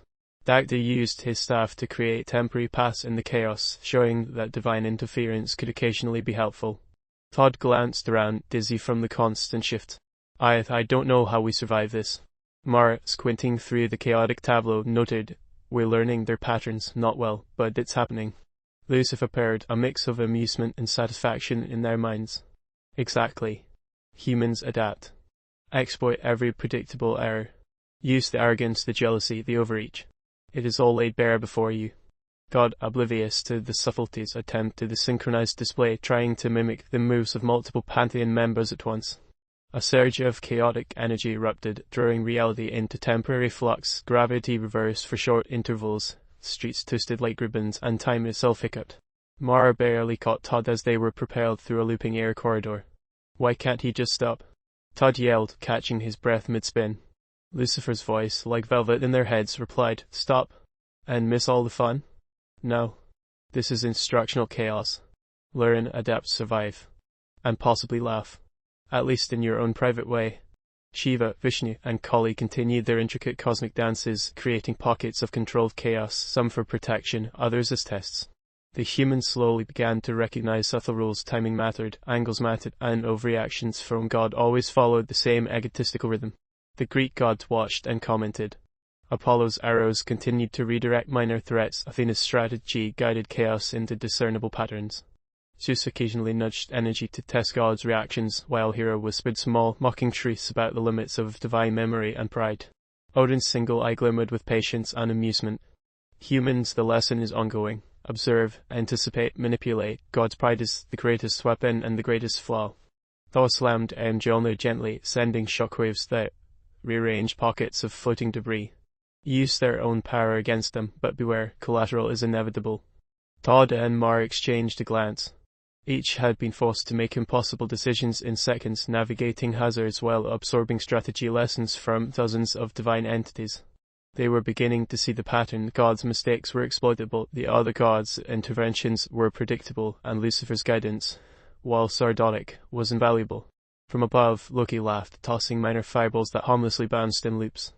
Ah, humans' patience, the great test approaches. Learn, fail, succeed, repeat, but never fail in the same way twice. Todd's egotistical display finally began to collapse in on itself. Sparks, debris, and small pockets of reality destabilized entirely, creating localized gravity storms.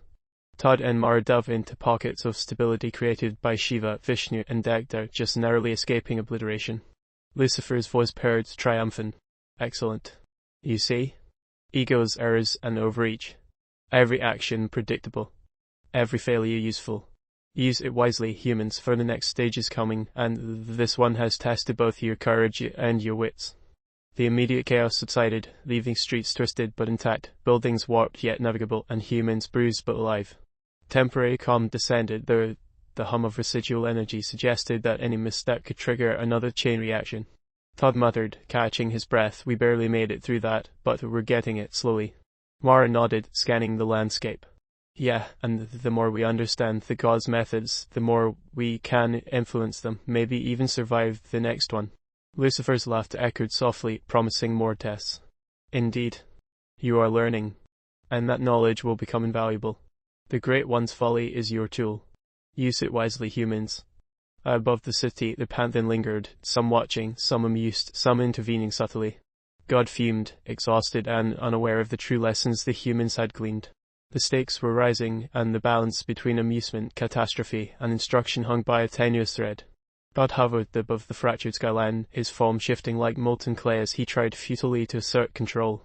His previous failures clung to him like stubborn shadows, rivers that flowed uphill, skyscrapers bent into impossible shapes, entire blocks of the city suspended midair by residual divine chaos.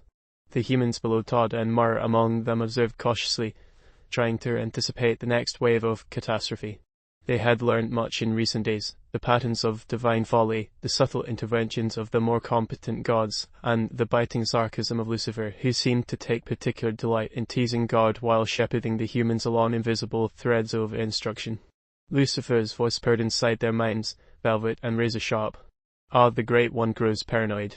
He suspects intellect where there is only survival instinct. Use that. Exploit the suspicion. Twist it. Make it your advantage. God's eyes glimmered with a mixture of hurt pride and confusion. What is this interference? He bellowed, flailing. Do humans think they can influence me? Pathetic observation. Mostly wrong. Wait, correction. Totally wrong. Thor raised an eyebrow and swung Mjolnir lazily, sending a minor thunderclap that sent ripples through the cityscape. He has noticed something, Thor remarked to Odin, his tone amused. Or perhaps he simply fears the chaos is beyond him. Odin's single eye glimmered with amusement. Humans have learned to anticipate his patterns, and when arrogance meets pattern recognition, complications arise for the divine. Athena, ever precise, floated above a looped highway that twisted unnaturally in midair. It's a matter of logic and perception. Humans have observed, deduced, and now act strategically. Their interventions may be small, but the implications are significant. Vishnu's multiple arms orchestrated small adjustments across the city, subtly cushioning areas that Todd and Mara needed to traverse while leaving other areas vulnerable to God's unpredictable bursts of energy. One hand manipulated the trajectory of a falling lamppost, another nudged debris away, while a third caused a minor illusion, leading Todd along a safer path without him realizing the guidance. From the Greek pantheon, Hermes darted through the chaos, leaving trails of minor magic and guidance. Observe their cunning, he said to Apollo. They exploit errors and arrogance like a true strategist. Apollo nodded, directing minor bursts of light to signal humans through pockets of temporal distortion. Yes, small manipulations, subtle yet effective, they begin to grasp the rules. Mara paused near a floating plaza, scanning the warped surroundings. They are thinking like us, she muttered, voice tense. They know the gods make predictable mistakes. Todd, ducking under a gravity pocket, groaned. We're not just surviving, we're influencing them. How is that even possible? Lucifer's voice, dripping with amusement, whispered, possible, yes. Enjoyable, absolutely. Your feeble human intellect now nudges omnipotent egos. Tread carefully, but take pride. You're learning the art of divine chess. God, meanwhile, attempted to assert dominance, his arms flailing as he tried to emulate the strategies of Thor, Athena, and Vishnu simultaneously. Reality itself groaned in protest. Streets folded into Mobius strip-like configurations, buildings looped endlessly in impossible arcs, and streetlights emitted sudden bursts of molten energy. Even smaller interventions from other gods couldn't fully counteract his chaos.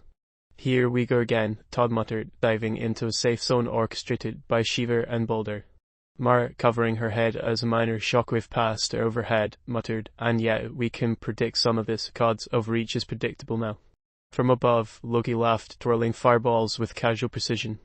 Predictable indeed, the humans are cunning, adapting to divine folly, delightful. The Great One overestimates his influence yet again.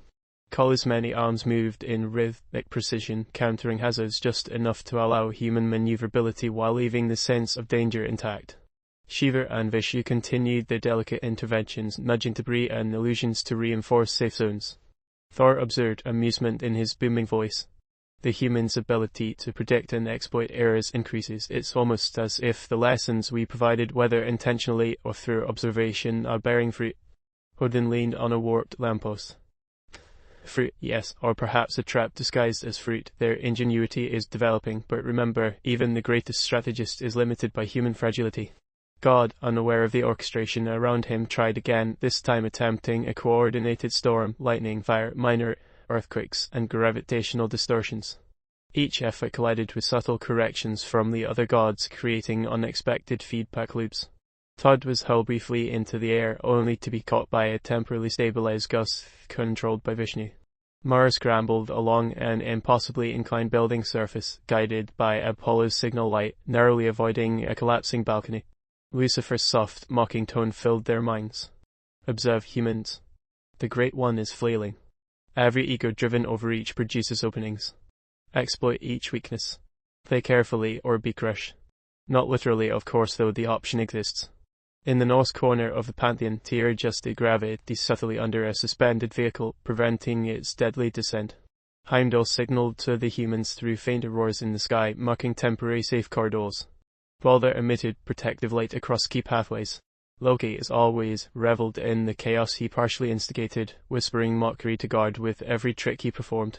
From the Celtic and Druidic sphere, Morrigan's crows flitted through the chaos, warning humans of deadly or unstable zones. Lug subtly nudged collapsing debris. Dagda's staff extended bridges over impossible gaps, while Brigid reinforced weak structures temporarily. Each intervention was measured, ensuring the humans survived without fully alleviating the challenge. God's flailing increased, his energy surging in chaotic bursts, reshaping reality with frantic desperation. He misinterpreted the humans' cautious movements as defiance, imagining they were actively sabotaging him. His frustration became raw, and with each burst, he created new, unpredictable hazards, temporal anomalies that repeated seconds erratically, gravity fields shifting randomly, and pockets of burning energy that appeared and vanished.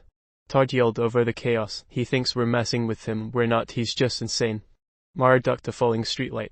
"Insane is putting it mildly, but we can work with this. We know how he moves now. We can plan around his mistakes." Lucifer's tone purred in their minds exactly. Each overreaction, each misinterpretation, opens avenues. Their paranoia is a tool for you. Play wisely. Zeus raised a bolt of lightning high, aiming at a section where God had overreached, not to harm, but to test ability. Hera shook her head, amused by God's escalating panic. Poseidon sent waves through the warped city streets to redirect energy pockets, while Hades subtly contained teases in small zones. Vishnu, Shiva, and Kali danced around the scene, orchestrating a delicate ballet of protection and threat. Their interventions ensured the humans could navigate the chaos, but survival required alertness, quick thinking, and willingness to act decisively. Mara glanced at Todd, noting how instinctively he moved to avoid hazards. "We're learning, not just surviving, we're learning the rules." Todd, wiping soot from his face, nodded. "And the gods, especially the arrogant one, don't realize we're understanding them yet." Lucifer's voice softened, teasing but approving. "Yes. Understand the patterns. Exploit the ego. Predict the arrogance. And remember, humans, even if you survive, the next lesson is always coming." God, utterly flustered, attempted one final grand display, a combination of powers designed to dwarf all previous events. Gravity waves clashed with time distortions, lightning met firestorms, and fragments of floating buildings collided. For a moment, it seemed the city might collapse entirely, but careful, subtle adjustments from Vishnu, Shiva, Thor, Athena, and a dozen others stabilized key zones. Todd and Mara narrowly avoided total annihilation, using knowledge gained from previous interventions. Every single time, Todd muttered, panting. "He escalates without understanding, and we survive barely." Mara adjusted her footing on a twisting, floating street. "We're exploiting it, and that gives us leverage. If we can keep predicting his errors, maybe, just maybe, we can manipulate him." Lucifer's laughter reverberated softly, amused and approving. "Indeed. Influence through ego. Manipulate through folly. The Great One is his own undoing, and you are learning the art of subtle dominion. But beware, his desperation grows." Above the chaos, other gods shared glances of bemusement. Athena noted patterns in God's repeated mistakes. Odin leaned back on a floating ruin, appreciating the humans' ingenuity. Loki twirled fireballs lazily, admiring the growing alliance between humans and mischief. Vishnu, Shiva, and Kali continued to guide survival, allowing humans just enough room to maneuver. The immediate surge of chaos waned, leaving the city warped and bruised, but still standing. Todd and Mara, covered in dust and minor burns, took stock. They had survived, adapted, and subtly influenced the outcome. The balance between amusement, catastrophe, and instruction had shifted slightly in their favor. They knew the next divine escalation would come soon, and Lucifer promised it would be even more elaborate. Todd exhaled sharply. "We're not just survivors anymore, we're participants." Mara nodded, her eyes scanning the skies where pantheon members lingered. "Participants, manipulators, pawns with brains. If we played this right, we might actually gain some control." Lucifer's voice, velvet and sharp, whispered, "Exactly. And control, even temporary, is the greatest lesson. Savor it. The game intensifies. And the Great One does not yet suspect the full scope of your cunning." The sky above Earth warped like wet clay, a twisting canvas of colors and shadows that hinted at the presence of beings far beyond mortal comprehension. Somewhere between reality and imagination, the gods assembled. The Cosmic Council, an unprecedented gathering of pantheons from across time and space, convened atop a floating plateau of impossible geometry. From the Greek pantheon, Zeus leaned back lazily, his lightning crackling in rhythmic amusement. Hera whispered sharp reprimands to no one in particular, and Athena hovered with perfect composure, scanning the assembly. Apollo tuned invisible lyres, Artemis flexed her bowstrings, and Hermes darted around like a streak of mischievous wind. Ares grunted, arms crossed, muttering about how humans never appreciate true war, while Hephaestus tinkered with small gadgets of divine origin. In the Norse corner, Odin perched on a hovering fragment of a fractured mountain, one eye glimmering with cunning amusement. Thor's hammer hung loosely in his hand, crackling faintly, and Loki lounged on a floating boulder, twirling daggers with a smirk that suggested he already knew how this would end. Frigg and Frigg exchanged polite, exasperated glances, while Tyr and Heimdall observed the humans' world below with silent judgment. From the Hindu pantheon, Vishnu's multiple arms moved in subtle gestures, adjusting the threads of reality without overt interference. Shiva twirled through the gathering with calm menace, Kali's many arms oscillating in rhythm as she studied the council with intense curiosity. Brahma sat quietly, meditating on the patterns forming around him, while Ganesha, ever methodical, catalogued every movement of every god present. Krishna hummed in amusement, barely hiding his delight at the impending chaos. Even the Celtic and Druidic gods had made their presence known. Lug, Dagda, and Bridget hovered near one edge, observing quietly. Morrigan's crows flitted through the air like omens, while Cernunners tested the gravity of the floating terrain beneath his hooves. Belenus, Taranis, and Teutate whispered among themselves, occasionally sending minor lightning sparks or gusts of wind to gauge reactions. And then there was God. True to form, he arrived with an explosive display of poorly controlled power, bouncing like a child on a trampoline, arms flailing and inadvertently warping reality with every motion. Greetings, pantheon of observation, attention, mostly wait, wrong word, everything, behold. Lucifer, lounging above the assembly on a fragment of twisted architecture, let out a soft, venomous chuckle. Observe, humans. The Great One cannot help himself. The council may have been a serious affair, but his entrance ensures chaos first, and formality never. God's overzealousness immediately caused minor disasters. Sections of the floating plateau bent, gliding with fragments from other dimensions, sending bursts of energy into the warped streets below. Streetlights on Earth flickered erratically, rivers curved backwards, and small mountains popped up in the middle of cities, only to vanish moments later. Zeus threw up a hand in irritation. Really, must you announce your arrival with that? Hera scowled.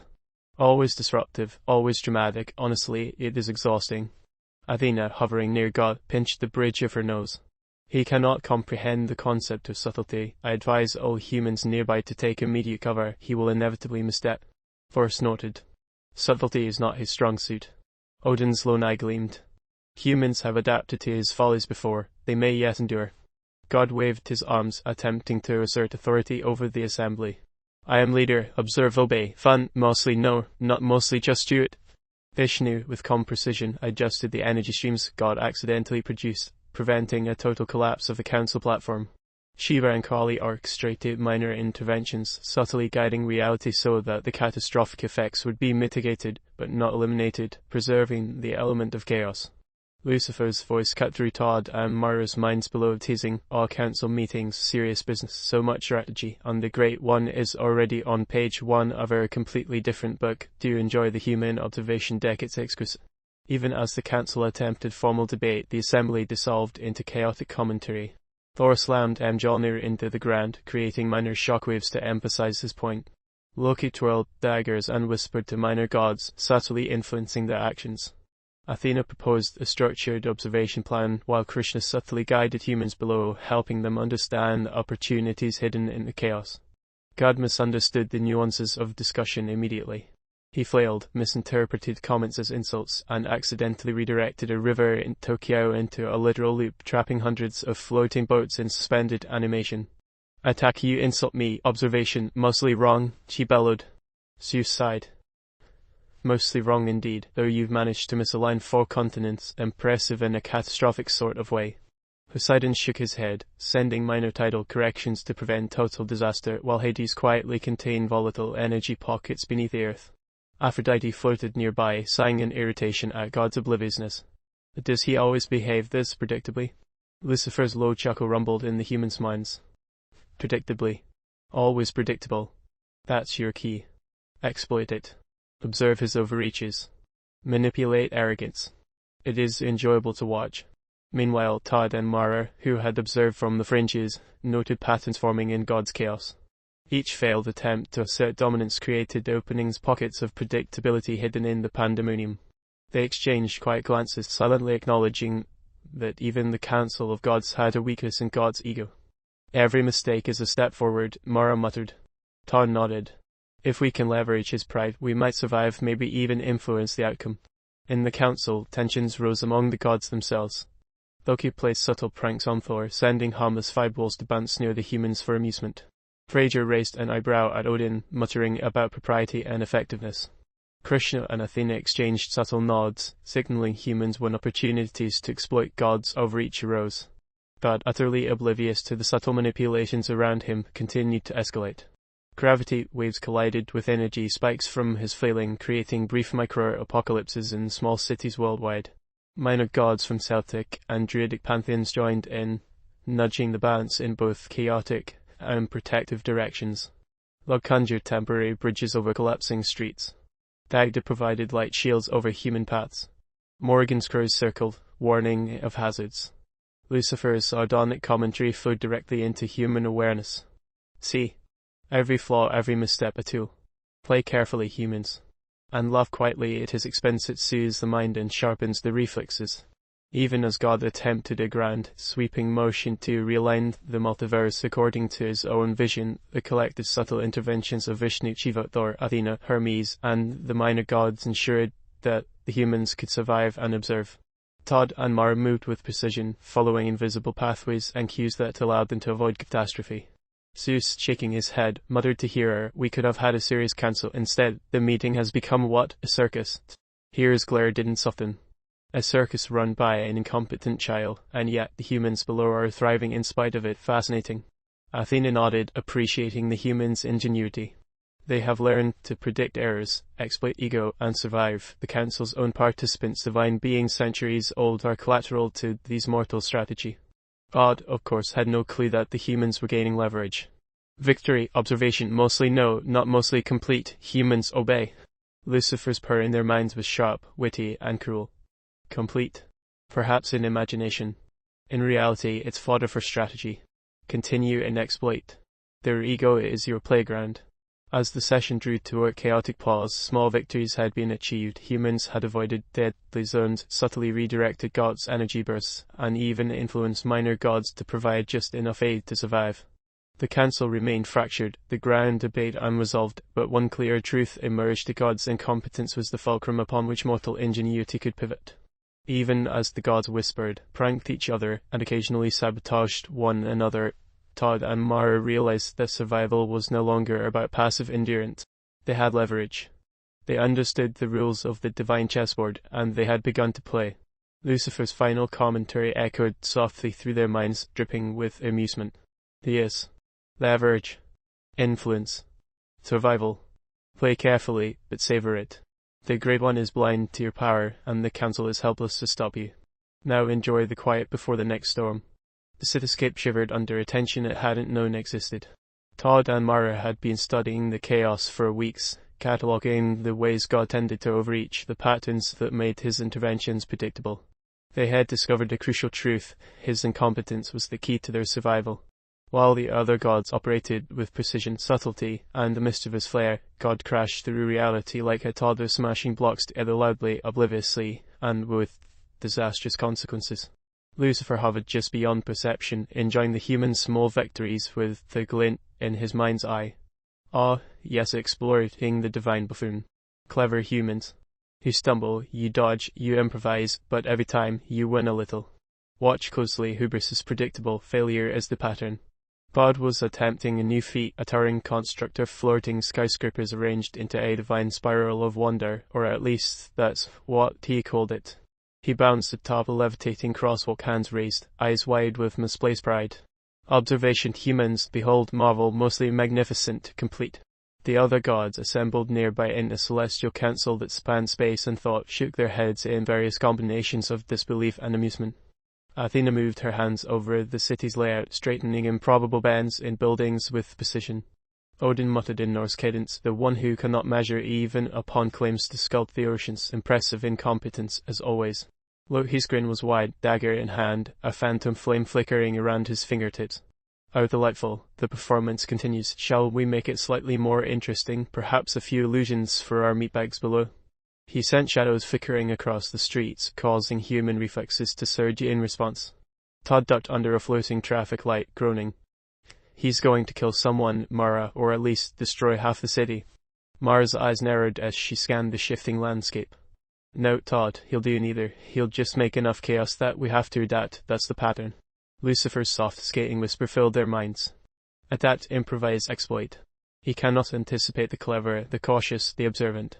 Remember, the bigger the display, the smaller the control. Use it. Use it well.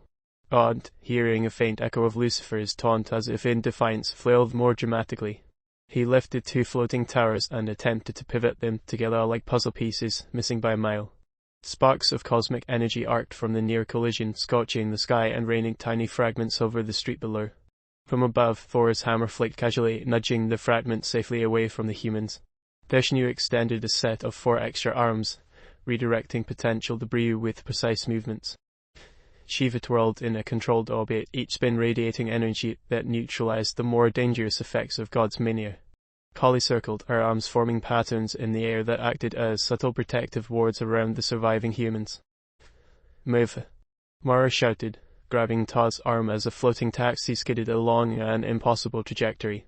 Todd swore under his breath. "Move where? Everything is moving." "Through the gaps." Mara barked, eyes following faint ripples in the air, the almost imperceptible edits that the god had imposed on reality. "Notice the subtle ones, that's your path." Lucifer's commentary caressed their minds. "Notice the small. Exploit the voids. He is blustered, he is wind, he is obvious. Predict him and you survive. But don't trust the others too much, they smile for amusement, not benevolence."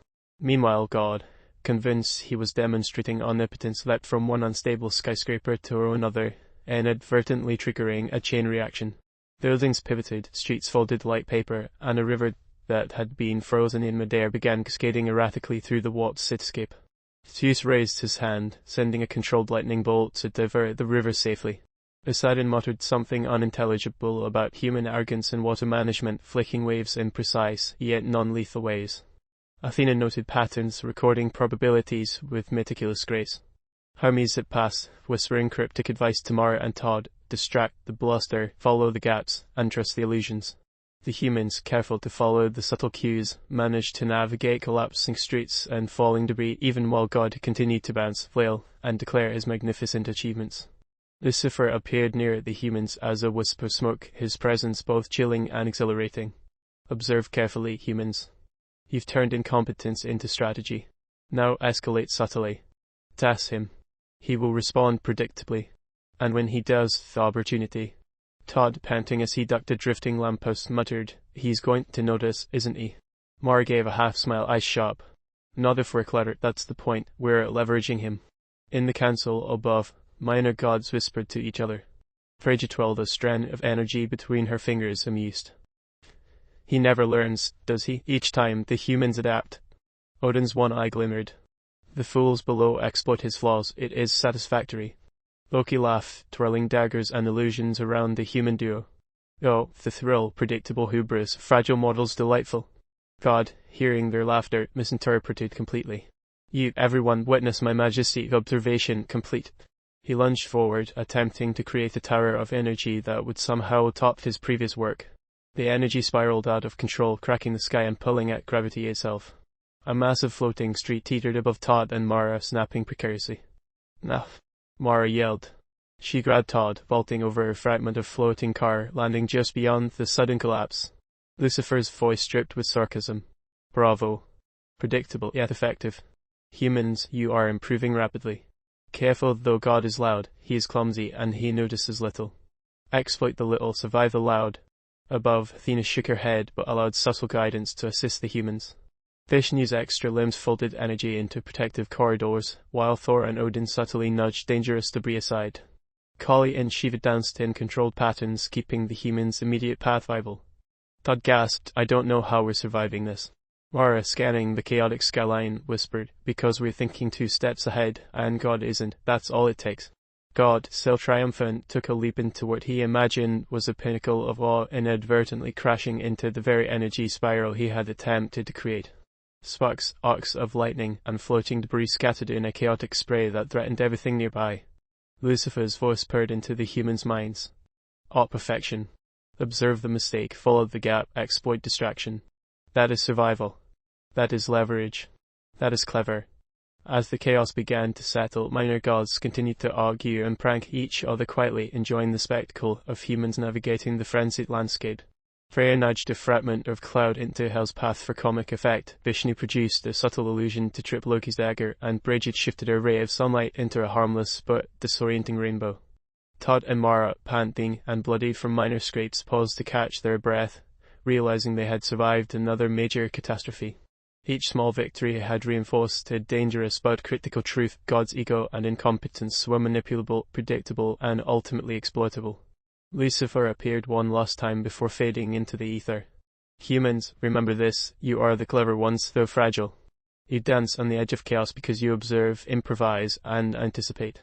God cannot anticipate cleverness, only awe and fear. Use it wisely." In the celestial council, minor gods exchanged glances.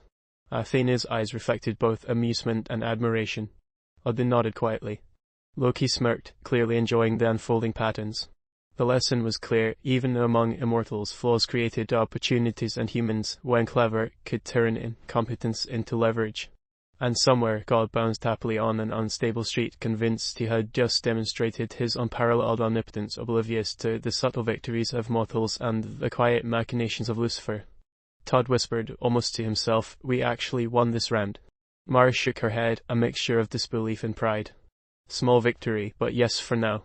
Above, the gods continued their endless games, pranks, and rivalries, while humanity, for the first time in countless years of divine interference, learned that survival was not just possible, it could be a weapon. The gods' antics escalated, spilling into every corner of the city. Odin stood atop a fractured skyscraper, one eye gleaming, surveying the chaos with measured authority. Beside him, Thor swung Mjolnir in deliberate arcs, sending controlled shockwaves through the streets, redirecting fires and collapsing unstable structures, all while muttering complaints about his brother's recklessness. Loki lounged on a floating cart, tossing illusions into the air that made pedestrians duck for non-existent dangers, cackling at the mortal reactions. Athena moved like a shadow, precise and calculating, guiding her interventions to minimize mortal casualties while maximizing divine lessons. Nearby, Bridget called forth bursts of light to illuminate hidden dangers, her calm demeanor a sharp contrast to God, who bounced from rooftop to rooftop with unrestrained enthusiasm, oblivious to the havoc he left in his wake. Todd's attention snapped toward a widening chasm in the street, the result of one of his earlier, poorly judged displays. "Observe, humans, witness the splendor of my creation," he yelled, flailing as he attempted to leap across it, only to land on the edge and tumble down, sending a shower of debris into the plaza below. Vishnu appeared, multiple arms weaving intricate motions to stabilize the collapsing terrain. Each hand countered God's energy misfires, turning a potentially deadly cascade of rubble into a series of manageable hazards. Shiva danced through the chaos, her movements carving protective arcs around startled humans, while Kali's whirlwind-like motions disrupted only what needed disrupting, turning mistakes into a bizarre, instructive spectacle. Todd and Mara darted across the plaza, keeping low as fragments of stone and floating debris ricocheted around them. Todd whispered, "We're not surviving this, we're exploiting it." Mara glared, dodging a twisted lamppost. "Exploiting it, that's all we've got, that's our strategy. Run, observe, and don't die." Lucifer's voice slipped into their minds, sardonic and sharp. "Clever mortals. Exploit the gaps left by incompetence. Watch the masters bungle and step forward where they can't. Yes, very good." He guided their eyes to a temporary breach where God's energy had left reality thin, a place the humans could slip through unnoticed by the gods' vigilant eyes. Todd pointed it out. "There, see that? That's our path." Athena's sharp voice cut through the commotion. "Humans anticipate failure, exploit opportunities, survival is observation applied." Mara nodded and took the lead, calculating each jump and movement across the fractured streets. Loki, amused, created a series of illusory fireballs and phantom debris, watching with glee as the humans carefully navigated around them. God, realizing Vishnu and Shiva were mitigating his impact, misinterpreted it as defiance. No, I am supreme, observe absolute observation. He lunged toward a floating street fragment misjudged entirely and crashed through a temporary plaza roof. Dust and shards flew everywhere, narrowly missing Todd and Mara. Balder and Heimdall appeared above, watching with detached amusement. Heimdall's all-seeing gaze tracked every misstep, while Balder muttered, "This is why I stay out of their way." Meanwhile, Genja waved a hand, sending rolling spheres of energy to guide humans safely around collapsing structures, and Lakshmi's touch subtly stabilized precarious edges, allowing mortals to find footholds where none should exist. God scrambled to his feet, dazed but determined, and pointed toward a distant tower. Next demonstration, witness the magnitude. Krishna floated beside Vishnu, shaking his head, while Rana's bow emitted subtle, protective pulses that countered falling debris. The humans sprinted toward the energy gap Lucifer had indicated, timing their movements to avoid each minor disaster. Lucifer whispered, "Perfect. Watch him scramble. See how far hubris can carry one. Keep moving, mortals. The cracks are your playground." Even Ra and Quetzalcoatl emerged, their presence is massive but controlled. Ra's golden or burned away smaller hazards, while Quetzalcoatl's undulating body deflected falling debris, the two gods silently playing a dual role, both observers and subtle protectors of the humans' fleeting opportunity. God, misinterpreting their interference as direct competition, leaped again, arms flailing, trying to recreate the spectacle he had envisioned. Athena raised an eyebrow. "Incompetence remains consistent," she murmured, dodging a ricocheting piece of rubble. Frege appeared, conjuring a shimmering barrier to deflect unintended collateral damage, while Loki threw more illusions into the sky, laughing at every startled glance from humans below. Tyr nodded at Odin, their silent communication coordinating interventions, curbing the worst of God's misjudgments. Todd, ducking under a suspended bus, whispered, "They are helping in their own way, weirdly helpful." Mara, climbing over debris, smirked. "The divine chaos with a side of mercy, I'm taking it." Lucifer's soft chuckle filled their minds. "Indeed. Use it. Survival is an art, and you two are learning the brushstrokes. And God, oh, he'll provide the chaos. Always." Finally, the humans made it through the gap, pausing in a safer area to catch their breath. God, standing amid a cracked plaza, spun in frustration. "Observation, witness my note. Wait, humans, why aren't you odd?" Athena, Vishnu, and Shiva exchanged looks. "Humans are learning," Athena said. "They adapt to failure. This is unusual." Kali twirled, creating a harmless burst of debris in mock applause. Loki's solutions formed a swirling banner in the sky. "Congratulations, survival, temporary, chaos, eternal." Lucifer's voice poured in the humans' thoughts. "Well done. The cracks you exploit are the seeds of mastery. Remember them. Remember him. And never ever forget, amusement is everywhere, especially at his expense." God groaned, spinning in place, while the assembled gods from every pantheon observed silently, laughing or shaking their heads at the spectacle. The humans had survived, but the divine theatre had only just begun. Athena gestured to Vishnu and Shiva. "We maintain oversight, but this is their learning moment." Todd muttered, "Learning moment, more like a crash course in not getting squished by omnipotent beings." Mara laughed softly, exhaustion in her tone. "Yeah, but at least we're getting better at it." Lucifer's last thought for them lingered like smoke in the mind. Better, yes, but never complacent. He is incompetent, but relentless. And we, dear mortals, are the chess pieces he doesn't realize he's arranging himself. The gods slowly withdrew their direct interference, leaving remnants of chaos, warped streets, and an uneasy calm. Humans had won a small, strategic victory, exploiting God's ego and the subtle tensions among deities, but they knew the larger struggle, the constant dance of divine dysfunction, was far from over. Odin nodded to Thor. "Let them learn, but let us enjoy the spectacle." Thor laughed, swinging Mjolnir lazily. "Learning and laughing, mortals can handle some, but not all." Loki, hovering above, winked at no one in particular. "And I shall continue to stir the pot. Entertainment is divine." From a distance, God fumed. His incompetence lay bare, glaring at the humans who had outmaneuvered him, for now unaware that the next lesson, the next spectacle, was already in motion. The city, battered but intact, shimmered with the lingering residue of godly power. Mortals had acted, gods had reacted, and chaos, as always, reigned supreme.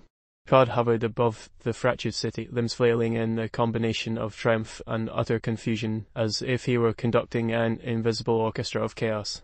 "Observe, witness my ultimate grand gesture," he shouted, voice cracking under the weight of self-importance. Streets twisted like spilled paint, cars floated unpredictably, and buildings leaned at impossible angles. Each movement of his hand sent pulses of energy that warped reality in localized shockwaves, sending shards of glass and debris into the air. Odin watched from a bent, levitating clock tower, one eye glinting with amused judgment. "Truly this will be memorable," he said dryly, his voice carrying across the unstable cityscape. Thor's hammer, Mjolnir, traced wide arcs in the sky, keeping the most dangerous debris just shy of hitting anyone, while he muttered, "His power is breathtakingly ineffective." Loki lounged on a floating billboard, dagger twirling, illusions flickering around him. Smoke dragons, phantom fires, impossible staircases twisting into the sky was all there and entirely harmless to the humans, much to his delight. A final flourish, yes, a disaster of breathtaking proportions for everyone including him, Loki murmured, smirking at God's frantic gesticulations. Nearby, Vishnu, Shiva, and Brahma subtly coordinated reality itself, their combined presence smoothing out the worst of the chaos so that buildings didn't collapse entirely, fountains didn't erupt into scalding steam, and floating cars didn't collide fatally. Folly spun through the skies, arcs of vibrant energy slicing through debris and deflecting it harmlessly, turning what could have been lethal into a spectacular light show. God's attention snapped toward a leaning skyscraper, misjudging its structural integrity. "Behold, my crowning achievement," he shouted, thrusting his hand toward the building. The skyscraper groaned, splitting into two halves that teetered dangerously above the street. A car on the edge wobbled, passengers screaming silently in panic. Athena's voice cut across the chaos, calm and precise. "Humans observe and learn. Patterns exist even in disorder. Adapt or fail."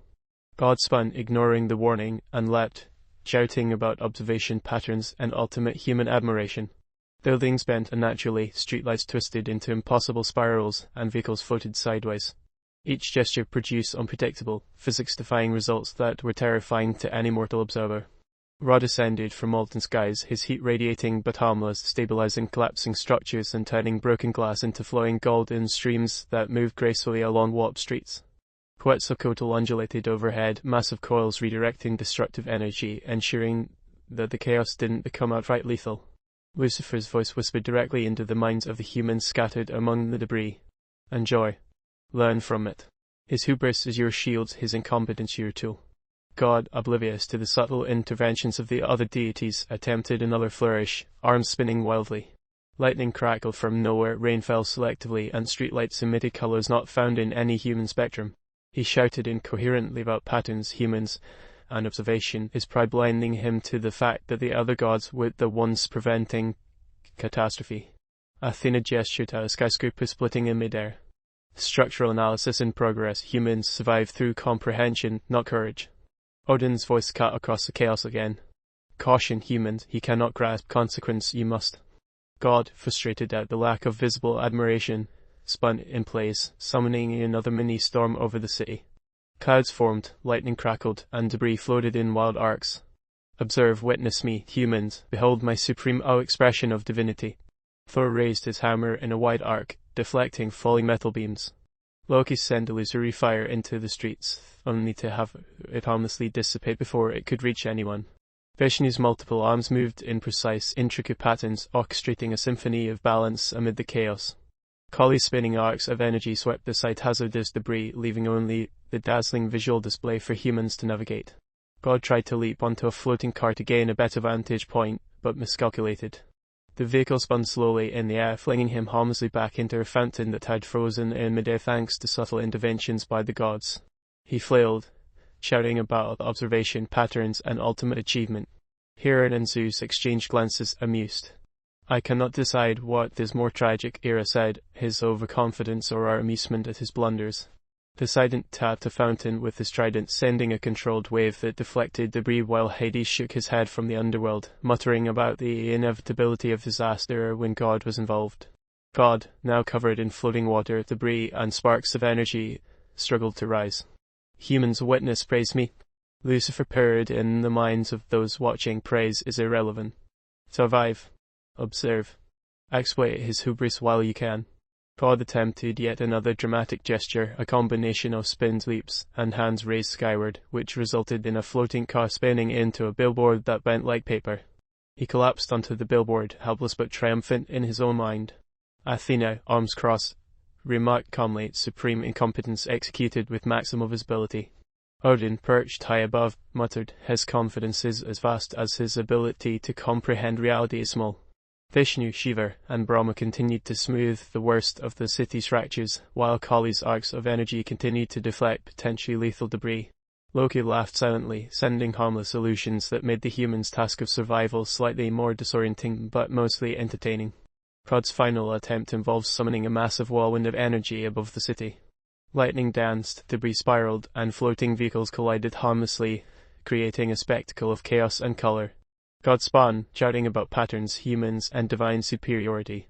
Ra melted the energy into harmless heat waves. Quetzalcoatl redirected shockwaves through the air, and the remaining gods ensured that no mortal was harmed.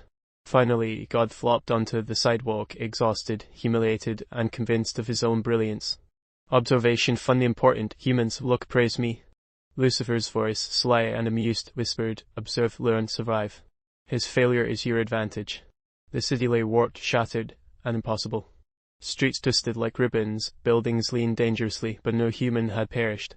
The gods hovered, amused, occasionally stepping in just enough to prevent true calamity. Prod struggled to rise from the floating debris, confused by the lack of admiration. Humans, look, witness, applaud might. No one looked. Lucifer chuckled in their minds. No applause needed. Survival itself is your triumph. Odin's voice carried across the warped cityscape. The humans endure. It is remarkable if temporary. Thor swung Mjolnir lazily. Athena nodded toward the humans, ensuring they observed and adapted. Vishnu, Shiva, and Kali worked silently, balancing the catastrophe into a manageable, albeit surreal, scenario. God attempted a final leap, aiming to land atop a skyscraper. The structure groaned, twisted, and then remained stable thanks to subtle interventions. Bud collapsed, defeated in all but ego, lying amid floating debris. Lucifer whispered one final note to the humans: heed the lessons. Hubris can be weaponized. Observation is power. Exploit his failure. The humans looked around, exhausted and stunned by the spectacle, realizing they had witnessed the ultimate demonstration of divine folly. The city remained a warped tableau, a lesson in hubris, observation, and survival, with God sprawled across the chaos he had created and the other gods quietly amused by the farce. It was the perfect final gesture, his last attempt at grandeur, simultaneously catastrophic, absurd, and strangely educational. Humans survived. God failed. The other gods laughed. The end of God's grand display marked the beginning of a fragile, tentative calm, and the humans knew, in their hearts and minds, that what had transpired would shape their understanding of divinity and themselves forever. The air trembled with the residual energy of God's catastrophic display, the city a surreal landscape of twisted steel, floating cars, and streets that defied any human sense of geometry. Todd and Mara staggered through the warped streets, hearts pounding, eyes wide, as the echoes of divine power still vibrated in their bones. Every shattered lamppost and upside-down building was a reminder. Survival was no longer just about human ingenuity, it was about understanding the whims of immortal beings who considered amusement a form of morality. Lucifer's voice slithered through their minds, dry and sharp. Welcome to the last lesson. It's messy, it's dangerous, and it's yours to navigate. Use your brains or regret it. The humans barely had time to process the warning before a new wave of divine presence began to coalesce. From the sky, the gods descended in varying forms, Odin's single eye glimmering with bemused calculation, Thor spinning Mjolnir casually in a way that distorted the wind, Athena stepping lightly on floating rubble, her expression cool and analytical. Vishnu's multiple arms moved with precision, conjuring intricate patterns that were simultaneously beautiful and impossible. Wait, Todd muttered, clutching Mara's arm. This isn't God again, right? He's contained, I think. Contained? You mean he's collapsed onto a pile of debris and is probably plotting his next catastrophe? Mara snapped, scanning the surreal cityscape. And they're all just watching, like predators. Above them, a column of fire erupted, not from destruction, but from Agni, the Hindu god of fire, dancing gracefully through the air, shaping flames into intricate symbols and patterns. Each movement of his hands caused heat to radiate without harm, yet it reminded humans that divinity could be beautiful and terrifying simultaneously. Beautiful and terrifying, Lucifer whispered, tone dry. Humans, take notes. Some lessons are aesthetic, some practical. Survival requires both. Across the street, Freyja floated above a car that had been folded in half, her eyes glittering with delight. Careful, she said in a melodious voice. Even minor interactions can be disastrous without thought. Mara raised an eyebrow. You're telling me now? Freyja laughed softly, the sound like wind chimes. I always enjoy watching mortals improvise. It's entertaining. God, meanwhile, remained sprawled on the floating debris, muttering to himself about the observation, patents, and ultimate triumph, oblivious to the fact that the other gods were subtly correcting the worst effects of his incompetence. Each tiny intervention preserved human lives while still allowing the display of cosmic power to be spectacular. From the edge of the city, Poseidon created cascading fountains that twisted into impossible spirals, redirecting stray debris while adding a surreal beauty to the urban chaos. Hera shook her head from a floating balcony, arms crossed. "It is astonishing," she said, "how he can wreak such havoc while believing he is inspiring awe." A sudden ripple of energy announced Shiva's arrival, dancing across the tilted streets with a grace that contradicted the destruction all around. His spinning arms created vortices that rearranged wreckage into temporary, organized forms like chaotic art framed in fleeting stability. Holly twirled alongside him, arcs of violet energy deflecting dangerous shards, her expression fierce and playful. Todd and Mara exchanged a glance. "I can't tell if we're supposed to be studying this or running," Todd muttered. "Both," Lucifer's voice interjected. "Practicality first. Philosophy later. The gods' weaknesses are subtle but present. Exploit them carefully." As the humans navigated through the surreal city, minor gods began to emerge. Bridget appeared, hovering over a collapsing bridge, her hands weaving protective energy that allowed the humans to cross safely. Log materialized nearby, striking lightning not to harm, but to illuminate paths and reveal hidden hazards. Morrigan drifted silently in a shadowed alley, eyes gleaming, occasionally shifting the perceptions of those who passed to test their awareness. The humans began to understand that survival required not just dodging chaos, but observing it, learning patterns in what seemed like random destruction. Every minor intervention by the other gods was a breadcrumb. Careful watching, quick adaptation, and strategic thinking were essential. Lucifer's commentary was constant, sardonic, but informative. Notice the inconsistencies. Observe the human's behavior. Exploit arrogance and ineptitude. God's blunders are opportunities. Others' interventions are hints. God, still sprawled, finally attempted to rise. Humans witness. This is ultimate, magnificent observation. Observation, Mara muttered under her breath, if by observation you mean running for our lives and dodging your chaos. God waved wildly, triggering a small whirlwind that sent street signs and light debris floating in unpredictable arcs. Thor caught some of the floating rubble with honor, redirecting it harmlessly. Athena subtly nudged portions of unstable architecture back into safe positions. Vishnu's multiple arms orchestrated the streets into temporary pathways while avoiding collision with humans. The humans moved cautiously, realizing the opportunity presented. With the other gods' minor interventions keeping them alive, they could start subtly manipulating the environment and God's attention. Lucifer whispered encouragement, teasing God indirectly. Distract him, delay him, force him into blunders. Your ingenuity is your armor. From above, Freyr summoned winds that shifted debris just enough to create cover for the humans. Lug added small bursts of lightning to light their path. Hera, silently judging, ensured that none of the humans were killed, though she allowed the spectacle to unfold freely. God, frustrated by the lack of immediate awe, stumped his hands, inadvertently creating a temporary ripple of gravity that tossed a nearby car onto a floating chunk of concrete. Humans observed praise. Todd, ducking behind the warped remains of a statue, muttered, "He's never going to get it." "Never," Mara replied grimly. Lucifer's turn purred in their heads. "Exactly. And that is your advantage." As the humans advanced, guided by subtle manipulations and hints from gods other than God, the city became a surreal maze of calculated danger and divine spectacle. Every step required observation, quick adaptation, and exploiting gaps in divine awareness. Even minor gods played their part, some amused, some curious, some protective, all subtly creating a narrative where human ingenuity could shine against overwhelming odds. Finally, God attempted his last flamboyant gesture. Spinning in midair, summoning energy from the very fabric of the warped streets, intending to create a display so grand it would eclipse all previous failures. Lightning crackled, debris spiraled, and energy arcs licked the sky, yet the subtle guidance of the pantheon ensured that the humans were safe, merely dodging and weaving through the spectacle. Lucifer's laughter whispered, "Perfect. Let him display. Let the mortals learn. Let the lesson be unforgettable." The humans realized, for the first time, that survival was not just about avoiding danger, but about reading the subtle intentions of immortals. The city was a living lesson in divine mechanics, and their awareness, strategy, and careful observation allowed them to manipulate the flow of chaos enough to navigate unscathed. God finally collapsed in exhaustion, confused but convinced of his grandeur, while the other gods looked on with varying degrees of amusement and subtle satisfaction. Todd and Mara stood amid the warped streets, bruised, exhausted, and exhilarated by the spectacle. Lucifer's voice caressed their minds one last time. You have endured. You have learned. And in your survival, you have triumphed over incompetence and arrogance alike. Do not forget this. The humans looked around at the city, twisted yet strangely beautiful, and realized the scale of what had transpired. The gods, though immense and all-powerful, had displayed vulnerability, ego, and flaw.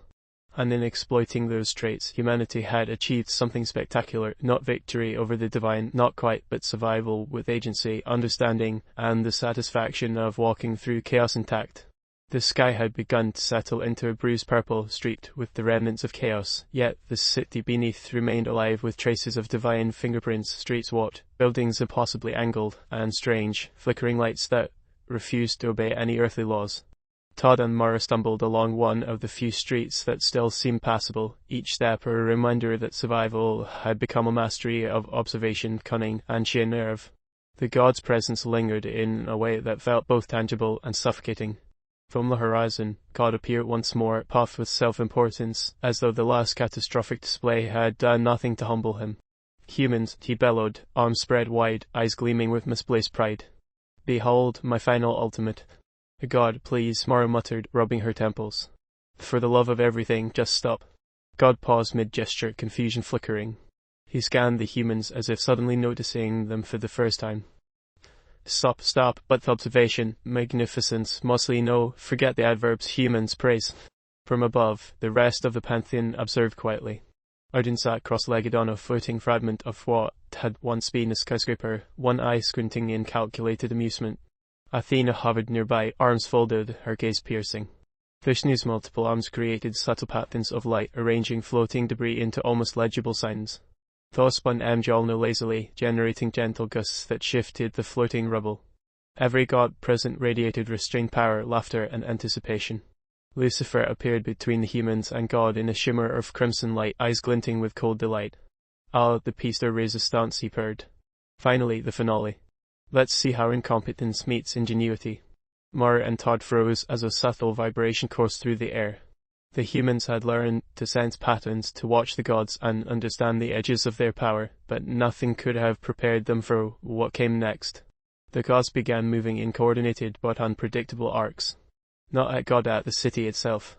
Buildings twisted, not destructively, but deliberately. Doors repositioned themselves, staircases spiraled into impossible angles, windows rearranged to form cryptic messages in multiple languages.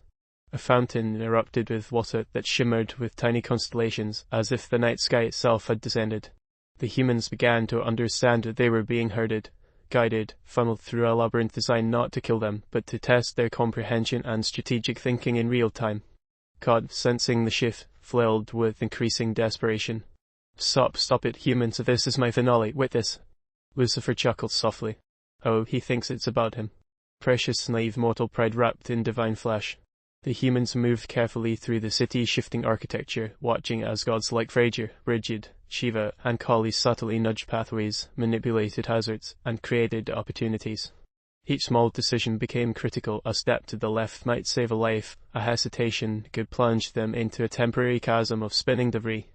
As the humans advanced, Todd noticed something odd. The floating debris began forming recognizable patterns, almost like instructions. Mara, I think it's trying to teach us. Or trick us, she countered, scanning a set of floating circuses that bent and twisted in impossible angles. I have learned from experience divine lessons are never straightforward. Lucifer's voice, teasing but instructive, slithered into their minds. Exactly. Learn, adapt, survive. Twist their intentions against them. The greatest power of all is perception. Meanwhile, God's frustration escalated. His attempts to assert control created localized disasters. A toppled skyscraper shifted into a precarious vertical spiral, sending cars flying harmlessly thanks to subtle interventions by Athena and Vishnu.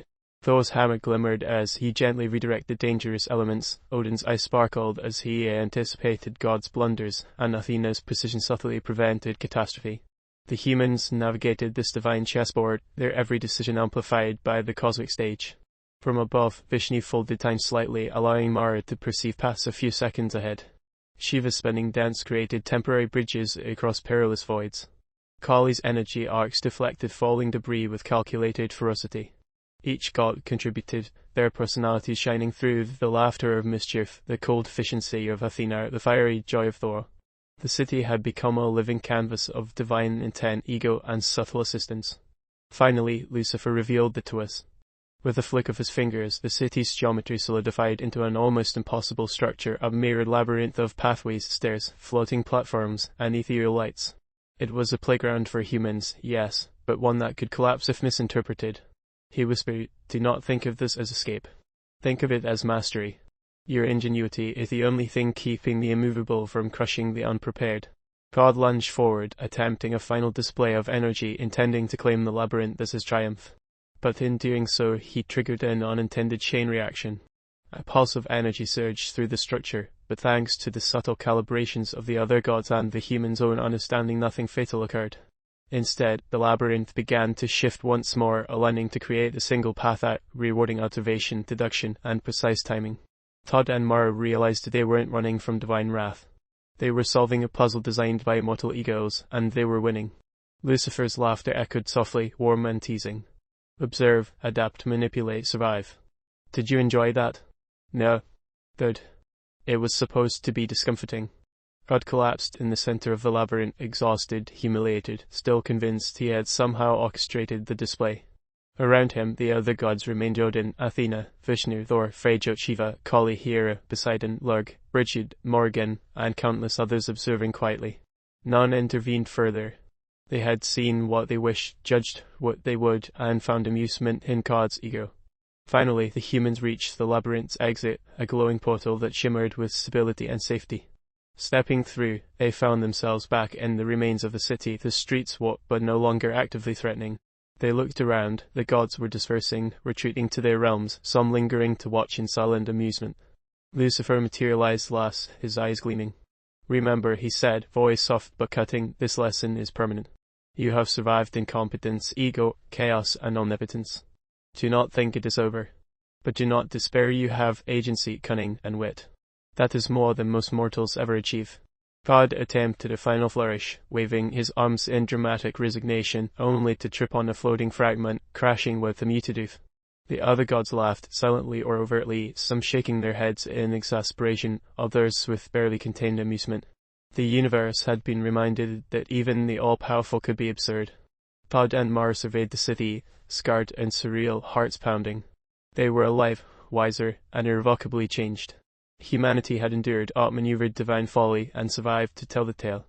As the gods faded from immediate view, the city still hummed with residual magic, a quiet reminder of what had transpired and the potential for future chaos.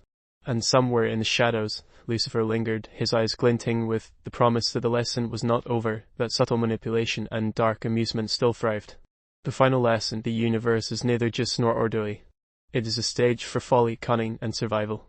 And in that chaos, humans had claimed victory not over omnipotence, but over incompetence, ego, and misunderstanding. They were scarred, exhausted, but unbroken. And as the last trace of divine energy faded, Mara whispered to Todd, "I can't believe we live."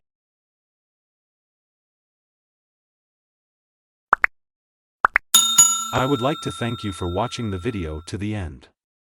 To encourage us to make more videos, please like, subscribe, comment, as well as share.